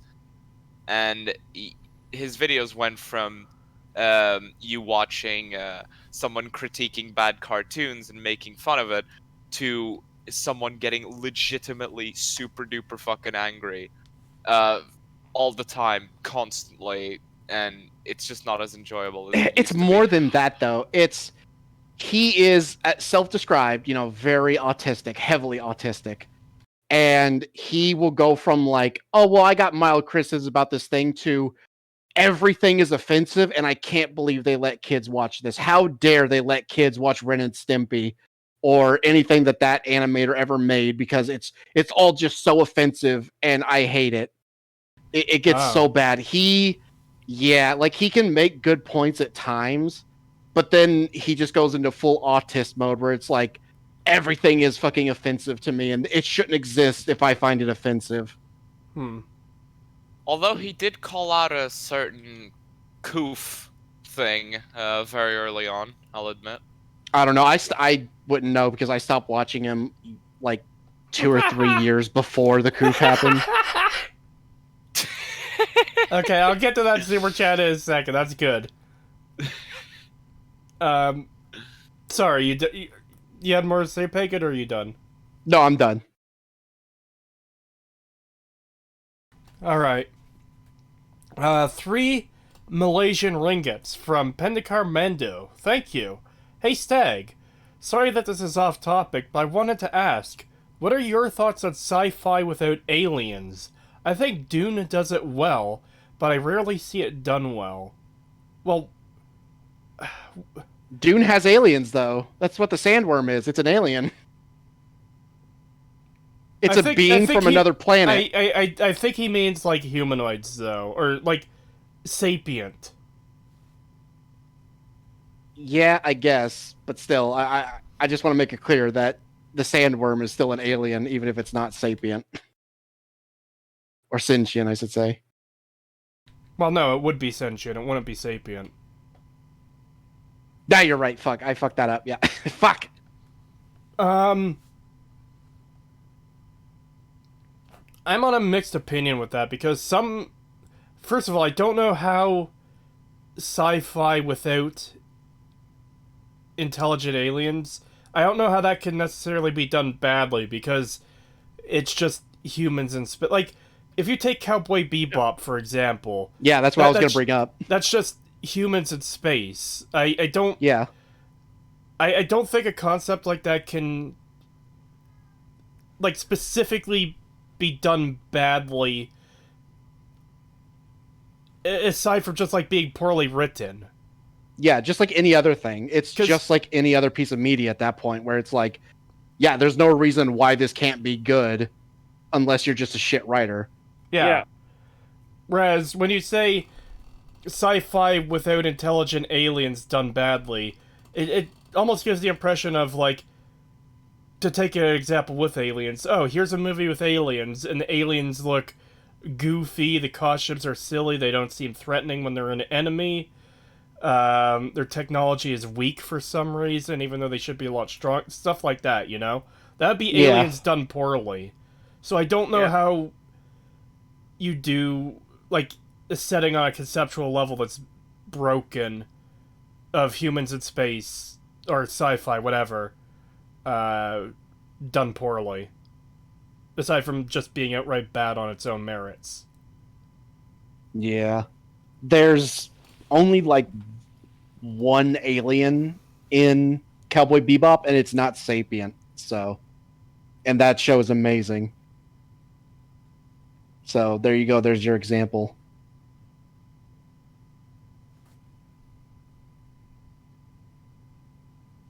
Well, no, he wasn't really looking for example. What are your thoughts on sci-fi without aliens? Yeah, I know, but I'm just saying, like, that is my thoughts because I can give that example. I think it could be done well. But I also think it could be a bit boring. Because, Cowboy Bebop is an example, Dune is an example. Trigun is technically an example. Well, they're not common. They're not common. I don't know about that. Not being common? Yeah, technically, there's an alien in every single episode. Okay, but that's almost getting into spoiler territory, Pagan. I know, but that's what I'm saying. It's like, that's why you can't really use it as an example. But I can because, like, I don't want to argue against it because doing so will be spoilers. Yeah, but then don't use it as an example. Well, no, because I didn't expect him to bring, like, because what I'm saying is still true. Is they're very not common. Yeah, I guess that's fair. Yeah, but then that's not a setting without aliens. Get out there, I Yo can't- says Fallout 4 proof sci-fi without aliens can be done well. What? What? Yeah, you guys were getting on this a lot, and you're not going to get anywhere due to spoilers, and then I just noticed, get out there, Yo, saying Fallout 4 proves sci-fi without aliens can be done well. But it has aliens. It has... No. You don't get. They're trying to do. I think they're just trying to. I know. It's hilarious because he's saying it's a good game. It's proof that's good. Which one? That, you know, obviously that's not true. But also just the fact that, you know, there's not only is there the fucking like Easter egg aliens, there's the Cabin House quest, which is about aliens. $3 Australian dollars from Get Out There, Yo. Come on. I actually wasn't finished with what I was saying, though. The point I was trying to make is, sometimes it can, like, sure, you could do your sci-fi thing without aliens. I guess there isn't really a problem with that. I just can't help but feel it's a little bit boring, though, if, you've got this blank check to create any kind of, like, alien creature you want for your world. Like, intelligent species to be intermixed with, the groups of people that appear, but you still only have humans. That's the main thing I was going to get at. Yeah, I do agree to an extent. Like, I think you can do it well, and obviously it has been done well in the past. Like, with Trigun, it does actually make sense. Yeah. Yeah, it makes sense with Trigun, but I do agree that it does feel a bit uncreative to have a sci-fi setting that takes place, you know, where, you know, everything is in space, and then there's no alien creatures at all. There's nothing. It's like, oh. And another good example is actually Firefly, too. Because that's all humans, and that show is really good.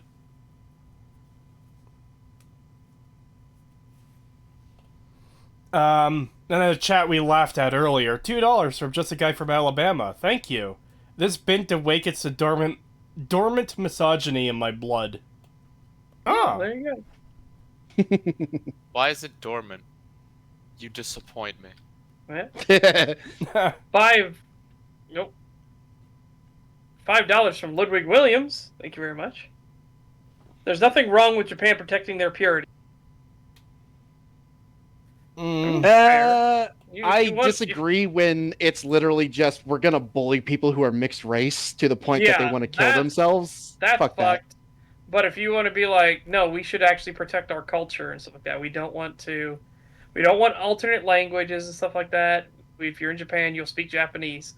Like I'm fine with stuff like that. Yeah. I'm fine with wanting to retain their culture and traditions, I'm fine with that. But when it's literally, oh, you're not a full-blood Japanese, your mother was a American whore, fuck you, kill yourself. Yeah, no, fuck that shit. Yeah, that's just completely fucked. All right, back to the video. Yeah. She can for herself. I want to know who's in charge of wiping her ass, because this chick needs all the help she can get. The only thing that makes her valuable or relevant in any way is the fact that she's chosen. Whoever's doing the choosing here needs to find a day job, because they suck at this. It would help if there's an there's an example given. Yeah, absolutely. Because, like, I don't know. This just seems, I don't want to say bad faith, but it definitely feels like the argument isn't very good. It was heavily skewed. Like, I could see the problem with annoying chosen ones who are ultimately useless. That, I would be, yeah, I agree. I agree with that. There's a problem. But then it got into a weird thing where they can't do anything right, and you want to know who wipes their ass. Stuff, so they're that level of useless. It isn't just useless to the story or anything, it's literally useless to life itself.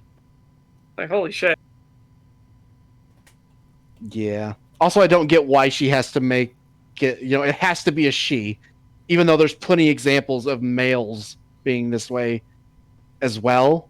You kind of expect it in a lot of fiction for men to be absolutely pointless and useless in the first episode or so. No, you don't expect that. No. That's only a modern thing. Yeah, you expect men to be useless in a Disney movie. With this. Yeah, where we've been infested with this emasculation of men. No, if you go back into the 80s and 90s, men were the hyper competent. Everything was right. That's why the parody movies made them emasculated. That was part of the joke, was because of all of the hyper competent men and everything. Yeah. It's why movies like Alien were so surprising, because it's like, oh, it's the woman that's competent. That's different. And they did that even more so. They had a big name actor. The guy that played Dallas, he was a big name actor for the time. And Sigourney Weaver was a literal unknown, a nobody. No one had ever heard of her. So the fact that not only was the men not the main character, but it was the female who was an unknown, she was the main character? Holy shit. Yeah. And again, the entire point of the Alien movie, too, was that it didn't emasculate any of the men. She just happens to be competent. And lucky. Very lucky, too. Yeah. I guess if you're a Zoomer, you might expect it, because that's what if you're a Zoomer, you've pretty well grown up with men being emasculated all the time. Whereas if you're like a millennial or a boomer, you grew up with men being hyper competent. Yep.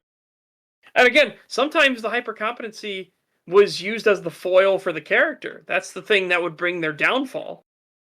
Because they would then gain overconfidence in their own abilities. Yeah.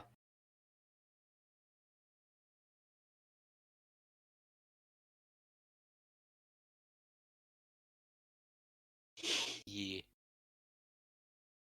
Emotionally unavailable hero. He's that's either a it. soldier, a warrior, or a woodsman of some kind. Someone died in his past, most likely a brother or a wife. And because of this, he's hardened. He's grizzled. He can never love or open himself up again. I don't have a problem with supporting characters who fit this description. I've written one myself. Orion, I'm looking at you.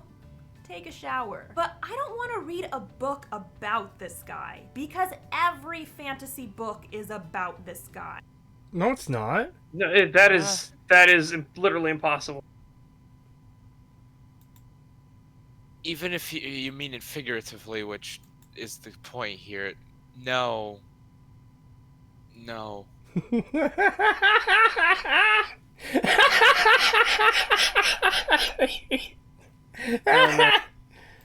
Hold on. Isn't Emily a Zoomer? I was born in '99. I don't know what that makes me. That's pretty fucking late. I think that's Gen Z. A couple of years ago, I was considered a millennial. Now I'm then Gen X. Now I'm Gen Z. I don't fuck. You are Gen Z. Yeah, Gen Z. Yeah, that's what I thought. It was mid to late 1990s, up to 2010s apparently. So basically, everybody that isn't a fucking kid. Like, that is not how... No, because I'm not in Gen Z. I'm in millennial. Yeah, well, me too. yeah, I figured. I meant to say Gen Z is everybody that... Ugh, I forgot exactly what term I was going to use. Forget that.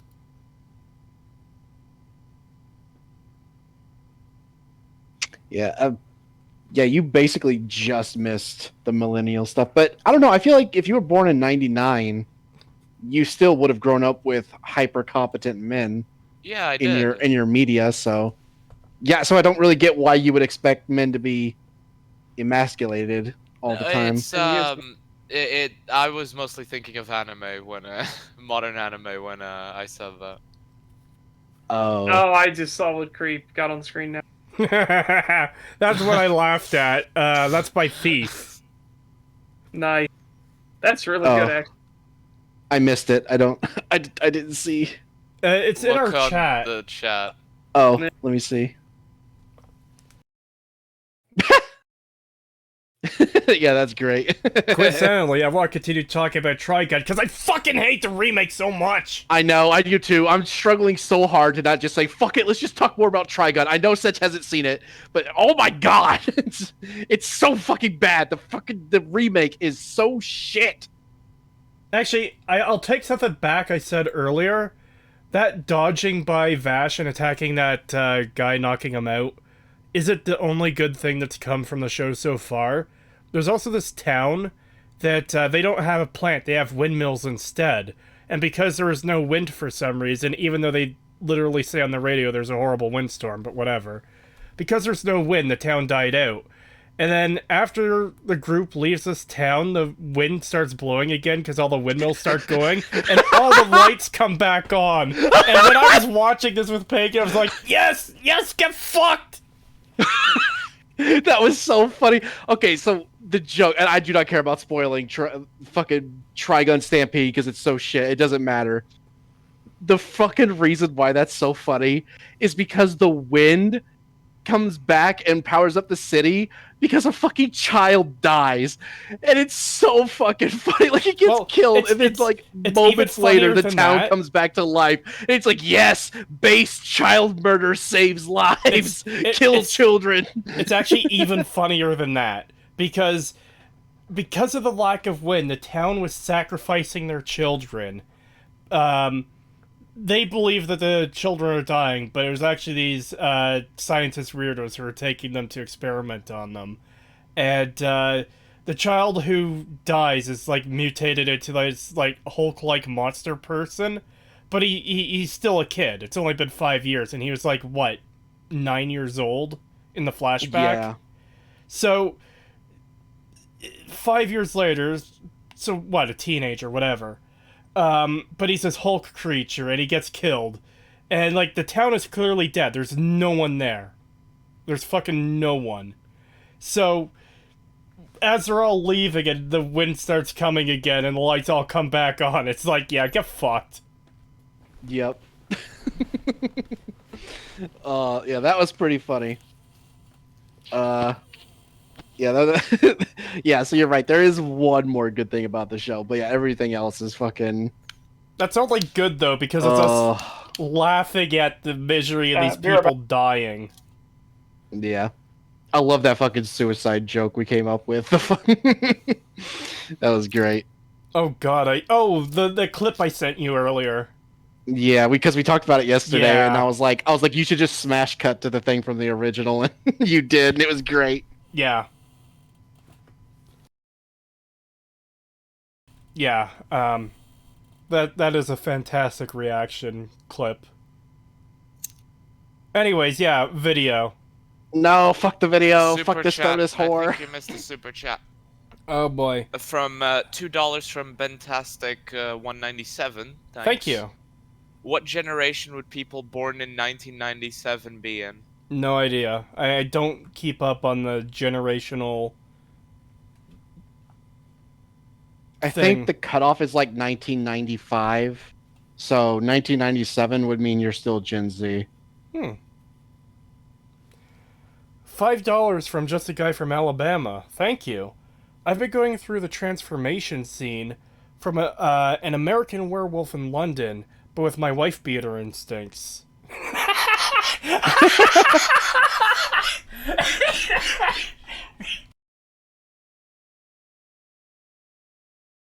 Jesus Christ. Yeah, I'm still sick, so I'm coughing away, and laughing almost inevitably leads to the coughing. If you die, can I keep your donation money? No, fuck you. Aww.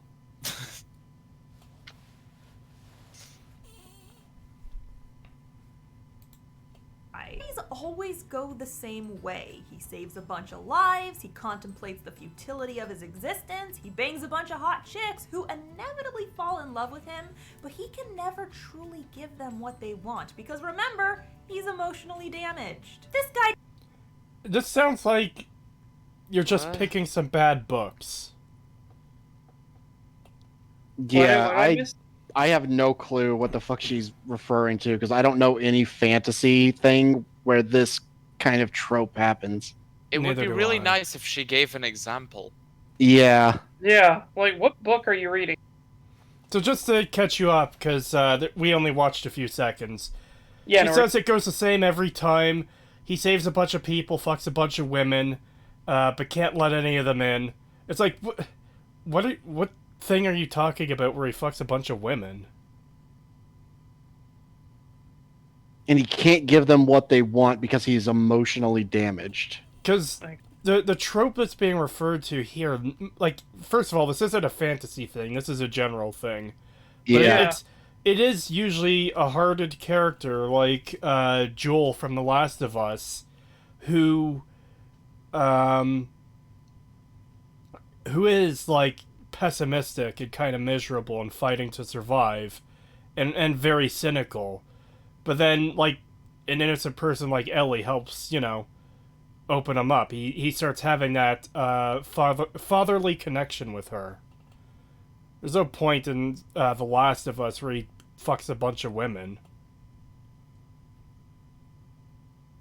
Yeah, I don't know. Unless she's like referring to like old 80s She didn't specify protagonists. that, though. I know, but that's what I'm saying. It's like that's from like the 80s and shit. They don't do that anymore. Like that's such a rare thing now that I can't even think of any examples. And it does seem like she's referring specifically to books here, which I didn't get that earlier, but she said, things she's read. Maybe in some fantasy books, but again, like, obviously not all of them. Maybe you're just picking the bad ones. Yep. Yeah.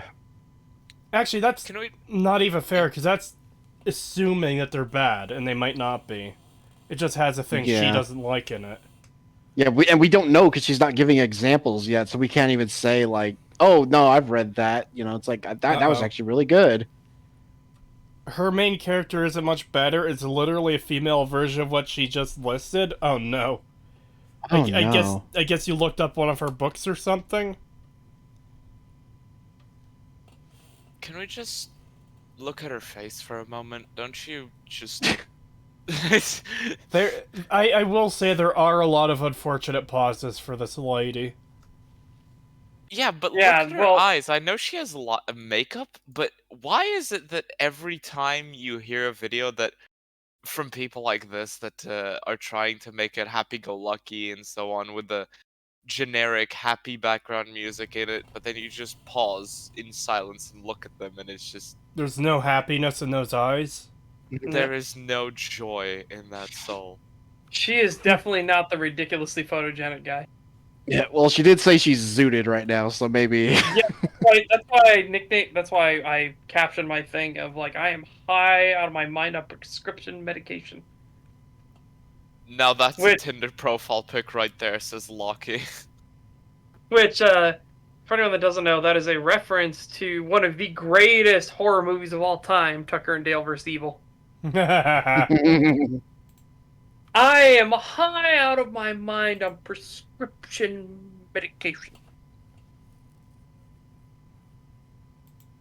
Doesn't need.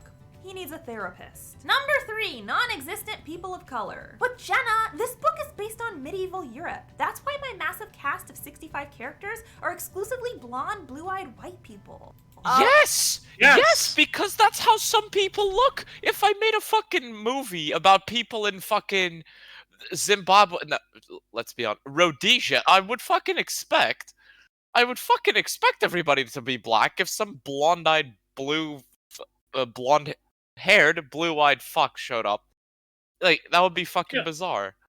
Yeah, unless that's the point of the story, an outside foreigner or whatever here. Like, Jesus Christ. Like, average American, like, why does medieval Europe have to be entirely white? Because they were white! Because they were white, that's why! Believe it or not, black people, even in North Africa, are a very relatively recent thing, believe it or not. Yeah, so there's a couple of issues with this. One, it's literally just advocating for forced diversity. It doesn't matter what, she thinks it doesn't matter what the setting is. It's fiction, so therefore you should always have a diverse cast no matter what, even if it goes against the story you're trying to tell. So already that's fucked. But then the other problem is this kind of criticism is never weighed in such a way where it applies to everyone. It only applies to white people. It's fine to make a story where everyone's black or everyone's Asian or something like that. It's totally fine to do that. But if everyone's white in a story, then it's a problem. You can't do that. So it's fine to be... Yeah, basically just that. It's fine to have, all of your characters be one race so long as it's not this race. Which is fucking shit. Even if it makes sense to the setting. It's fucking stupid. Did you know I've seen people I've seen portrayals of Roman Emperor Septimius Severus as black, and I do mean very, very fucking black. Reason, he was born in North Africa, even though back then North Africa was basically white. Yeah, it was basically a Roman colony. No. Even before, they were Punics. They were Punics. Their skin tone was Levantine, which was white until the Arabs showed up. Yep. It's fucking ridiculous. Because even if you'll go look up the description of Severus right now, fair white skin. Fucking hell.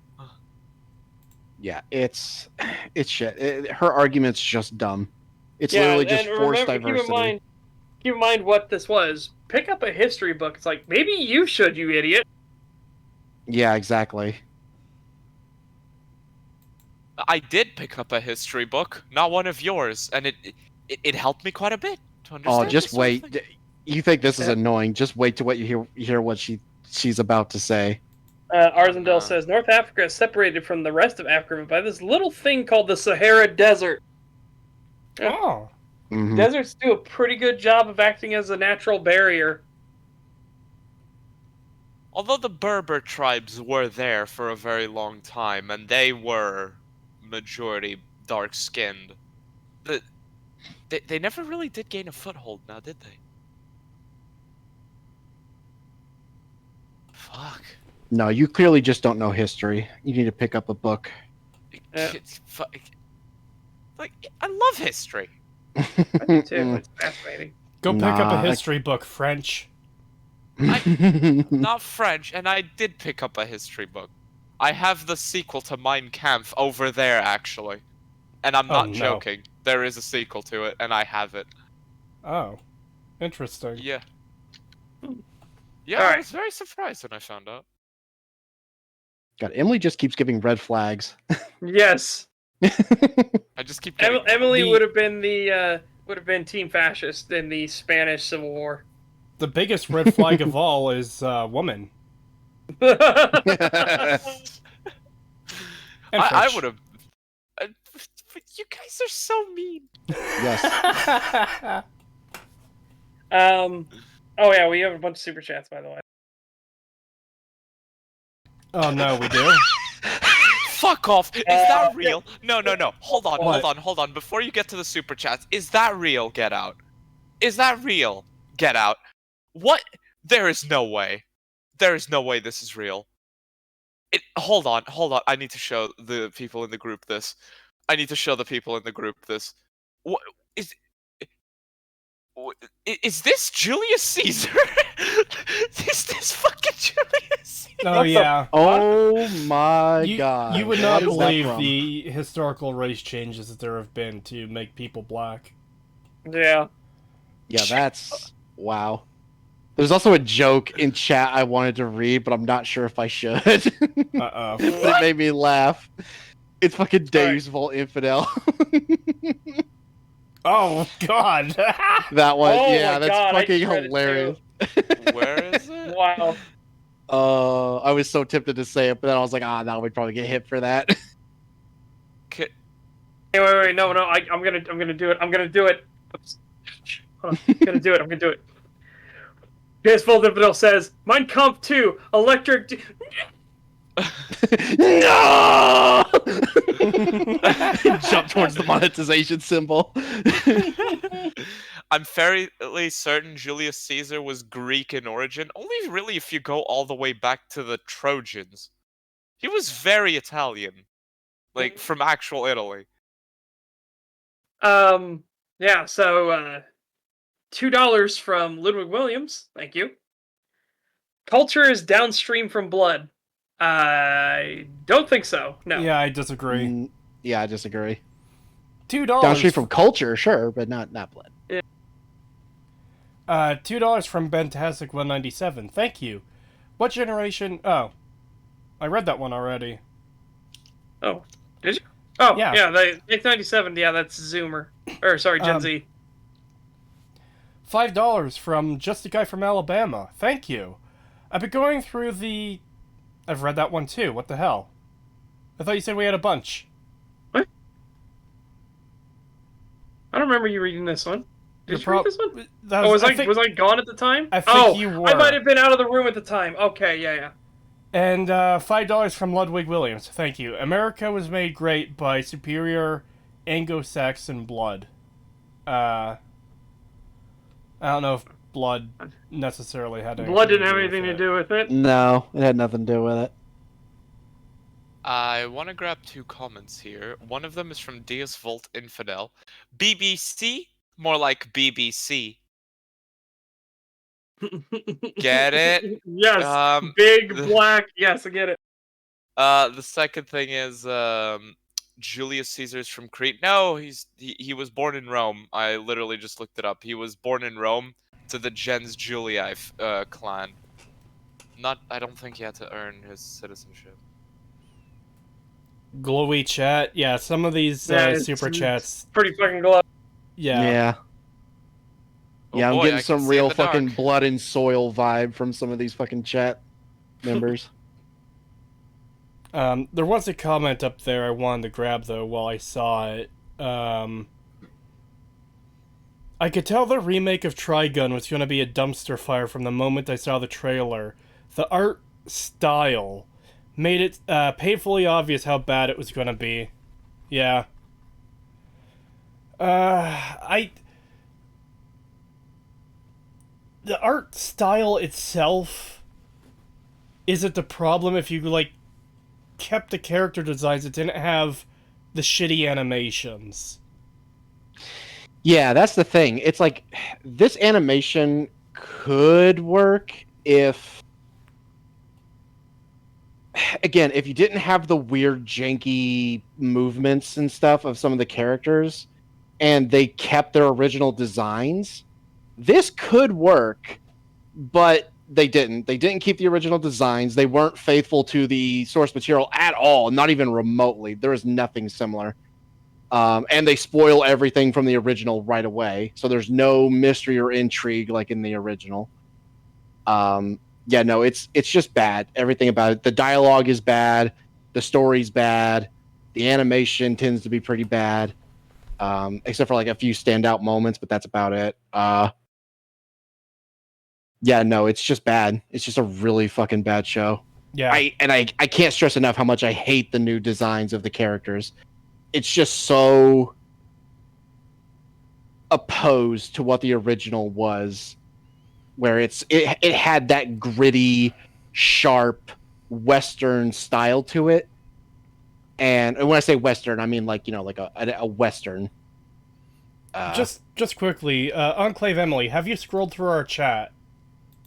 I have. Oh, okay, you have.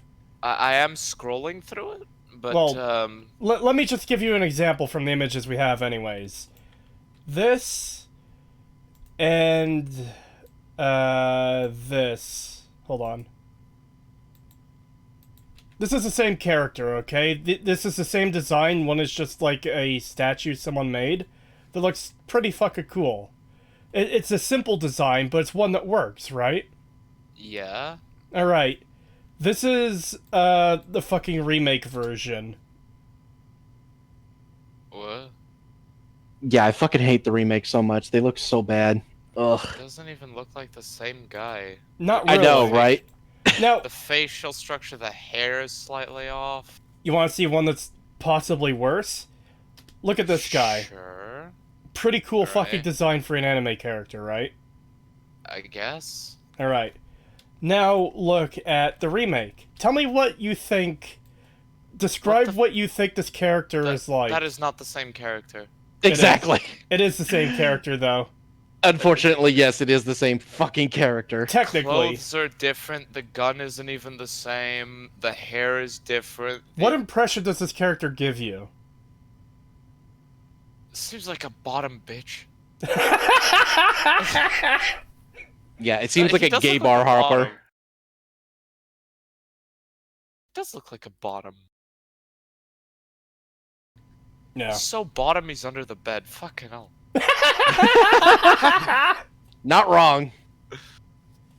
Yeah, I fucking hate it. It's and I hate that they made him such a fucking like mopey wine-bag in the remake as well. You described it the other day perfectly, and I just remembered it. It's like he's an emo with blonde hair. Yeah, that's what I was saying yesterday. Yeah, lately. Yeah, he's an emo with blonde hair who he just fucking mopes and bitches about everything, and he's always sad about everything when he has like no reason to be. Whereas in the original, it's like even despite all the horrible shit that's happening to him, he's like goofy and funny and jokes and everything. And it's not until we start getting into the really dark shit later that he becomes sad. And it makes sense. Like, you don't feel like he's a fucking UK cigarette, for feeling that way. Yeah. Remake, Vash and Wolfwood both look like a baguette. A couple of baguettes. Pagan's self-censor there reminded me. What? Have you been watching Nick Rekida's streams lately? I've been catching some of them, but not all of them. His most recent one I saw, I think was 2 days ago. Was that the one where he was going over the Montegraph lawsuit? No. In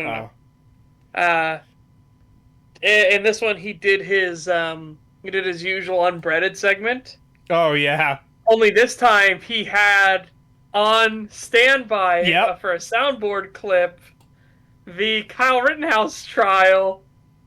Mark so Richards. Whenever he would get to it, instead of saying the word "binger," he would let the lawyer in the Kyle Rittenhouse trial actually say the word. Yep. Oh, it's so good. Damn. Yeah, it's pretty funny. And if you don't know what unbreaded is, chat, that is him reading from the prophetic words, the spiritual holy words of Word of Christ. Matt Harris, who was an insane, crazy person who was was it UCLA? Or Yes, is it I UC believe. Berkeley? Okay, UCLA. Okay, UCLA. What is it? Ethics professor?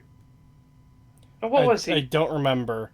He was a professor there, though. That's the thing. He is a And crazy person. Is the main thing. yes, and Unbreaded came from his weird schizoid ranting, where he just had a moment of like touchdown on paper, Unbreaded. It was fucking weird. Yeah.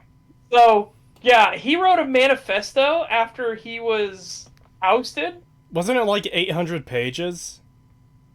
Yes, and there were over like I think like 140,000 instances of the N-word in it. Like it is absolutely insanity. But yeah, so what Nick Rekieta does is he will actually go in and pull up a randomizer, 803 pages, over 10,000 N-words. Yeah, there you go. Holy mother of beast! I want to read that. So he will go and he will have a randomizer. Nick Rekieta will put on his little Pope hat. I don't remember what the Pope hat is actually called, but he puts on his little Pope hat, and he will put up the randomizer, and whatever it is, he will start at the front of the page. Doesn't matter if it's out of context. Doesn't matter. He'll start on the first word of the page and go to the last word of the page. Doesn't matter if it cuts off the context. And they are usually insanely fucking spicy. Because Matt Harris was a crazy person, right? And this is a manifesto from a dude who is crazy, who literally became that way because a white woman didn't want him as bad as the white woman wanted another white man. Which made him like super, super massive inferiority complex that his great black penis did not satisfy her or something. Like, he had a full meltdown. It is crazy. The white woman was more concerned about the pet in the room. Also, you mean the Zucchetto Setch. The Zucchetto's the Pope's hat. The Zucchetto, okay, yeah. It's, That's really weird. It made him so unhinged, they became racist against every single race. Yes! Every race. Like, does he even call it the Irish? Yeah. Oh. I know he goes hard after the Italians. He does bingers, bikes, because he does bingers because the ones that are the unworthy who worship at the altar of the unworthy man. Oh, fucking hell, they are wild. Like Nick got a page the other day that was literally like you look at the page, it's like, oh my god, every other word out of this man's mouth is a swear word. Sorry, it's a racial slur. Holy shit. And there was one where he actually, Nick slipped up once because he had gone through bikes, bingers, I forget what mops, because that was his way to get around the one, mops. He went all through all this stuff, and then there was another one he didn't expect, and he went through and said it unintentionally. He's like, fuck! I was doing so good! Oh, no. Because Nick reads them really fast. He doesn't slow down. He reads them at a really quick pace, but he's so good at refixing. It's not just that he's reading it fast. He's doing it with fucking passion, like an actual preacher. Yeah. And you should have bowed down at the altar of the unworthy man from the other tribes. A man must not go against his tribe and worship at the altar of the unworthy man. Binger must know that he is the worthy man. And it's like, oh god. But yeah, he went through and he went into like this whole diatribe about all these different races and stuff like that. And he was doing good. And then he said one of the racial slurs without censoring it. He was like, fuck. He almost had it.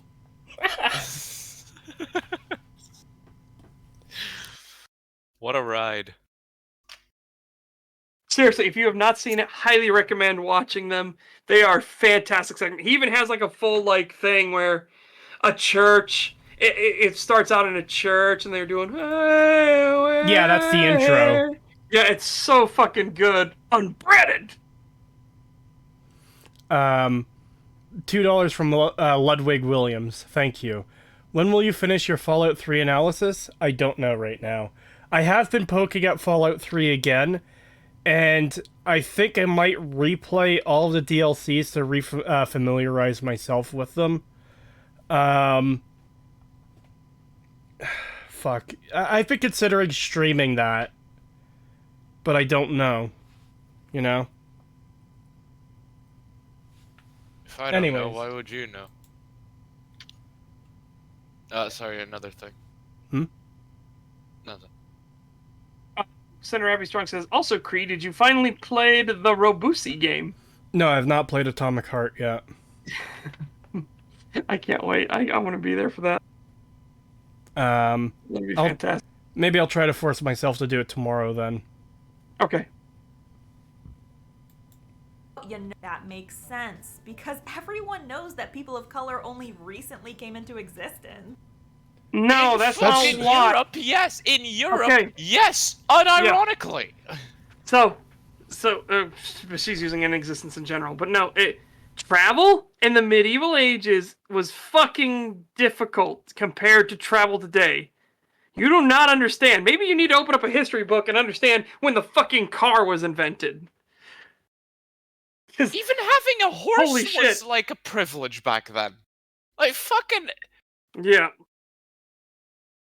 Jesus Christ, these people are brainless. Like that, the weird shock was when the African kingdom, I forget which one it was, the African king there made a huge procession across northern Africa up into the Middle East and then up into Europe, and he was just raining gold everywhere. Like everywhere you went, he was throwing gold. About. I think it's the king of Benin, or yeah. And everybody, once he was going through everything, like all eyes turned to him. He's like, "Damn, there must be a lot of gold in Africa." It's like, "Uh-oh, that is not the intended message you wanted to send." He was trying to show off his affluence, and unfortunately, he made everybody look at Africa and go, "Damn, there must be a lot of gold there." And then the Portuguese arrived. Oh.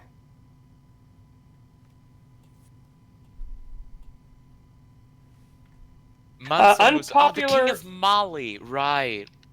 Fair. Unpopular opinion, forced diversity ruins the story. It doesn't strengthen it.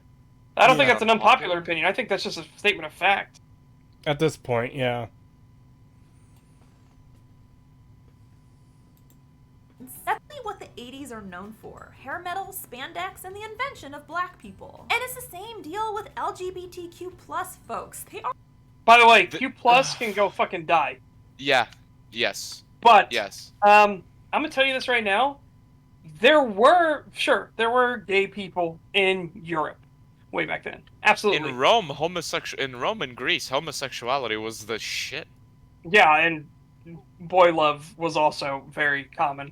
Let's not go back to that ways though, please. But another thing is they were considered vices of the nobility sort of thing. Like, it was the thing where the paupers and the peasants and serfs it wasn't known amongst them because they were more concerned with their daily living, living under the yoke of the leadership, living over the yoke of the nobility. Nobility were the ones that it was most often associated with being homosexual. Oh no, you could go into a brothel or I'm not sure what the name is in English, but you could go to... You could find fucking gay relationships everywhere. Oh yeah, no. But what I'm saying is that it was most common associated with nobility. It was a thing of the upper crust. Okay. Yeah, it was the higher up, those higher in society. It wasn't really something that was associated with serfdom, peasantries, and stuff like that. They would be more concerned with procreation to continue and expand their workforce. The workforce and the clan as well. Yeah, because again, you got to remember this. We're talking about old farms, and even modern day. A lot of farmers will have lots of children because that's a lot of new hands to help tend the farm. It's kind of beneficial to be making babies. Yeah. But she's trying to... Have you noticed what she's doing? She's trying to say, oh no, the gay people and black people are a thing. Like, no, homosexuality has always been a thing. Yes. But black people in Europe has it. Like, Roman Emperor Hadrian was such a Greek ass lover that he was mocked for it incessantly. But I love but black people in Europe? I'm sorry, that's very, very recent. Here's the thing. That go ahead. fucking Brandon Herrera joke that he did, that fucking where he's talking about like the Italians and how they take everything and improve upon it, and he's listing off a bunch of things, and then at the end he's like like they took sex from the Greeks. Yeah, sex from the Greeks, but they did it with women. Yes. It's like, damn. So R. Zendel says, incorrect. Homosexuality was considered depraved and degenerate in Greece and Rome. Modern academics are the ones spreading the rhetoric that everyone in the Mediterranean was a homo. I mean, I wouldn't be surprised if they were, but I'd kind of need to be like, okay, how do we know that it was considered depraved and degenerate? You know what I mean? What's the evidence for that being it? Because I can absolutely believe that modern academics would push a narrative 100%. Yeah, but at the same time, it's like there wasn't such a stigma around it. It was just whatever the fuck you wanted to fuck.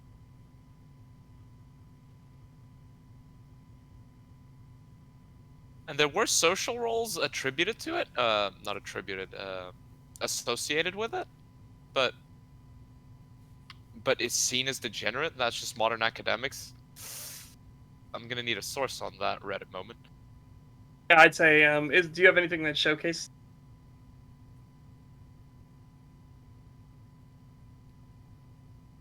Homosexuality was semi-enforced in some Grecian states. You had to have a wife and a husband. If you didn't, you were lesser standing. Again, I don't know though if they're saying that this is stuff that it's an invention of modern academia to push a narrative. It wouldn't surprise me, but I need proof that that's what's happened.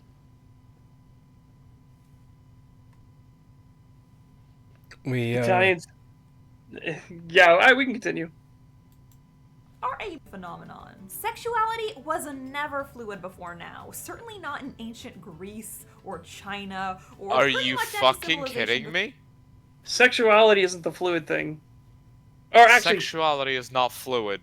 Yeah. It never was. It's just what the person was interested in. Like you wouldn't walk up to a Greek person, your fellow Athenian over there, and then just say hello, and then you just walk up to them and see them with purple hair saying that they love demi-genders today. Like, what the fuck?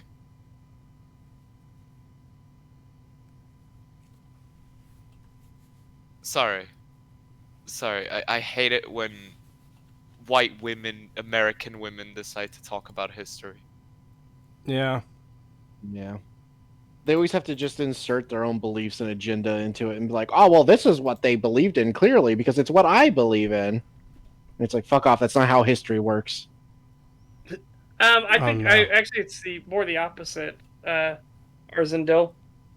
Gender is if you're male or female. Sex is what LGBTQ, I assume plus, people have with kids. Oh my god. True statement, though, honestly. Q plus can go fucking die. Yeah, true. But no, it should be sex, male or female, and then gender is the construct, right? I guess that would be the logic of it. I mean, I think that's the literal, like, scientific definition of what it is. Gender became the socialized construct that was then based around the sex, which was male or female, which was the defined fact. $2 from just a guy from Alabama. Thank you. This makes me want to get the Lady Killer perk IRL. Oh.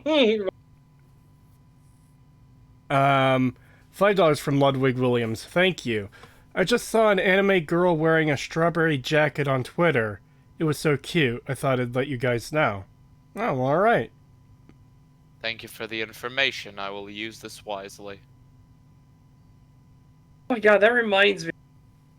Tangentially, remember when I when we were doing the really awful Map Pat video about who would win Knights, Vikings, Samurai. Yeah. And I typed in Gambison in Google, and I got back what was not Gambison at all. Oh yeah, I vaguely remember there being a titty Yeah. image. Yeah, it was a black woman in super tight red spandex with big tits and a big ass, and it was like, what the fuck? That's not Gambison. It is if you try hard enough. And it was just funny because it was like, oh no, you were actually looking for that. It's like, no, here, seriously, go to Google, type in Gambison, and everybody did it, like, what the fuck? This comment from Tentacle Dude. Me on my way to the gender construct with 50 pounds of C4. Yeah. Actually, I wonder if that's still true. Hold on a second. I'm going to do that right. What, the 50 pounds of C4? No, I'm going to type in Gambison and...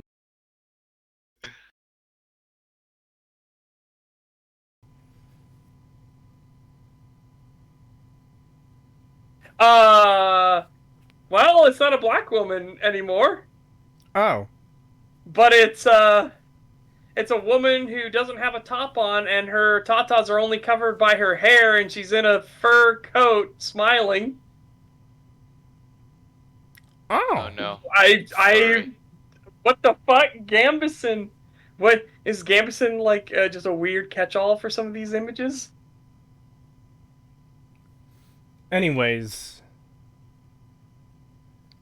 Video. Before my religion became the norm. Number 4, realistic sexism. Literally every woman in your book gets assaulted, but that's just because you're being realistic. All women were treated like trash in this era of history. Distinctly not true. Again, it was a class thing more than it was your gender thing. Like, yeah, your gender within the class also affected it, but a noble woman? Oh, fuck no. She ain't gonna be treated the way that a serf's wife would. Hell no. Yeah. And again, I feel like she's just getting upset because, oh, well, you know, a woman's getting attacked here. It's like, I'm sure there's probably men getting attacked too, but she's going to just focus on the fact that there's women being attacked as well. And that's Men bad. attacked, women Yeah. most affected. Yeah, exactly. It's like, again, she's not giving examples either. So it's like, we can't really take you for your word. What are you talking about? You should give some sort of example. Give What us you a mean? book, a single tale, please. Just one. Yeah, something. I'm so fucking tired of this retarded argument. Everyone had it bad in history. For the most part, yeah. Well, not I would say everyone. It was comes and goes, right? Yeah. Like the czars, they didn't really have it bad. Well, that's why I said until later on. Yeah. But yeah, it's one of those, like, it all depends. It depends on the times in which you lived in and what your station in said times was. Yeah. Can you read that? Is that real, Ludwig? Yeah, it is. I've Oh my seen God. it. $5 from Ludwig Williams. Thank you. Some parts of the Little Mermaid remake had to be CGI'd because Halle Berry can't swim. Look it up. I swear this isn't a joke. Yeah, I've seen the article posted on Twitter. Early screenshots of the article. Not gonna say anything. I can't say anything. I'll get this stream demonetized. I can't say anything. Well, I have said retarded like 1,000 times this stream already, so. Yeah. I will be right back. Feel free to continue and then fill me in on what insanity I missed. Yeah, because I want to get this over with sooner than later. Yeah. Bullshit. 1, because there is no history. It's a fantasy novel. You invented this world. 2, your book has dragons and wizards. Don't try to convince me that you give a single fuck about realism. Your male characters have perfect... Your book has dragons and wizards, therefore put an African warlord in fucking Sweden. I hate this fucking argument that if you put fantastical elements in your book or show or anything or movie, you're just not allowed to make stuff realistic. You're not allowed to have realistic Unfortunately, rules. you put an elf in your story, so now gravity doesn't exist. Yeah. What the fuck? I hate this shit. This is so stupid. This is the worst arguments I hate when people do this thing where they're like, oh yeah, it's fantasy. Oh, well, then it should be fine to just do whatever the fuck you want. It doesn't need to be consistent. You don't need to have any sort of realism. You don't need any rules. It's like, no, you do. If you want your fantasy world to be good, it needs to be consistent and it needs to have rules. Yeah. And having realism in that there's nothing wrong with adding realism to it. Yeah. Beowulf is one of the earliest pieces of English literature, probably the oldest that we know of. He slays a dragon in that. There is a dragon there. So Beowulf is black now, I guess, even though he's Danish. Well, Saxon. Yeah, it's just I've always hated the argument that because you have fantastical elements, then you can't have realism. Or that it's dumb to think it should have realism. Yeah, it makes no fucking sense.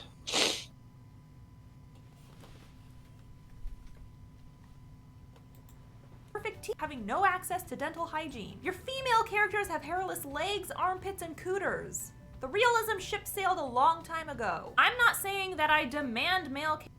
Okay, well, there's a big difference between realistic, like realistic physics, realistic races of the time, all that kind of stuff, and wanting to be aesthetically pleasing. Yeah. Okay, because I could guarantee you, like, minorities that you're talking about probably didn't look very good either, but when they appear in these in media, they tend to look a lot better than they actually would too. Do you have a problem with that? No, you don't. So I don't get why you have an issue with women being clean shaven and men having good looking teeth. It's like, that's one of the few things where it's totally fine to not be entirely realistic with that, so long as you're being realistic with stuff that matters. Well, the bad hygiene thing is also dental thing is also relatively recent. Isn't it because of sugar? Yeah. That's the thing, is they didn't really have that many sugars and acids that were working on their teeth all the time. So, sure, they probably wouldn't have bright pearly whites, mind you, but they wouldn't have, like, rotted teeth or anything. Yeah. Like, no, that just wouldn't be a thing, because they wouldn't be having all of the sugars and the acids and everything. And also, I guess that's another thing is people in general don't like to be dirty. They don't like being covered in muck and stuff. People were a lot more hygienic in the medieval ages than they get credit for. It is weird that they took baths and shit. They didn't just fucking roll around in their own feces and then like leave it on them. Like, what the fuck? Yeah, Romans literally invented public baths. Well, even if we think, because there's that whole conspiracy that society fell backwards after the collapse of Rome. Like, it's like, no, it really didn't. Like, holy shit, no, not at all. But here's the thing: is people thought having baths too much. There was an idea that doing too much was bad for you. So that's when it got in the whole thing of like they weren't, or people that weren't bathing enough, or people that were bathing too often. But today we pretty much know that you might as well bathe every day, every other day. That's fine. But there was a weird thought there that maybe once a week should be what it is, because if you do more than that, maybe you're damaging your body. Just all kinds of stuff. Yeah. Yeah. It's just so stupid where it's like, to me, that she would complain about this, where it's like, oh yeah, it's wrong for you to have a specific race in your setting because it's based on that area when this is a fantasy world with dragons and elves, so therefore you can't be realistic. You're not allowed to be realistic if you put fantastical elements in your story, but you should have to put like ugly characters with bad teeth and unshaven women in your story. It's like, if you're going to be realistic, and it's like, no, you don't have to do that. Okay, there's certain things that you can do in terms of aesthetics that it's okay to get away with not being completely realistic, but even then, you're just wrong about the idea that people in medieval times were all disgusting, hairy, like rotted teeth freaks. They just weren't. Yeah, they had grooming, they had barbers and shit like that. Like, that was a thing that existed, right? Yeah. They had perfumers, for God's sakes. Exactly. This is so stupid. This is just such a bad argument. She just wants forced diversity in her fucking stories and then thinks, well, if it's fantastical, you don't need realism. You shouldn't even be putting realism into your story. And it's like, no, you should. There should be some element of realism and consistency to your story, no matter how fantastical it is. Remember, because a stormtrooper bunked his head in the 80s, Star Wars has always been goofy. Yeah, exactly. It's so fucking stupid. Yeah, this is just awful fucking argumentation.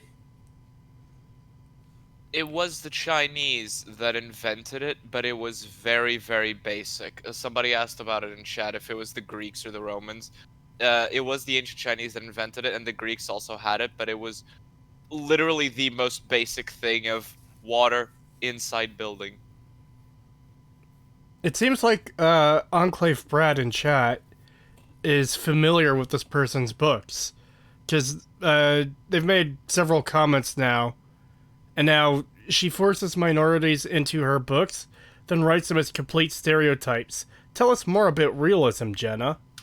Oh, no. Does she now? Jesus Christ, this woman seems like a massive fucking hypocrite and low-key racist. Her books are terrible. Well, that's rude. Oh, boy. Well, I'm not surprised, given what she's saying here. I'm not surprised that her fucking books are terrible when this is the shit she believes that you should do in writing. Another comment in chat probably has a black man Tyrone.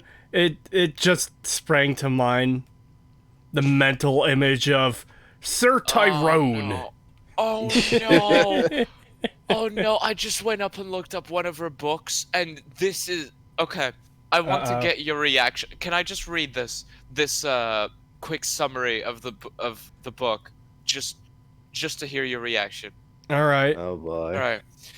Tobias Kaya doesn't care about the savior, capitalized. He doesn't care that she's the ruler, also capitalized, of the realm, or that she purified the land. And he certainly doesn't care that she's of age to be married. But when competing for her hand, every she and he is capitalized, hand proves to be his last chance to save his family, he's forced to make the savior, capitalized, his priority. Don't care, didn't ask. Also, it includes a trigger warning in the fucking book. Of Yeah, course. like I said, she's an angry feminist. I was spot on. Yeah, I had a feeling when I watched this that that's exactly what she was. She's just a dumb feminist that has to fucking bitch about sex. Gender is the most important thing ever. What? He doesn't care that she's of age to be married. Like, you fucking would. What the fuck am I reading? Oh, the second part of this book has trigger warning, all capitalized and in bold. Trigger warnings. Like, yeah. Yeah, you know it's gonna be shit if it has fucking trigger warning in the front of it. Ugh. it has good reviews on Amazon, but oh god. It's probably from other feminists. Tom, Jasmine. Well, we don't need to hear that. Yeah, fucking no. Oh no. Character gums, or female characters who can braid their pubes. And I'm certainly not saying that you can't write in sexism. I'm just saying that you could stand to cut the ladies some slack every once in a while, okay? But there's a lot of female characters in fiction, in fantasy, that are, like, actually really independent and strong. Again, what books are you reading? Because, if you look at something like Lord of the Rings or A Song of Ice and Fire, there's a lot of women in those that are,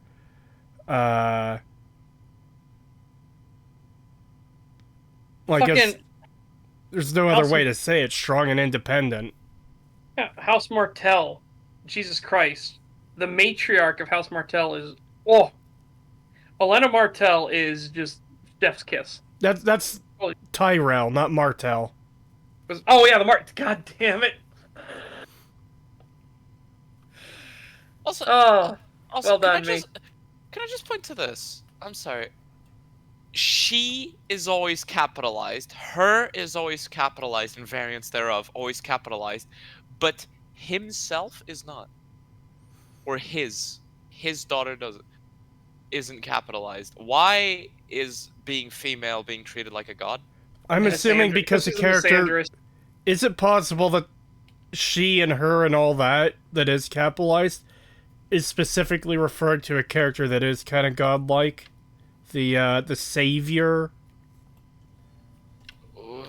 Fuck it.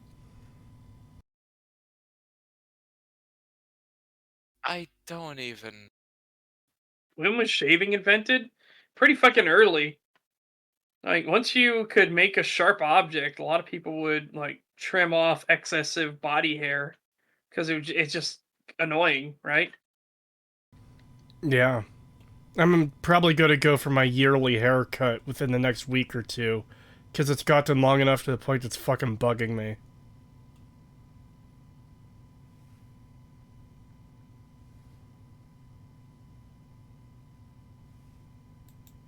On a related note, sexy douche monsters. There are plenty of amazing fantasy creatures to write about, like elves or sirens, and even better, the stories surrounding these creatures have evolved over time, giving writers plenty of options to choose from. But it seems like everyone just wants to make them super hot mega dicks. Let's look at vampires. Throughout history, they've been depicted as malevolent spirits. Okay, so this is definitely a selection of books you're reading problem. Yes. Yeah. Why are you reading, like, horny weirdo books? This screams Twilight real hard. Mm-hmm.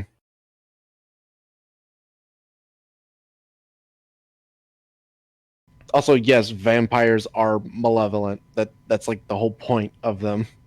The whole benevolent vampire thing is a fairly new trope. My favorite benevolent vampire is the one from Space Funeral. I haven't seen that. Yeah, no, it's a video game where you're in this world, and there's like obviously a bunch of monsters and criminals you fight in the world, and you go up to the like horrible Arctic North area, and you enter this mansion, and Dracula is just kind of standing there, and you start talking to him, and he's like, "Do you smoke pot?" And it's great. What? I'll show you the clip from Vinny Vitesauce's stream.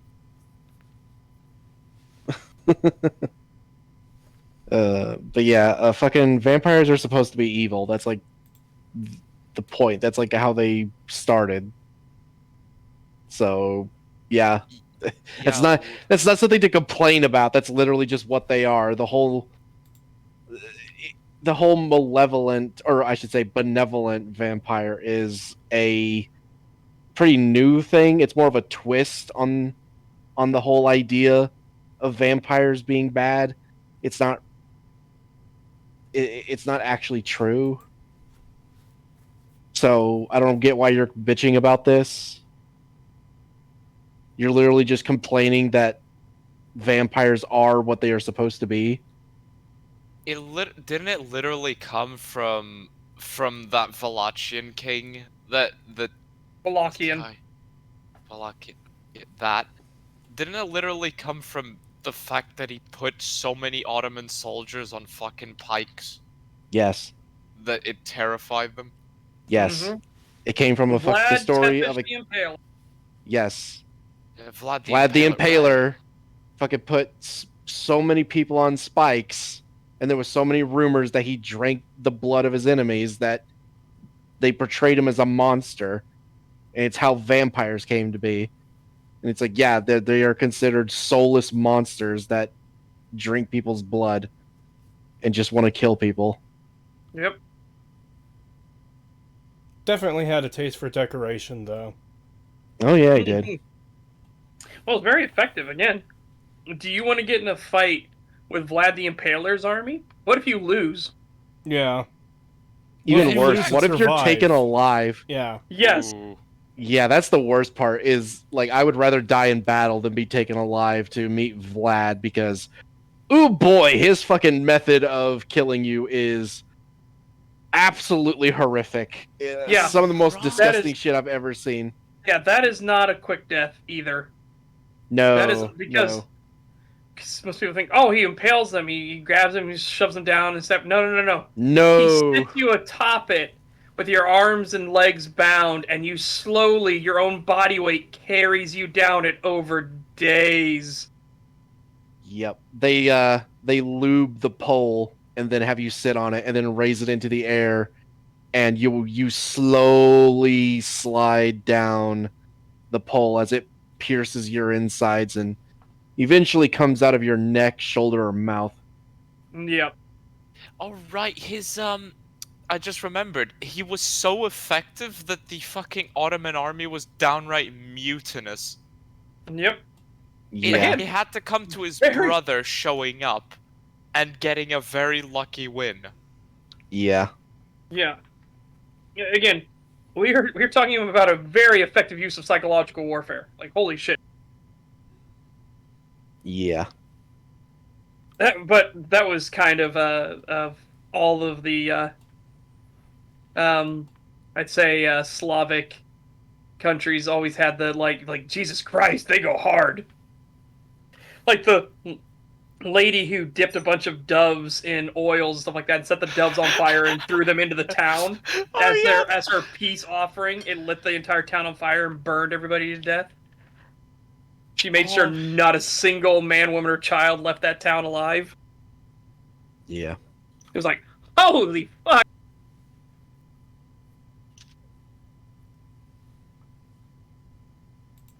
Sometimes What they was get her hideous name? creatures of the night. But fuck that. We're gonna make them super sexy. Oh, do you want to split what about her name? Yeah, I forgot. She actually got a sainthood. Olga Yes, of she Kiev. was sainted. Yes, Saint Olga. Oh yeah. Oh God. Yeah. She did that because the tribe killed her husband. Mm-hmm. It was funny because they sent people to get her to surrender, and she buried them alive, put a boat on top of them, and crushed them. Like, holy shit! She was somebody when you realized you were going up against Olga of Kiev. That was the moment you fucking surrender and beg for mercy. like, no, I know what fucked up shit you do. No, I'm not part of that army, okay? I just happen to be born there, alright? She was so brutal that she went to Constantinople to convert to Christianity. Yep. Which is how she got a sainthood. Oh god.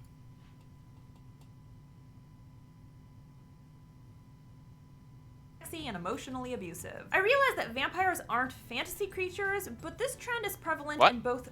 Wait, what? What? What? What do you mean vampires aren't fantasy creatures? I mean, are you separating folklore and fantasy into two separate categories? I think she's gonna do paranormal because she said something about paranormal, I think. And it's like, what? What? That's still a pretty vague difference. Yeah, here, let's see. Because I think she was just saying paranormal right when we did that. Fantasy creatures, but this trend is prevalent in both paranormal and fantasy. Okay. That's still weird. Yeah. Well, I mean, nothing. I would say vampires are definitely more fantasy than paranormal. Ghosts would be more paranormal, but they still have a place in fantasy. Yeah. They're real, says silly man of giggles. They have in my community Discord, white woman, common L.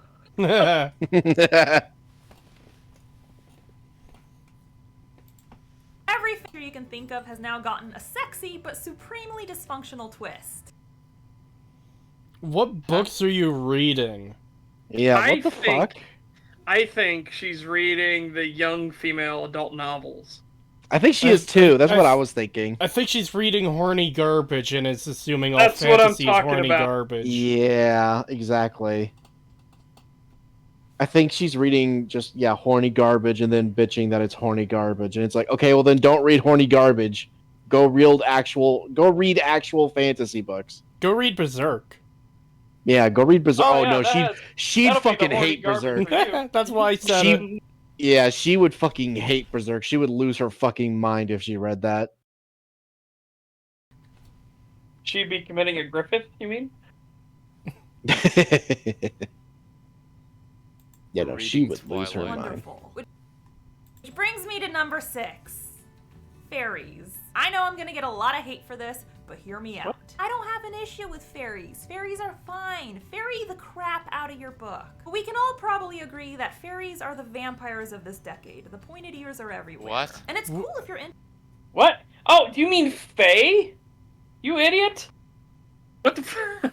Okay, so when you say fairies, I imagine like Tinkerbell tiny and stuff, right? Yeah, tiny little people with like fucking, I don't know, butterfly wings or whatever to fly around and like fucking throw magic dust at you.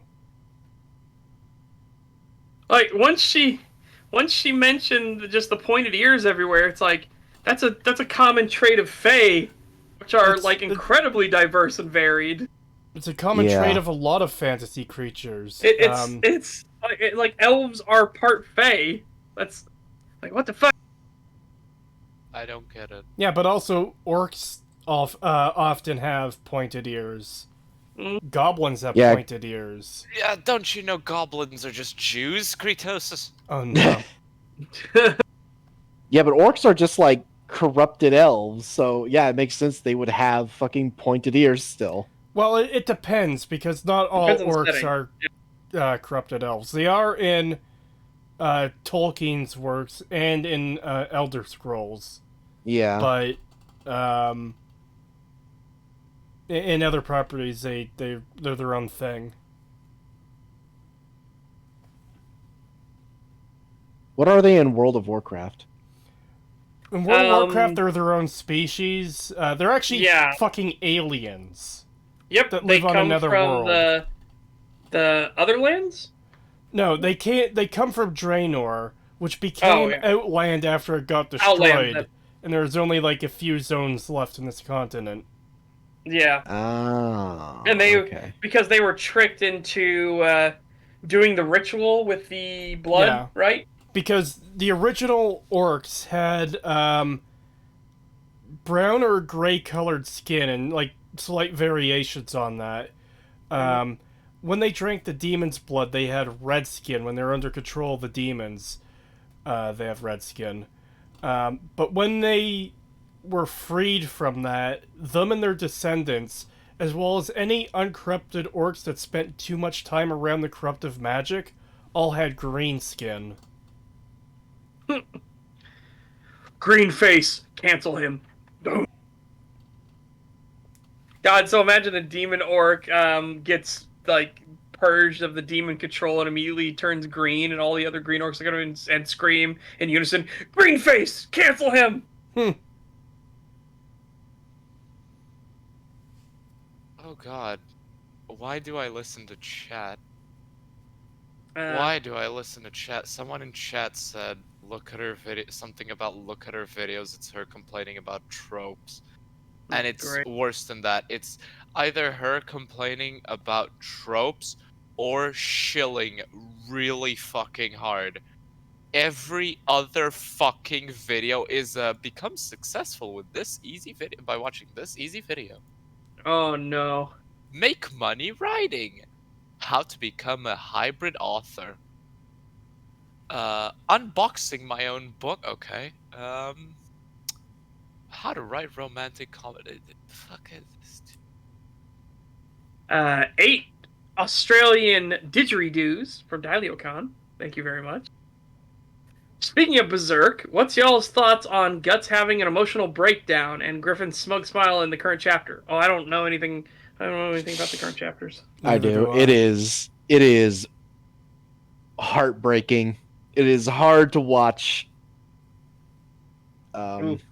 Yeah, just as you think that they're starting to have things go their way, it is quickly ripped away from them, and yeah, it's very sad.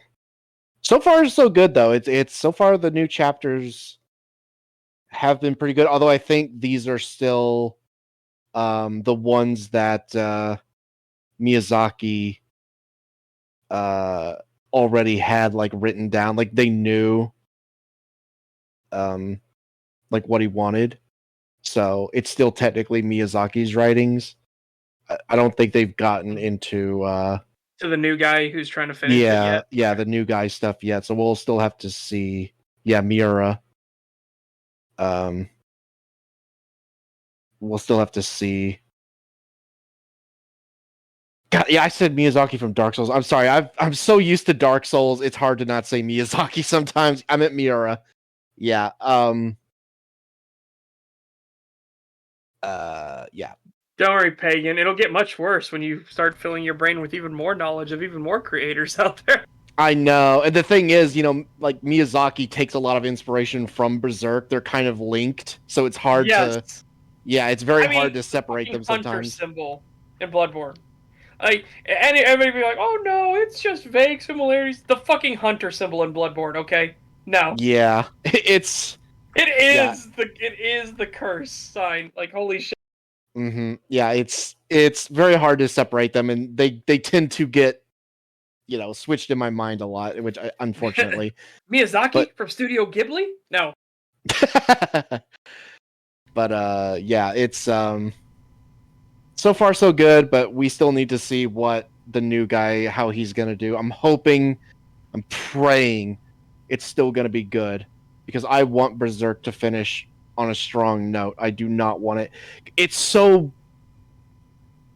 iconic, like Berserk is it's one of the classic manga that it's just one of those things where it's like, if you fuck this up, you're gonna be hated. It's like you're gonna be the guy who ruined Berserk. That is not something you want to have as a label. Yep, absolutely. So yeah, it's gonna be fucking oof if they fuck this up. So I'm really hoping they'll do a good job, because man, I want to see the end of Berserk. I want it to continue so bad. I just also feel bad for him, because what if the original intention by the author is a choice that the audience doesn't like? That's really hurts. You know what I mean? Really painful. Exactly. And the sad thing is, they all blame the new guy, and even though he'll be like, no, this is what he wanted. These are his notes. Literally, this is what he's going. I know, and unfortunately, there was some of that already with Miura stuff. The fucking the pirates, and the ship stuff. Like, people really did not like that section, and it was, yeah, kind of a stain. It's not as bad as people say it is, but it is not very good. So it's like, oh man, I hope that doesn't continue. And it's like, if it turns out that like this was the way he wanted it to go, and this guy is literally just putting his notes to paper, or like his notes to the manga, and people hate it, it's like, oh man, that's gonna be sad, because it's like, it wasn't even your fucking fault. Yeah. $5 from Just a Guy from Alabama. Thank you. Talking about fantasy reminds me that I want a fantasy inspired by Finnish mythology. No, it's not just Norse myth. Oh. No, okay, it's not Finnish. It'd be Norwegian. Shit. But that reminds me, Norwegian mythology. We are watching a fantastic movie this Saturday. Everybody's invited. Highly recommend it.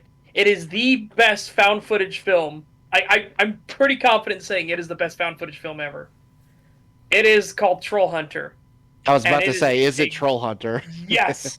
And it is such a good found footage film. We're watching it this Saturday. Highly recommend you guys come and check it out. I've heard good things. I've not seen it, but I have heard good things about it. Yeah. It's just the problem with Troll Hunter is right there, Keyman. Troll Hunter the cartoon? No, that's Troll Hunters. Unfortunately, yeah, Troll Hunter. It's all one word, and it's a single case. It's not multiple. Yeah, it is a fantastic movie. We are watching it this Saturday for Saturday Showtime. Oh. $3 from Get Out There Yo. Thank you. Played Ratchet and Clank. Creative non-human sci-fi aliens. No, I haven't. Someone says it's just a kid's game. What the fuck does it matter? Yeah, if it's good, it's good. Doesn't matter what it was made for. I hate that argument so much. I hate when people be like, I bet it's for kids. It's like, so? You can make really good stuff that's meant for kids. Fucking Avatar The Last Airbender was meant for kids. That shit was amazing. Until it got to Korra. Yeah, well, until it got to the Korra. final part, too. Oh, and the final episode, yeah. Like, well, I say final episode, but I really mean the last part of that episode. Fucking, what a cop-out. Oh. Yeah. Hate. Yeah, I actually kind of had Aang be forced to complete his role. Fucking hate. Yeah, without giving too much away, I kind of told Kree that yeah, the ending for Trigun has a very similar problem to Avatar: The Last Airbender's ending. Yeah. Which is what brings it down for me by a whole point, because man, that ending is fucking rough. Well, it's not just that it cops out, it's that it has horrible implications. Yes, very bad implications, which, ooh, like, I can't say what it is without spoiling it entirely, so I can't do that, but it is not good. It ruins Vash's character. Like, it makes him look really fucking bad. Oh no. Hmm? Avatar: The Last Airbender, the Netflix series. Oh god. Oh no. Anyways. Into this self-love fantasy creatures, but I question how many writers are taking on this topic because they appreciate the Fae lore, and how many are just hopping on the trend for a quick buck. And nearly every Fae book I see is about some sexy fairy dude who treats all the women around him like shit, because apparently that story never gets old. You have so many origins. Again, it just sounds like she's picking up like dollar bin books. And is complaining about the quality of, like, the cheapest books she could find. Yeah, it really does. It just feels like she's just reading fucking horny garbage and then bitching that it's horny garbage. And it's like, well, what did you expect? Honestly, what did you expect? Are you actually this stupid? Also, I'm seeing some stuff in chat that I really want to respond to, which I know it's going back to Trigun, but I just want to address it real quick. We would have to spoil stuff. Yeah. No, I don't have to spoil anything for this. Well, okay. Well, no, it does actually. Fuck. Yeah. Ah, shit. Well, I'll just say that I liked the manga's ending better. I think if it had ended the way that the manga... Yeah, because we did look it up. We did look it up. So I think the manga's ending is a lot better than the anime. And yeah, it's just the anime. The way that they ended it in the anime just really does not make him look good. No, I don't like the ending for the anime. Yeah. Very discreet, Creetosis. Very discreet. If I'd been on the ball, I would have been putting up this image every single time we started talking about Trigun. Yeah. Trigun stream. Alright. Look, I can't help it, okay? Look, remake bugs I am me. genuinely like thinking we should try to find some kind of video defending the remake of Trigun and cover it Ooh. on STAG so we could shit on it. Yeah. Enclave Brat, how familiar are you with this person? Because holy shit. She's making every male fantasy character seem sexist when in reality that's likely all she's ever read. How much do you know of this bit? Are her books just the exact same thing she's complaining about, but she's bitching about it because she's better than everybody? That's what it sounds like from how they describe it. Given that she never comes up with any specific examples, I presumed it, but I hate that she's not giving any examples either. That's driving me nuts. Yeah. Give a fucking example, please. Yeah, because at least you could say in... I don't know, just make up a name of a fantasy thing. Legends of the... I don't know, whatever. Like, you could say in this Legends of the whatever, you know, XYZ happens as an example of this thing happening in books. Or you can just do as cited examples, blah blah blah blah. You know, like give us something to work with here, because otherwise we're just like, what the fuck have you been reading? Yeah, so far, the fact that she's not willing to give any examples makes me think that like she really doesn't want people to actually know what she's reading. Yeah. Could be ashamed of what she's reading. Well, I mean, when one of your examples is why are all the monsters sexy, that would imply that, like, she's reading weird shit. Yeah. you weren't kidding when you said her books are bargain bin. Oh boy. $6. I don't know. And she's Based on one what of the biggest writing community YouTubers? Oh god. Oh no. Oh boy.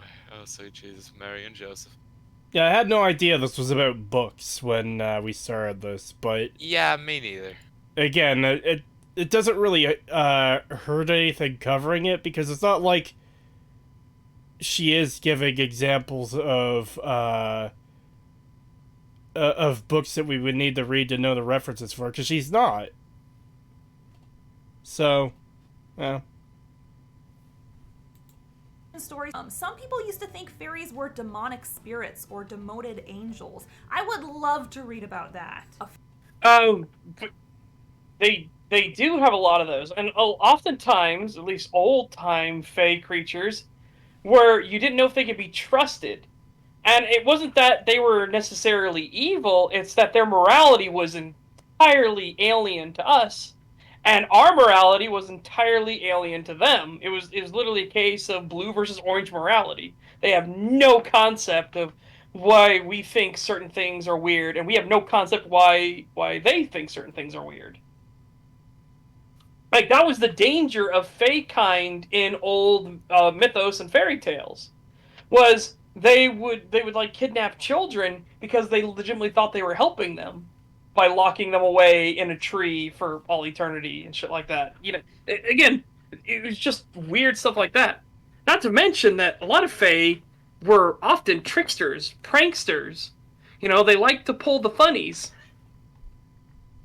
Yeah, in folklore, fairies had so fairies and wisps in Nordic mythology had somewhat similar attributes to each other, where sometimes they would lead you to safety, and sometimes they would lead you into the forest and over a cliff, and they thought it was fucking hilarious. It was very strange, their morality. It was just completely alien. It's like at any given moment they could save you or kill you, and you never really knew when or why. Changelings, for example, are a type of fae. They're like a corrupted fae, a deformed fae, that replaced children to strengthen fairy stock.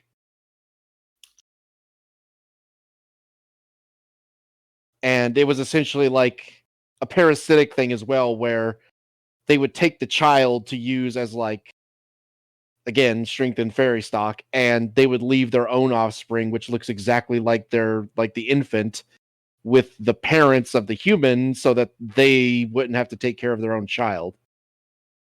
The humans would do it for them, basically.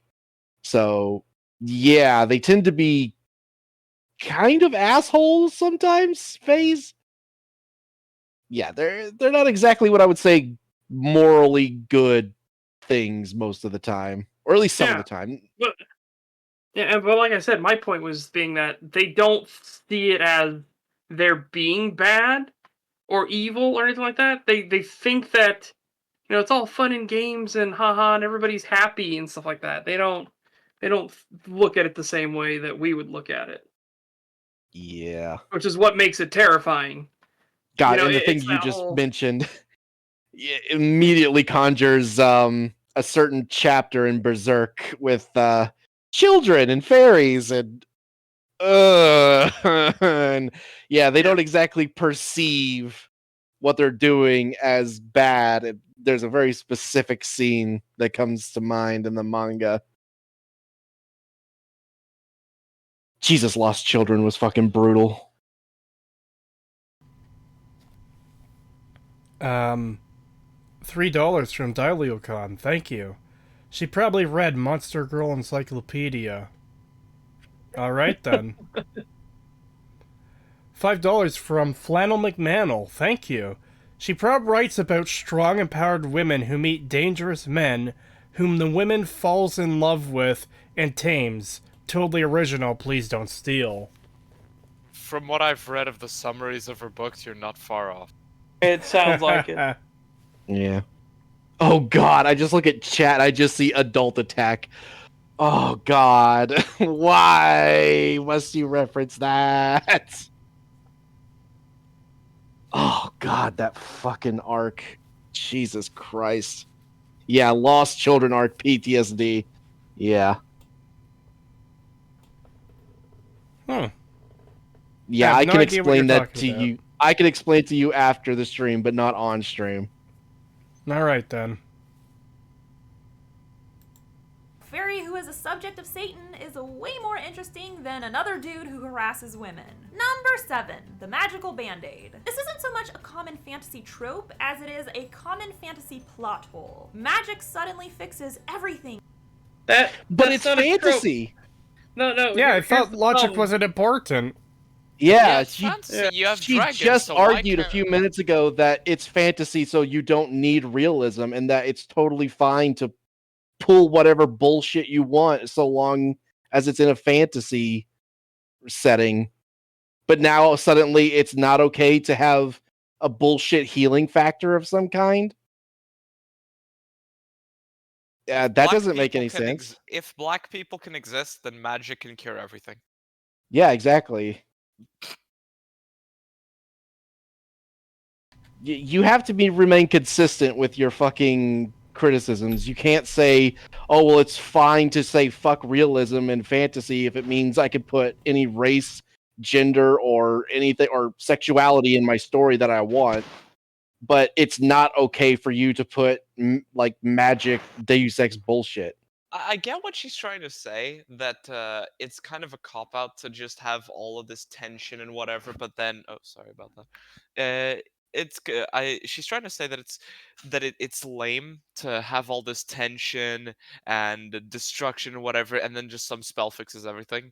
But still... Oh, I agree. I agree that, like having a, bullshit Deus Ex Machina magic cure-all in your story is fucking lame. Yeah, it's bad. I agree.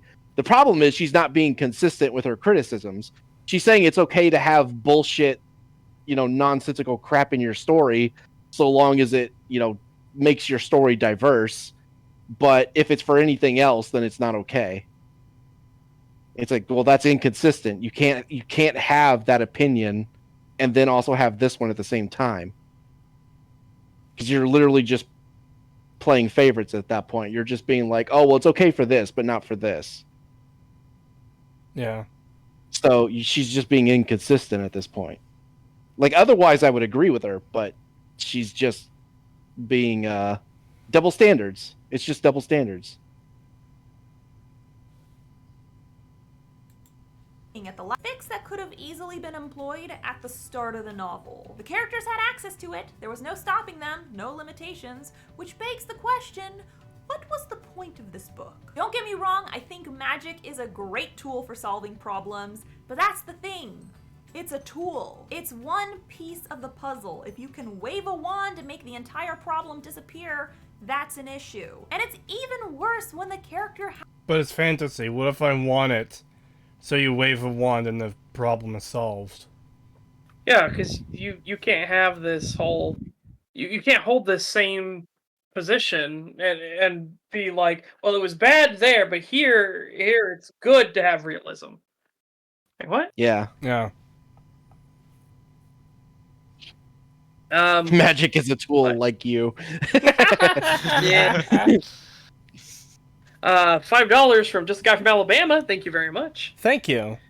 It's for kids. Who cares if it's bad? Lion King, Kung Fu Panda, How to Train Your Dragon, Monsters Inc., Wall-E, Incredibles. Need I go on? Yeah. Yeah, exactly. Well, granted, I guess I wouldn't say that those are kids' movies per se. They're more of for the whole family movies, right? But they consider that for kids, though. A lot of people consider that for... Because that's the thing. Fucking My Little Pony Gen 4 is also for everyone. It's for the whole family, but it's still considered a TV show for little kids and specifically little girls. So, yeah.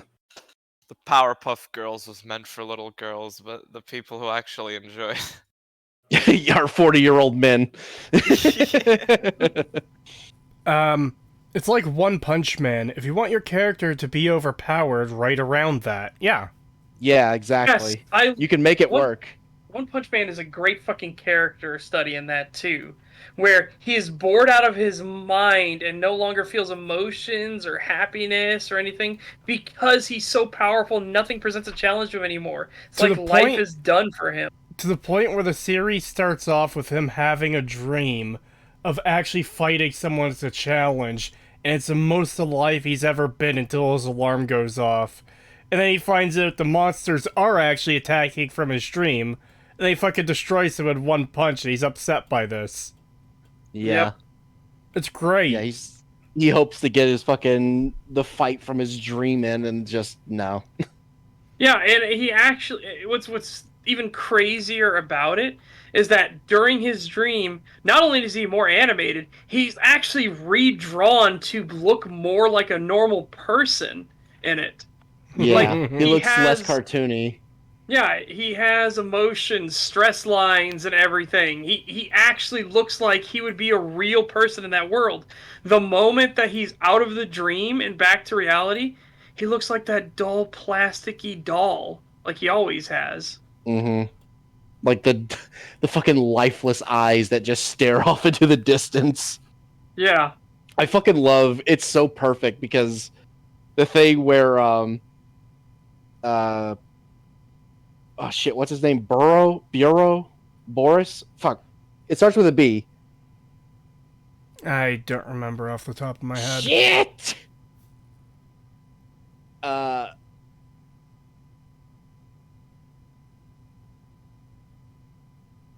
Fuck, I don't remember his name. The alien that he fights, yeah, Boros. Okay, yeah, so it is Boros, I was right.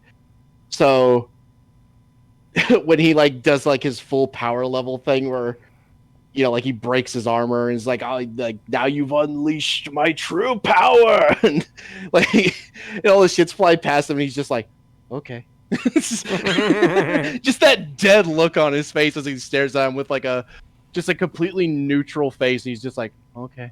It just reminds me of the fucking the clip of the black guy in the Congo, like he's being filmed and he just looks at the camera and he's like, okay. It just reminds me of that. Okay.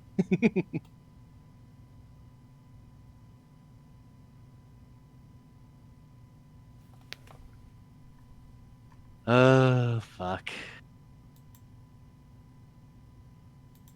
Had the entire time, and then someone randomly tells them, hey, why don't you use your magical stick? Wow, that's a great idea. That would have been helpful 40 chapters ago. Number 8, it was inside of you all along. The MC has a problem. Maybe their mom died at the hand of a wizard. Maybe their dad died at the hand of a wizard.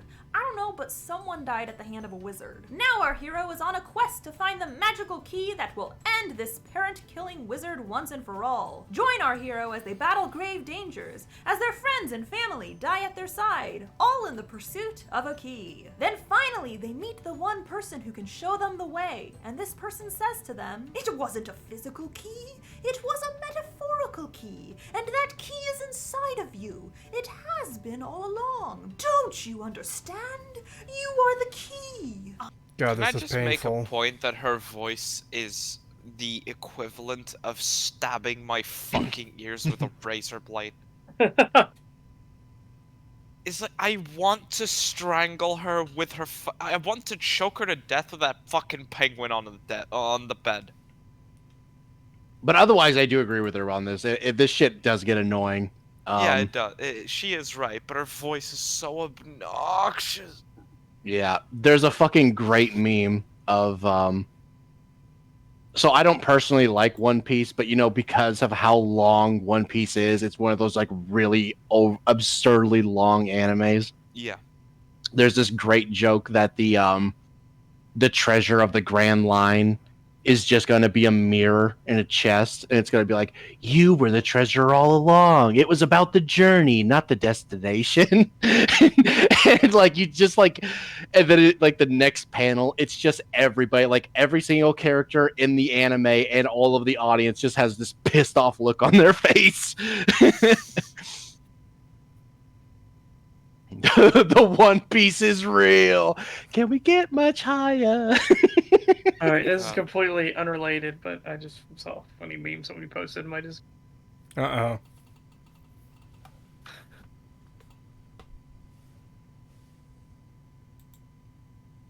What?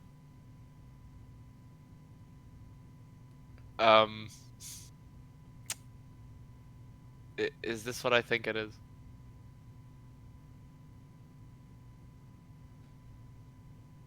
I am going to ignore that and move on. Oh no. I get it. Yeah, the real treasure was the friends we lost along the way. That's even funnier than what I thought it was gonna be. I thought it was gonna be the ones we made along the way. The ones we lost along the way. That's great. Oh my god. All right, we're almost done though. Almost. Yeah. But why? Reasons! Imagine reading an entire book only to find out that all that suffering and death could have been avoided because the main character is a stupid giant key. Number 9. I feel like that's misinterpreting what that is. Hardcore. Yeah, what if they weren't capable of doing it? Even if they were the key, what if they weren't capable of doing it until then? What if that becomes part of the tragedy? That if only they had studied harder or been better, they could have prevented all this. Oops. Yeah. Oh, that was you. Okay. I was trying What? to figure out what that sound was. Oh, it's me taking estrogen. Yeah, because all I heard was silence This? and then This? I was like, what the fuck? What the fuck was that? You're sound? hearing God. this. You're hearing this. That sounds very inappropriate. What the fuck? I'll be honest, I'm kind of drained at this point. Oh, I am too. And I don't want this to end. Yeah, let's go. Let's do it. I'm through with Let's this go. already. No bitches. Its world. Not all fantasy readers are gonna agree with this, and that's fine. Make your own video about it. But when I read a book, it's because I want to get lost in the story. I want to relate to the characters and join them on their journey. I don't want pages and pages of the intricate details of this fantasy world you created. What if pages and pages of the intricate details of this fantasy world you've created are fucking vital to understanding how the world works? Yeah. Yeah. What if all those pages are describing the very world you're in? Or giving information to you. So you could, like... What if, the point of all these descriptions is to more subtly give you information so you could come to your own conclusions on something later on. Yeah. Also, Kree. Lumos. Hmm. I have to thank Forsaken for that one, because I just... She has I was terrible debating on world doing building. that during your speech, just being like, Lumos. Wait, hold on. No wonder she's complaining about this. Her book is so lacking in world building, it's not even funny, says Enclave Brat. And Keyman says she has terrible world building in her books. Really? I'm not surprised. In my Discord, white woman yells at horny books.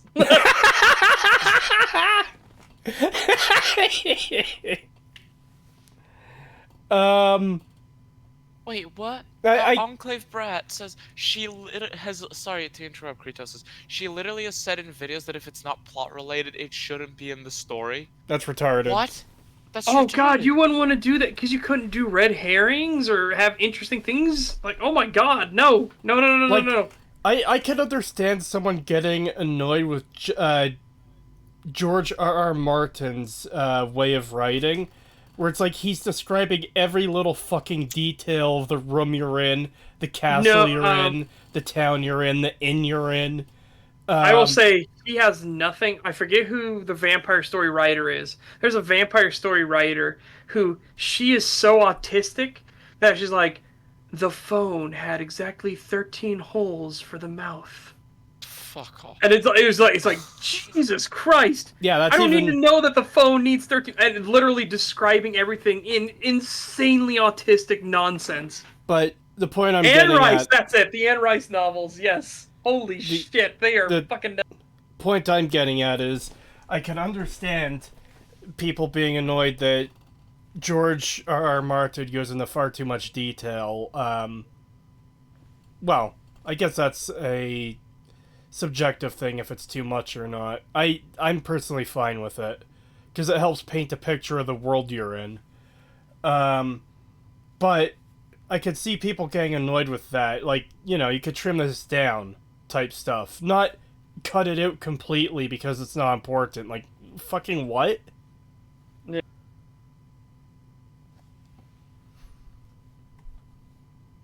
Also, perfect reaction image from the Deadpool game, which is a pretty good game. Not great or anything, pretty good game. But he has a fantastic reaction when you're playing that game, and people are giving him exposition, or Cable is at least. And your character, you can literally skip the dialogue, and the way you skip it is by blowing your brains out. Yeah, Cable goes, damn it, Wade! Yeah, I've heard that that's how you skip all the cutscenes as suicide. I've been tempted to get that game just to mine it for suicide reactions, so I could use them in videos and stuff. Yeah. Yeah, there's some great fourth wall breaks in there as well. Like, it does the comic panel thing when the voice is in his head because he has like multiple personality disorder in that game. Oh. Yeah. And there's like multiple voices in his head, and they do like the comic panel thing for like their voices where it's like, you know, like a word bubble, but it's a box. And it's actually like a plot in the game that you use them as platforms, so you need to keep them talking so you can jump across the fucking comic panels to get to the other side. That's actually pretty clever. What the fuck? Yeah, it's like keep fucking talking, you idiots. I gotta get to the other side. Yep. Oh, Deadnod says this is a George R. R. Martin book, and you will be told what the characters are wearing every single time. That just made me think of My Immortal and Ebony Darkness Dementia Ravenway, who was wearing fucking, you know My Immortal. Do you guys not know My Immortal? Nope. Really? It's the internet fanfiction. It sounds familiar. My Immortal. It sounds familiar. No, the only one I know is fucking John Freeman, brother to Gordon Freeman. That is an amazing one. It's okay, so let me give you the short version without spoiling it for you, because you have to read it for yourself. You guys have to fucking read it on a stream. You have to. Does it have anything to do with incest? No. No. No. Maybe I don't know this then. Okay, no, I don't but know. it's a Harry Potter fan fiction where it's a gothic girl who really likes MCR and Evanescence in Hogwarts. Oh! She's Right, Pippa! And it's Pippa! aggressively 2009. Yes, Pippa talked about it. Yeah, Pippa talked about nice. this. I remember. Yeah, it's like some fucking modern emo chick who Not like modern. Not modern. Not modern. Well, she talks about going like she shops at Hot Topic and shit like that. And yes, yeah, she loves Hot Topic. Yeah, and she goes to fucking Hogwarts and she's just like this fucking freak. No, but Pagan, you have to read it for yourself out loud. You have to say what you're reading out loud to fully understand the masterpiece that this is. God, I really don't want to. You really I also didn't want to because I hate fan fiction, I hate this stuff, but it is legitimately funny. Because there's typos in it where you could tell that it was kind of written on like one of those cell phones where you had to write to hit the same key to get a specific letter, or at least it was written in such a way as to mimic that. So instead of "I want to sit next to you," she'll say "I want to shit next to you" and things like that. And the writing is so bad that it's unironically funny. Oh, okay. It makes all terrible tropes of fanfiction actually funny. This does sound kind of like a John Freeman, brother of Gardner Freeman thing. Yes. I'm not spoiling anything. I'm just saying you have to fucking read it. Alright. Come on. We're at the end. Let's do it. Yeah. A lot easily discerned through the events of the plot. If the characters are regularly trudging through snow, then I can assume that this is probably a cold climate. I don't need every... But what if kind it of isn't? cold climate is it? What if that's part of the oddities of it? What if that's like something that needs to be highlighted? The fact that they're trudging through snow, but it's a bright sunny day above their heads, and there's no snow on the trees or anything, but they're trudging through it on the ground. Remember. Again. Oh, go ahead. Remember, fire gives off no heat in the presence of evil. I will be thankful that my Discord, for whatever reason, decided I didn't need to hear that. Oh, you lucky bastard. Discord literally just fucking casts a protect spell on you. Yeah. Yeah, there you go. Ooh, a vodka Discord. Hold on, I have to ask this. Keyman, Metro Good Fanfic. What is this? Is it based on the Metro series? The actual Metro series? Or...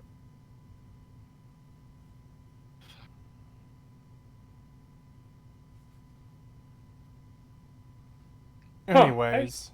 I just had a fridge thought. What? If you're creating a roleplay character to be in a specific setting, are you writing fanfiction?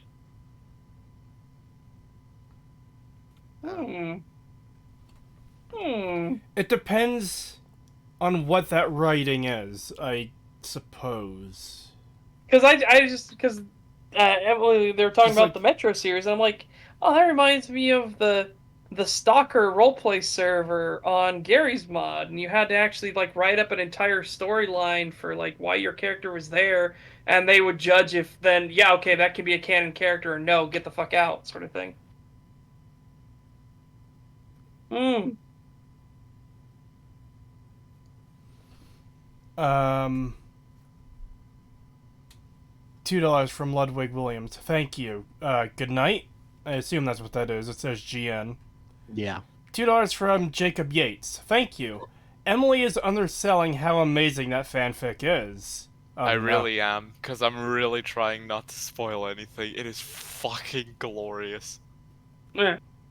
I am not kidding when I say it made me laugh so hard. I wanted to live again just to fucking see the end of it.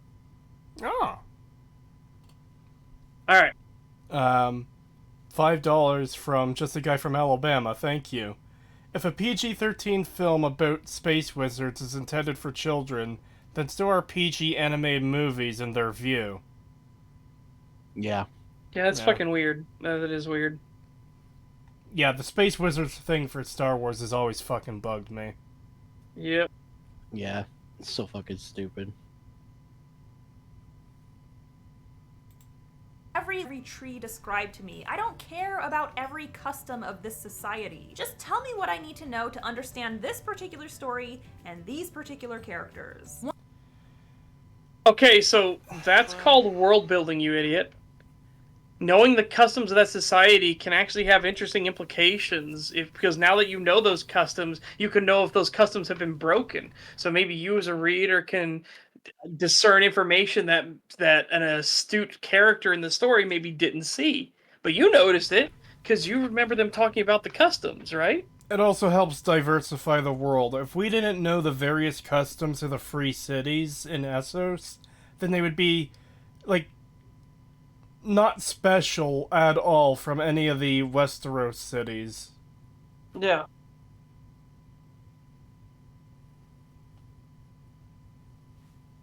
Like, just for example, the Dothraki stealing the statues of gods from towns they destroy and enslave.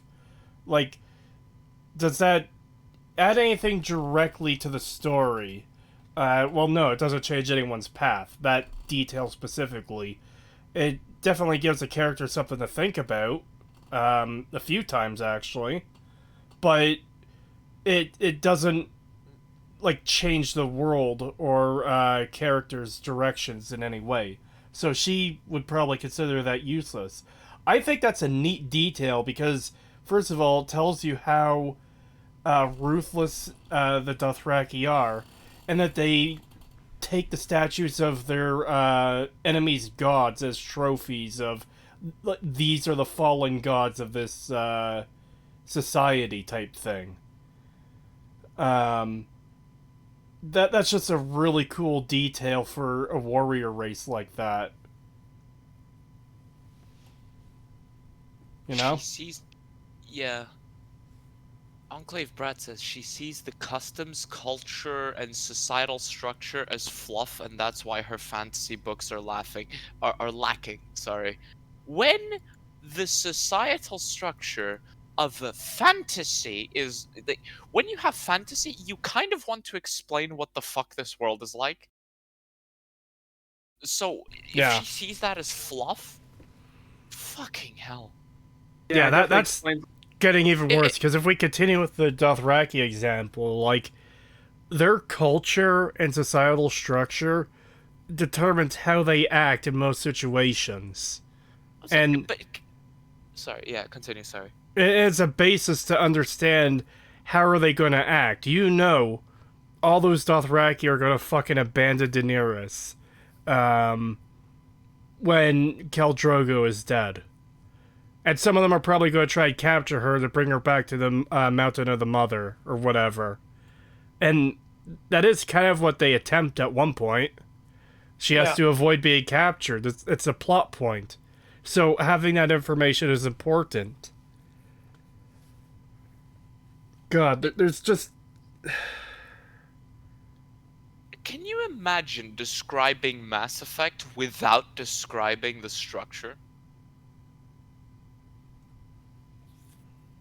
Of how it all works? Can you imagine describing Mass Effect without describing what the fuck the world is like?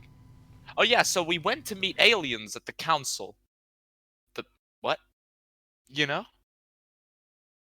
Yeah, it's a council. Don't talk about it too much because that's boring. So at the fucking office down the street? Or what? Is that the council, like the British council I've heard so much about, that are only there to get in the way of all British citizens and be a pain in the ass and drain money from actual upstanding, hardworking citizens? Here's a perfect example from Vessi in chat. Imagine Dune without the Fremen culture. Yeah. Yeah, it's just not the same at all. Yeah, I was gonna go with the other fucking Mass Effect thing of like, oh yeah, we're gonna go down to the quarry planet overrun by AI. Yeah, just going down to it. Yeah. Yeah, it's you like, take the bus, you know? So stupid. And she has viewers and people who follow her advice on something like that? Like, holy shit, I don't give a fuck about writing, but oh my god. Oh my fucking god. That's terrible. It doesn't make things clearer, it just bogs down the content with useless details I won't be able to retain, and it slows the pacing of the stuff I actually care about. Useless details you won't be able to retain. That's Yeah, a you that problem. Sounds like a you Yeah. problem. problem. Yeah, well, maybe if you didn't have a fucking pea brain, you could maybe retain some information in your fucking skull for once. I hate this. I fucking hate these people. Why are leftists always fucking stupid? I don't know. So that's why none of them ever describe how the communist utopia actually functions. Yeah, because world It's building is useless boring. fluff. Yeah, it's literally just fluff. How will it work? It just will. It just will. You'll be a poet. You'll write furry fan fiction all day in the commune, and you'll be appreciated for it. Yeah, you totally won't be lined up against the wall for being useless to the state. About characters, not the irrigation system or the building materials, thank you. And number 10, no brown eyes. This is a thing in all genres, but I found it most prevalent in romance and fantasy. The character's eyes are as blue as a cloudless sky, or maybe they're as green and mysterious as a forest. Eyes are hazel, purple, or gray, but they're never fucking brown. What the hell do you guys have against brown eyes? First, Who the fuck cares? What is this fucking criticism? Oh this my is God. actually useless fluff.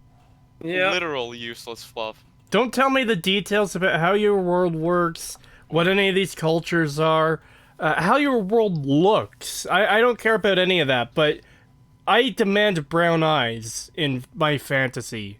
What? Brown bad. Yeah, what the Don't This tell me might- about how Mass Effect works, how this world functions, how the basic world functions. Don't tell me about that. I want brown eyes. I don't like blue eyes. God damn, why does everybody that is to stand out have to have blue eyes? Oh no. Brown bad. Yeah, exactly. Brown bad. But yeah, this is probably just one step above the fucking things I've heard where like, oh, Colonel Autumn is such a good villain because he has heterochromia. That makes him such a unique character. Oh God. Hazel is a type of brown you fucking don't know. Yeah. I was going to mention that too.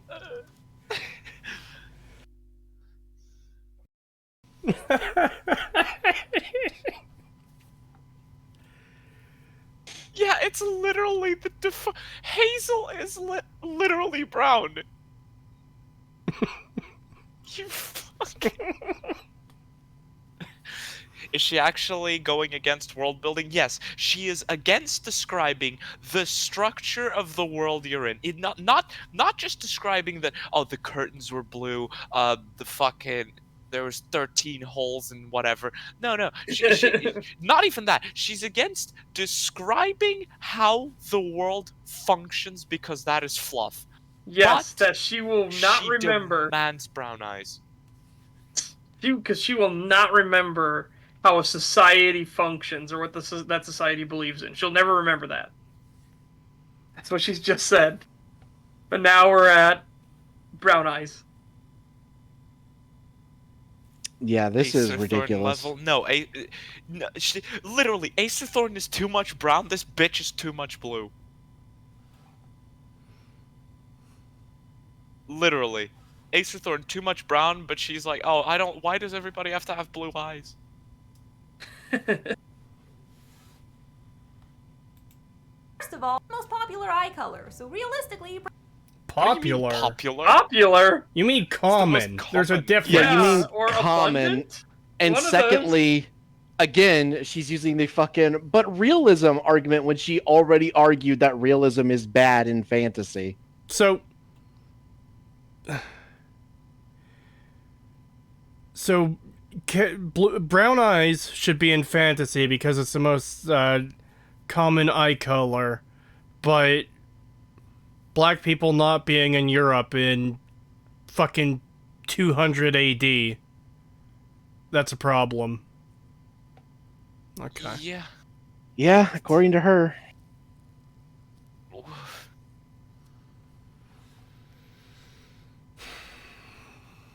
Yeah, this is shit. I fucking hate this video. I really didn't want to cover this. This is why I really didn't want to cover this. But I get why. Suggested, you stupid fuck. Yeah, but I'm also the one who said we should cover the Fallout 76 video. So it's not my fault. It's not my fault. You said let's do a poll. It's too late. We stepped on a landmine. Let's just hobble our ass to the medics. We're almost done. There's less than 2 minutes. Speaking of hobble, I will be right back. All right. Please continue on without me, and then let me know the retardation I missed. Brown Island. Second, brown eyes are pretty. All eye colors have the potential to be pretty. It's the shade that makes the difference. There are green eyes that look like emeralds. There are green eyes that look like baby poop. Stop acting like brown eyes are the turd in the punch bowl, because they're not. They are beautiful and glorious, and they deserve to be romanticized and gazed into longingly like every other color. So there you have it. No one fucking cares. This literally just sounds like well, I have brown eyes, so you should talk more about brown eyes so I can empathize. Like, shut the fuck up. No one cares. Literally no one fucking cares. What if brown eyes just don't exist in that universe? What about that? Yeah. Yeah. Doesn't exist. That's God, my world. What a That's stupid my world, bench. and you just didn't get it. You just didn't get it. You just didn't get it. Why? Because I didn't write all that terrible fluff world building. I could have spent a page describing how or a page or two describing how eyes are different here because of the different climate and world and species or whatever. But no, I didn't do that. There's just no brown eyes. I don't like it. Change it. The video. Yeah. Yeah. Because remember female Acer Thorn. Because that's how she described it at the start. I keep saying this stuff in the books I read that I don't like, and the authors keep doing it. It's like, yeah, because they're not pandering to you, you fucking weirdo. Get a better book. A different book, at least. They're better writers than you. Oh god, Threadnut, what the fuck?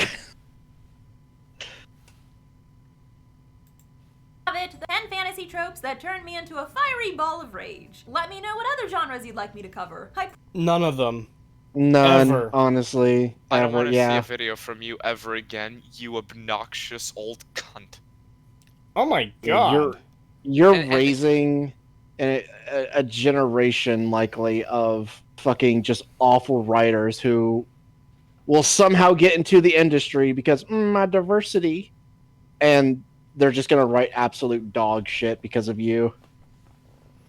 Yeah. I'm sorry, I know this isn't specifically related to the video, but I am actually in a creative writing class that I didn't want to be in, but the professor's cool, so I get the credits there.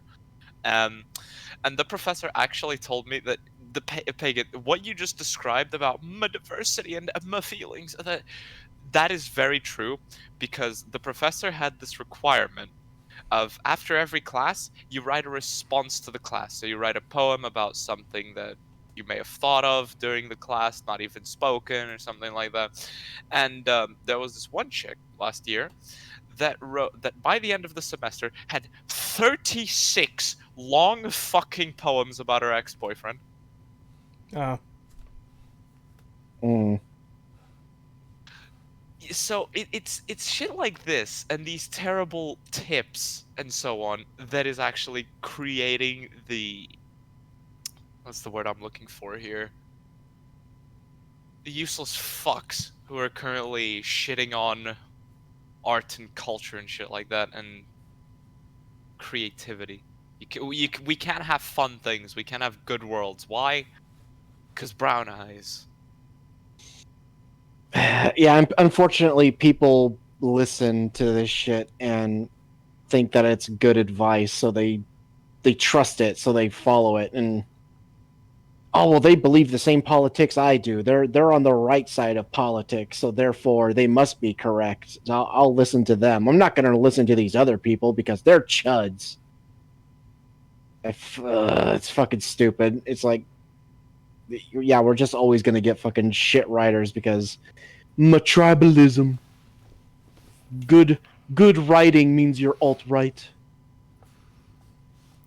Top 10 tropes I hate about post-apocalyptic novels. Number 1. They always take place after an apocalypse. I don't even know if that was meant to be a chills thing, but I read that comment out in my head, and I just defaulted to the chills voice, and it seemed to fit, so... What her channel called? I want to check out her books. Jenna Marecki. Writing with Jenna Marecki. I wrote it in chat. Alright. That's taken care of then. I'm tired, and I'm done for the day. I do videos on YouTube. Check them out. Pagan, chill.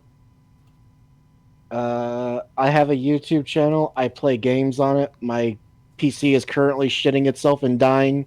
I'm gonna need to get it checked out. Not sure if I can do streams because of it right now, but we'll see. All right, Setch. He's still off doing stuff. I know, that's why I said it. How rude! Enclave Emily, chill. I'm tired as well. I'm depressed. Doing reviews, funny videos, give me money. Fuck off. Alright, 10 out of 10. And Setch is Setch Dresscar over on Twitch. He plays video games on Twitch from 10 o'clock to 1 o'clock p.m. Eastern Time, Monday to Friday. And he has his movie night thing on Saturdays. And this week he's watching... What was it he said? Goblin Hunter or something? Troll Hunter. Right? Yeah, Troll Hunter. Yeah, Setch Troll Hunters. Yeah, Setch is going to be watching Troll Hunters on his movie night on Saturday. Oh, no, wait. Troll Hunters is the cartoon. Troll Hunter is the movie. Right. I had it right the second time. Yeah, I'm sorry.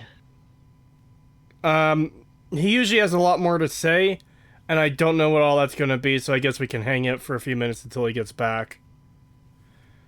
Oh, you know what we could do? Pagan?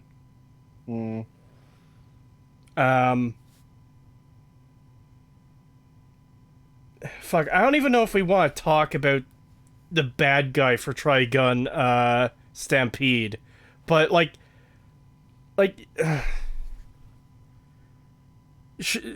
will it be spoilers if we... obviously it will be spoilers for the remake, but not for the original, right? Oh, I'm back. Oh, depends. Good timing. I already told chat, Setch, that you stream Monday to Friday and that you're doing movie showtime.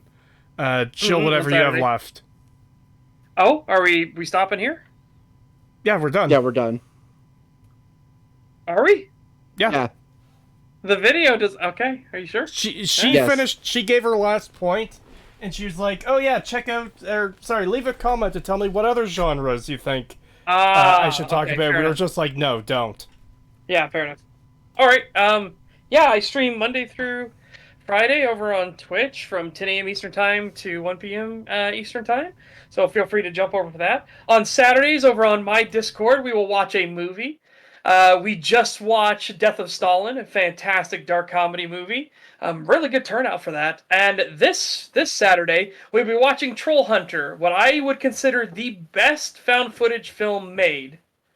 So, yeah, hopefully I will see you guys there for that. Highly recommend tuning in. It is great. I am also currently finishing up a bounty game. So, for anyone that doesn't know, in my community, people can pay to make me play different games on stream.